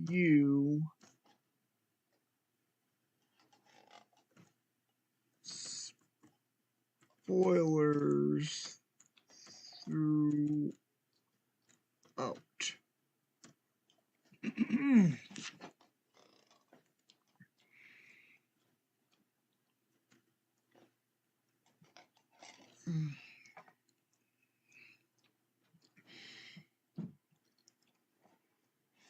Rated. Rated PG-13 for violence, sex, humor, and drug references. Rated PG-13 for violence, sex, humor, and drug references. Title. I gotta remember we've done this. Oops, it's not bold. Title.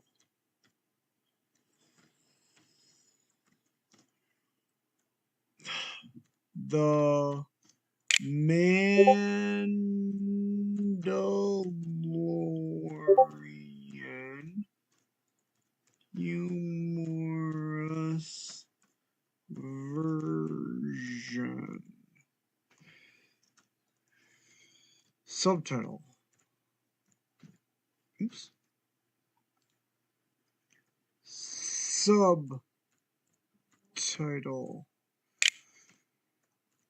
The MacGuffin.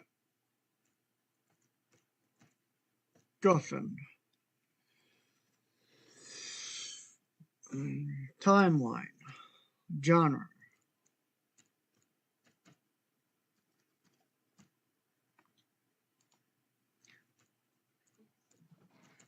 Genre. Fantasy sci-fi.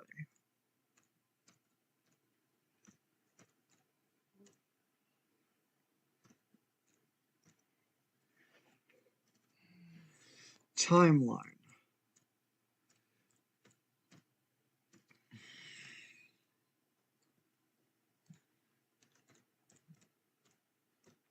Timeline. Between between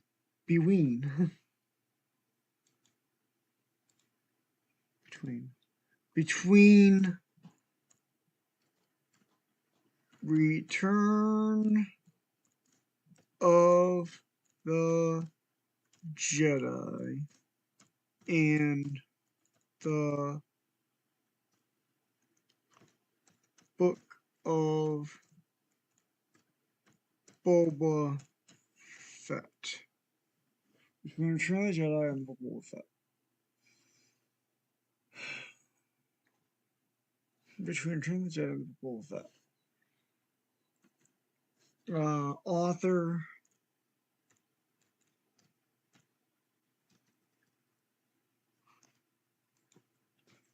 Author. First author. Study 3600. First author. First author, 33,600.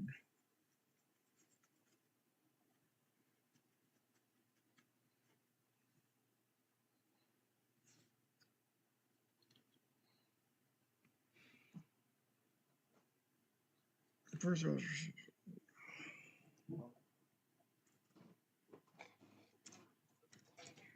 AKA Brent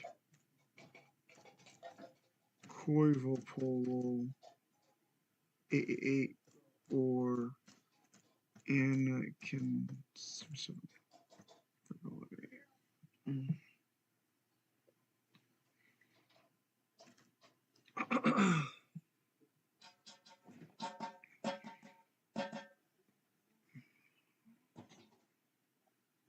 Author.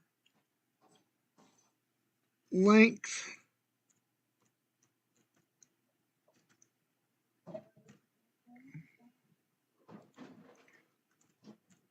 Length. Length. 2 or more TV show seasons worth of material to cover.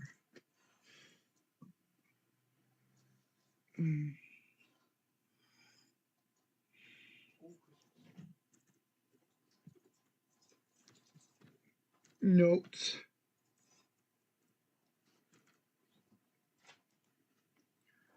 Notes. This collaborative work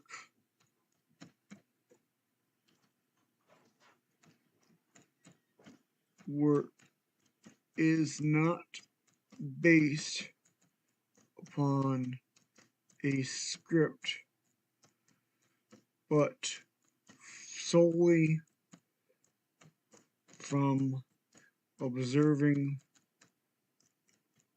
the show and adapting it from a good memory, the best you can.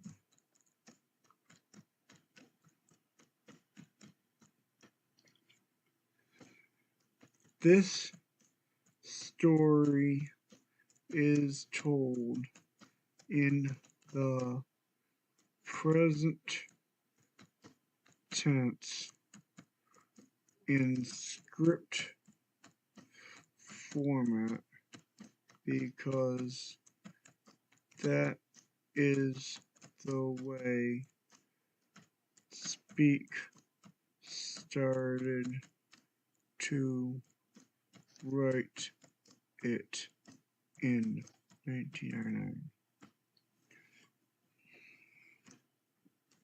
Please no comments or discussion except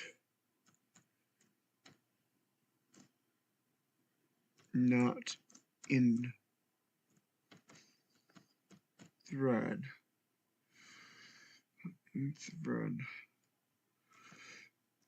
But after the seasons are all said and done and written up and parodied at the very end, the thread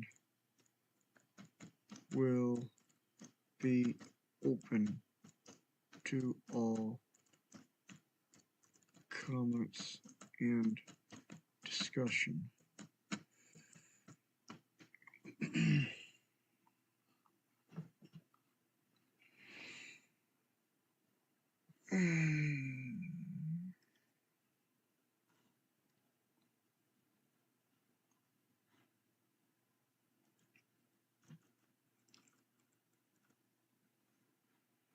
There. One more edit. Call it to say add-on. Say incomplete.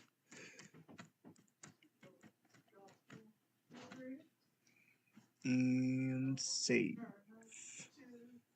I did my Star Wars yours.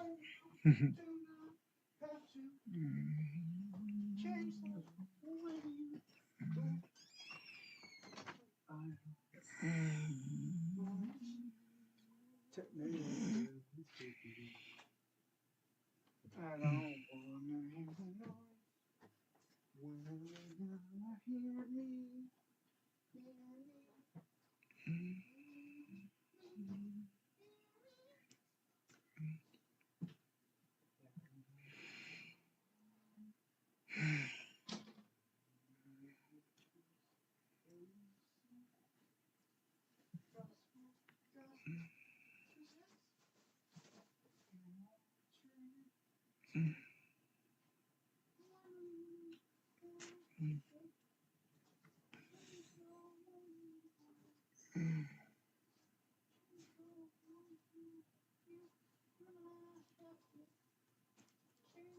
Next.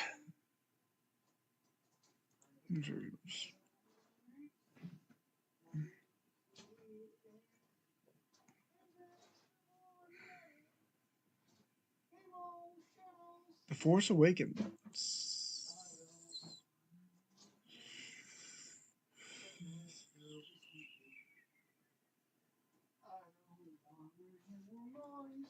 Edit. There's only a couple things I got to know.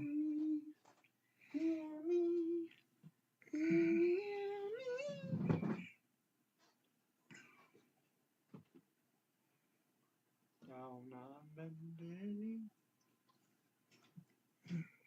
Just doing as we please as we sing. Gospel music's an alternative. When you do not have to change the way you live.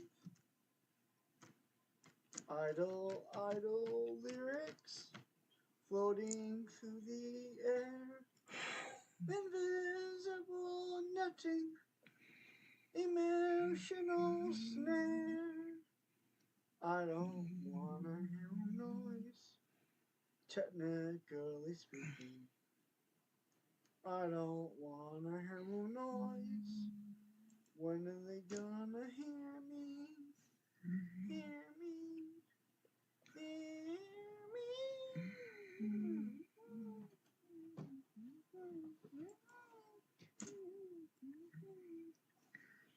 Down on bended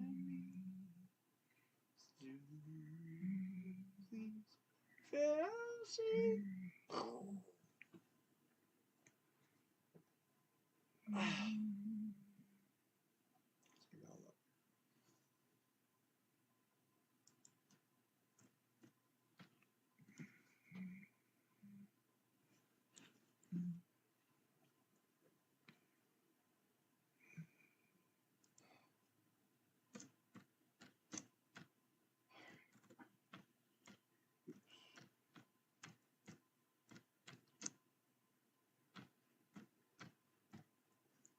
Perfect.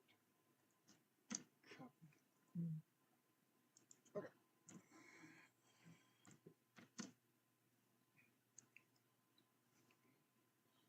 Next. Humorous versions. Done. Done. Not done. Not done.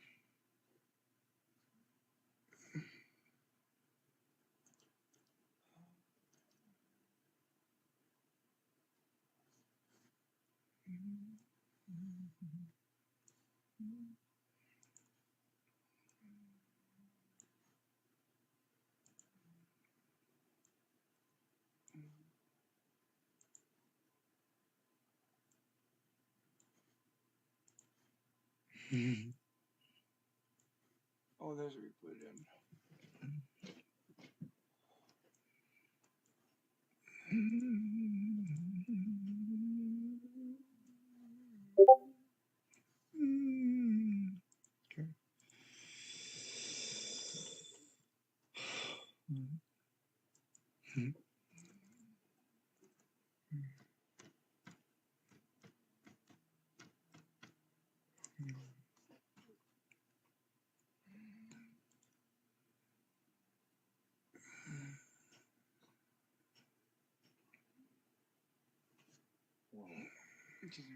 Sorry. Proof of yes, public one. Public one.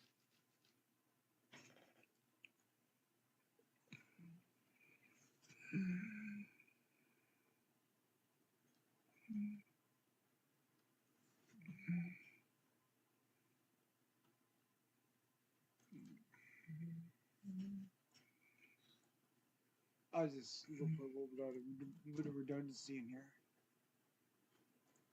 Edit the subtitle. No. Yeah, it does say something different.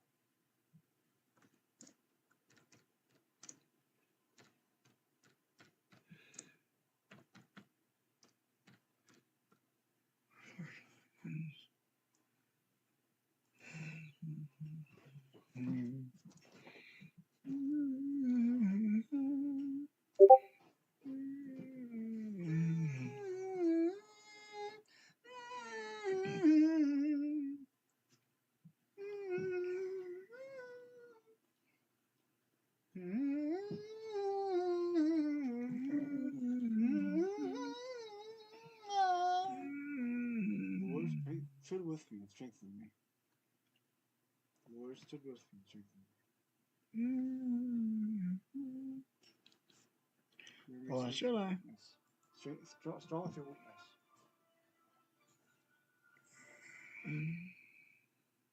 Ready to Skype me?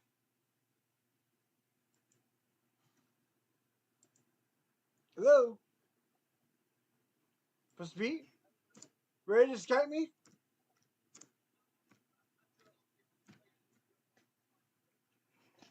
Alright, hold on, let me go get him. All the world can see me taking my pills right now because I'm on YouTube right now.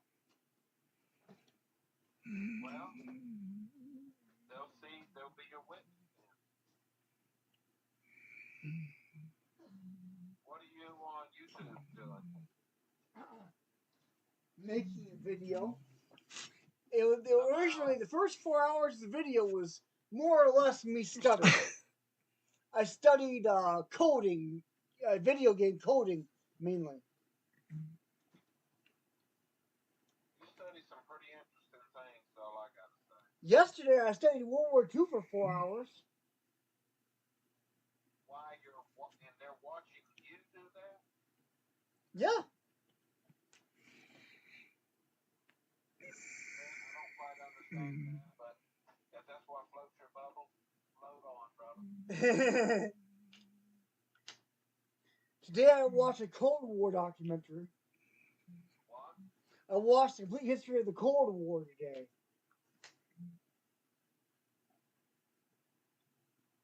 Today, I'll be learning about the history of Africa. It's newer, so. And you do it while they watch.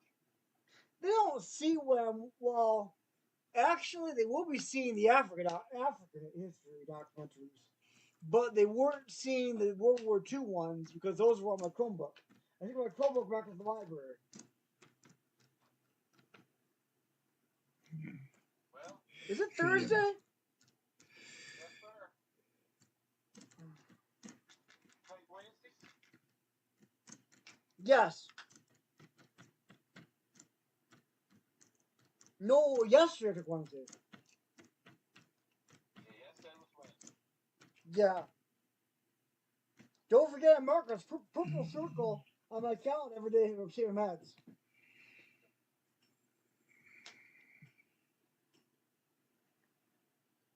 Do you have many followers?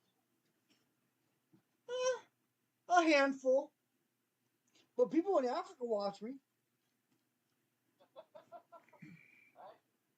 all right.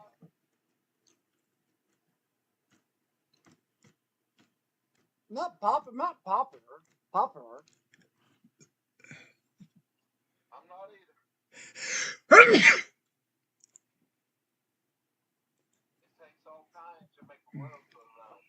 Yeah. I just took them.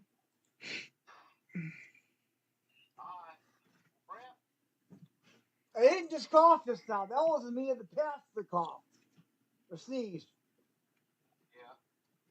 Well, Brent, I hope you have a good night. Okay? You ready for your Monopoly yet? Okay.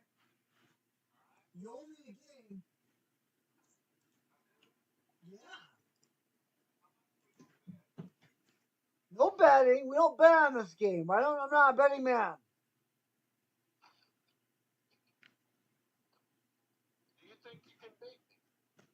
You know, there's one bet I made and won, and that was $2, either $1 or $2 was put on a round of putt-putt golf. You know what it was? What? It was if I could win, if I could make the ball go loop the loop and into the hole in one stroke, I'd get that money, and I did it. Well, that's pretty cool. And that was real. I was actually doing that. I actually did that physically. Well, cool. But anyway, we're not betting on Monopoly. What were you saying, though? Well, I guess we'll chat with you later. Love you. Love you too, buddy.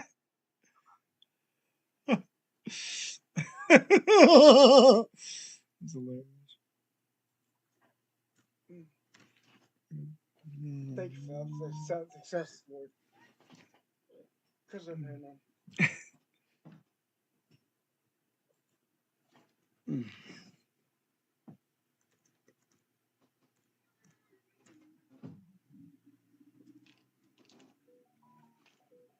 Friday's the last day.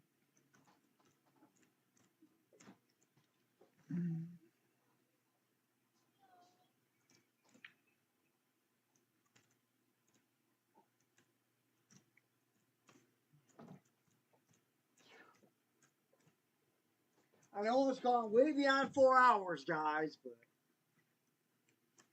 you get a bonus today. That's for any one of you who thinks it's only been 4 hours or less.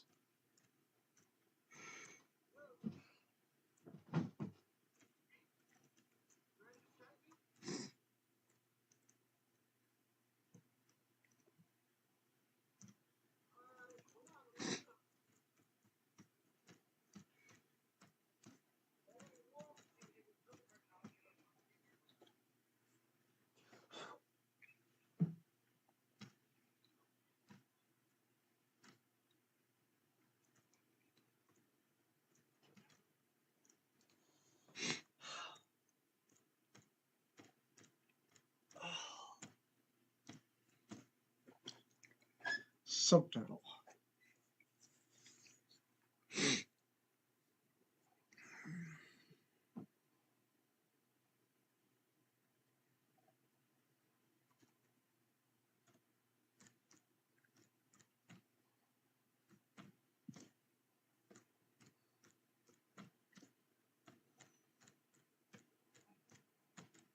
Rainbow Warriors Adventure.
eating anymore today.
Hilarious. Mm.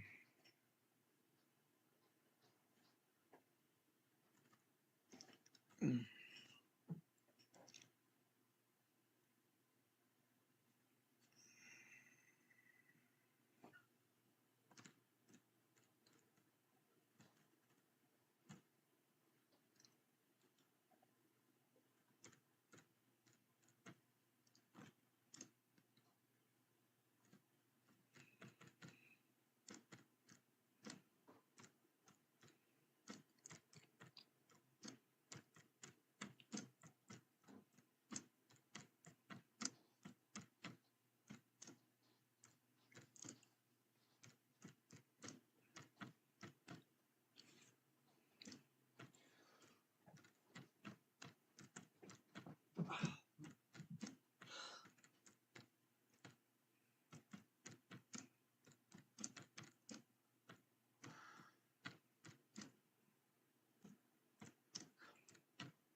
He's a printer.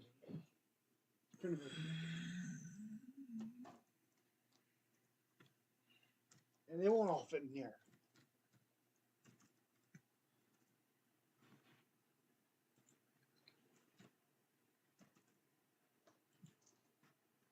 Not even close. They won't even come close to all fitting in here. I need a whole lot. So I need part one.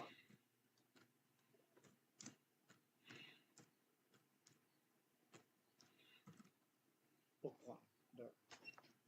Now I know that's for. So I do.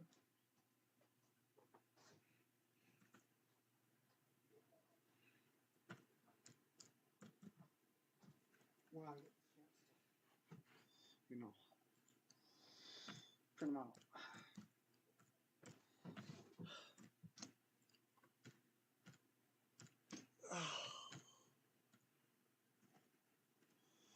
You must have been a beautiful baby. You must have been a beautiful child. You must have been a beautiful baby. You must have been a beautiful child. You must have been a beautiful baby. You must have been a beautiful child. You must have been a beautiful baby. You must have been a beautiful child.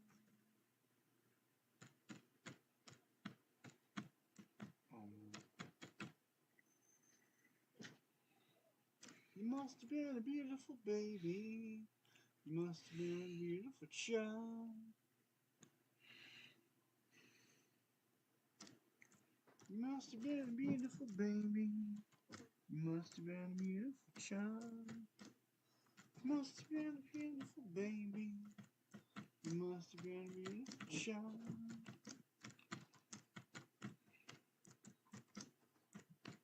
You must have been a beautiful baby. You must have been a beautiful child. You must have been a beautiful baby. You must have been a beautiful child. You must have been a beautiful baby. You must have been a beautiful child. Now there were links.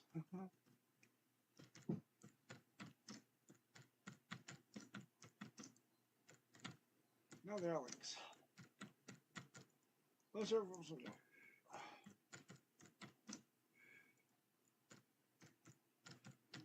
You must have been a beautiful baby. You must have been a beautiful child. You must have been a beautiful baby. You must have been a beautiful child. You must have been a beautiful baby. You must have been a beautiful child. You must have been a beautiful baby. You must have been a beautiful child. You must have been a beautiful baby. You must have been a beautiful child. You must have been a beautiful baby. You must have been a beautiful child. You must have been a beautiful baby. You must have been a beautiful child. You must have been a beautiful baby.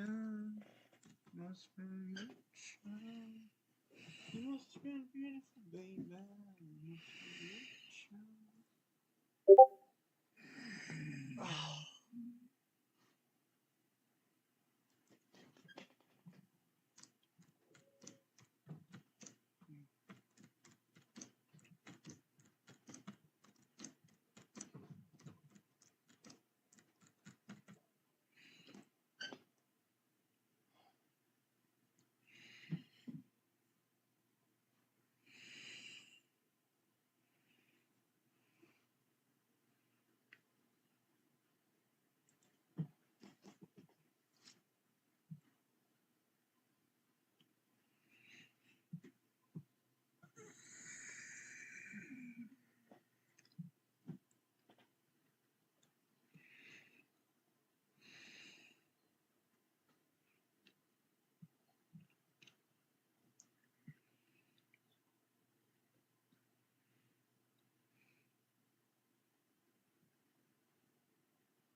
That's hilarious.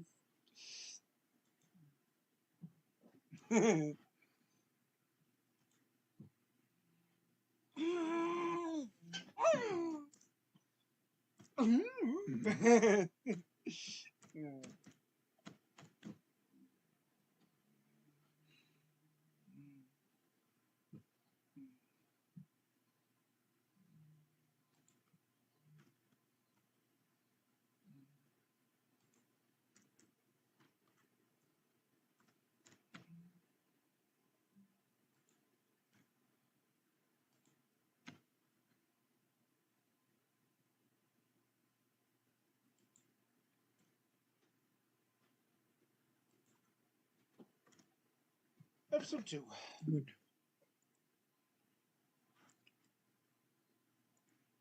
It's done.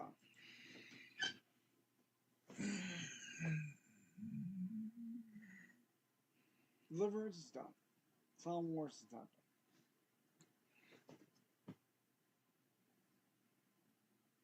That's all perfect. There's a whole bunch of done. A big block of done stuff. Just a star on there. My eye star on me. I laughed at something. What am I doing? No. I wonder.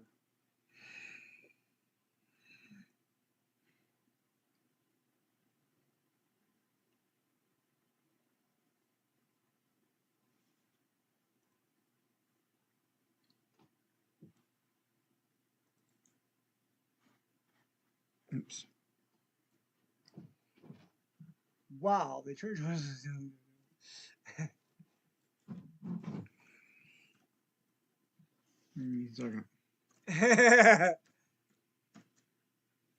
That sounds terrible.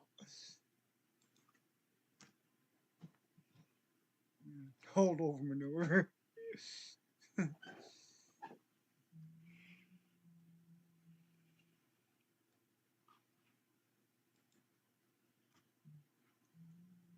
Star herder.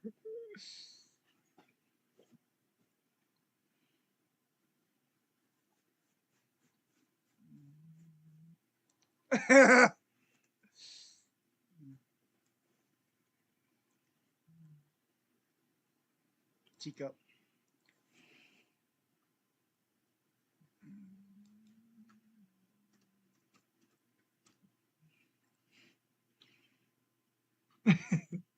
So kind of Ben.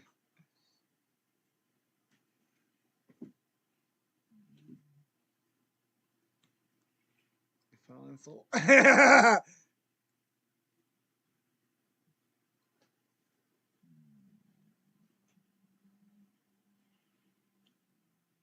We have free crystals here.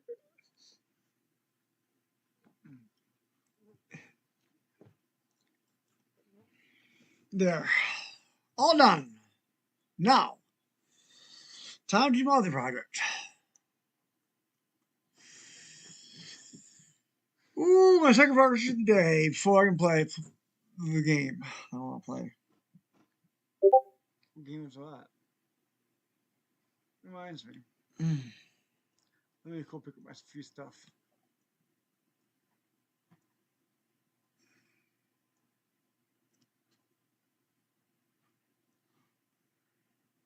You get to see it too. You'll get to see it once I'm done with this next project.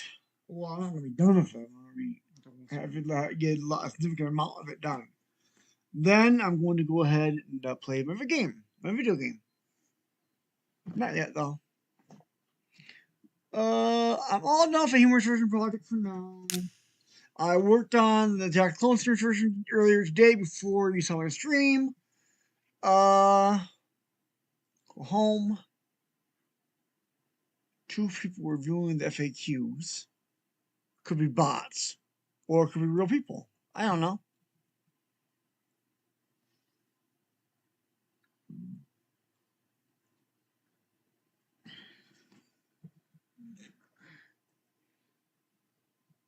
Let me put him in charge. He's 27.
Yes. 20.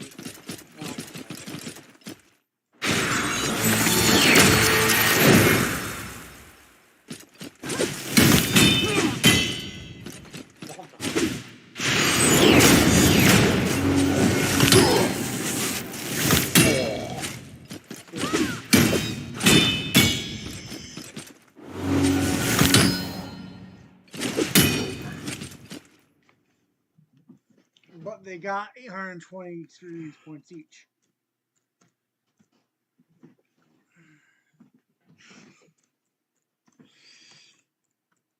Let me go to stage 1. See if I can get a defeat or victory.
Not gonna make it.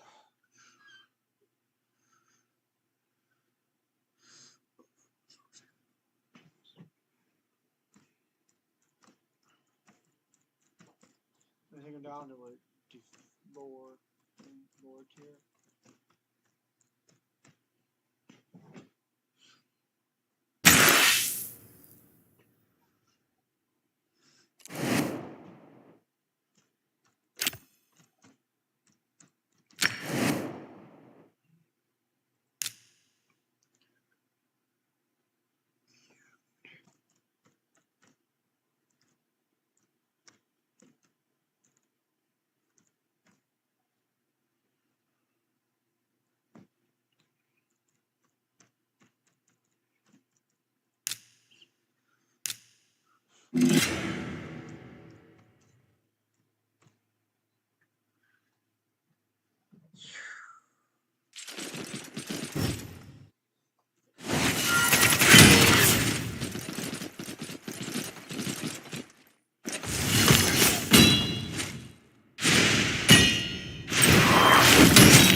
I'm never taking my 2 laptops out of my living room again. Never. They're never going back in my bedroom. Never.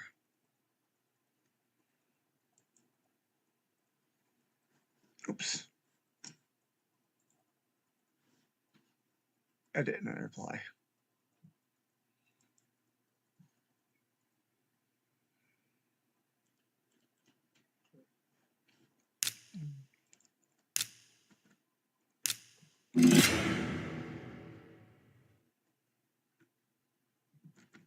All right.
I thought that was weird.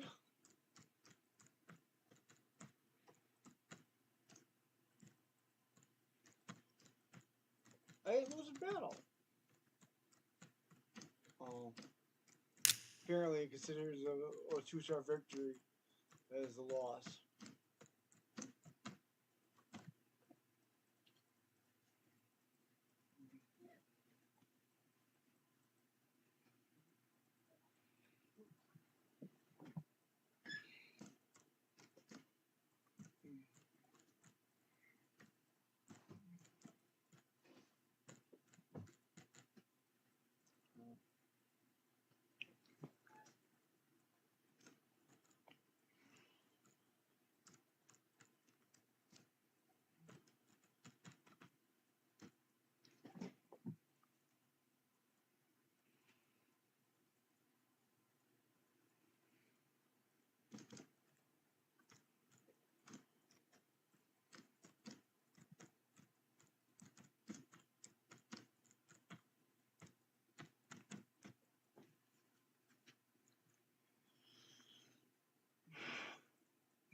Hello.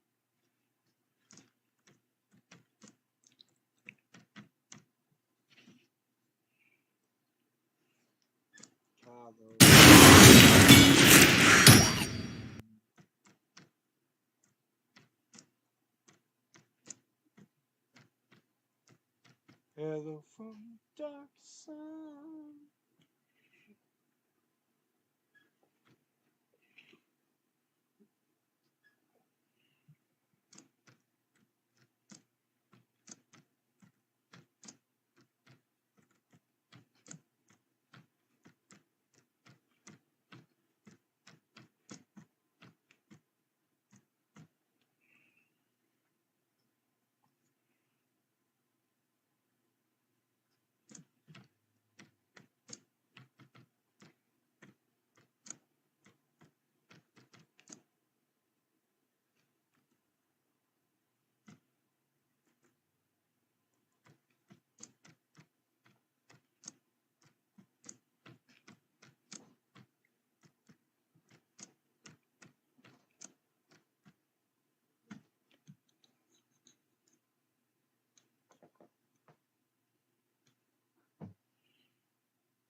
All right.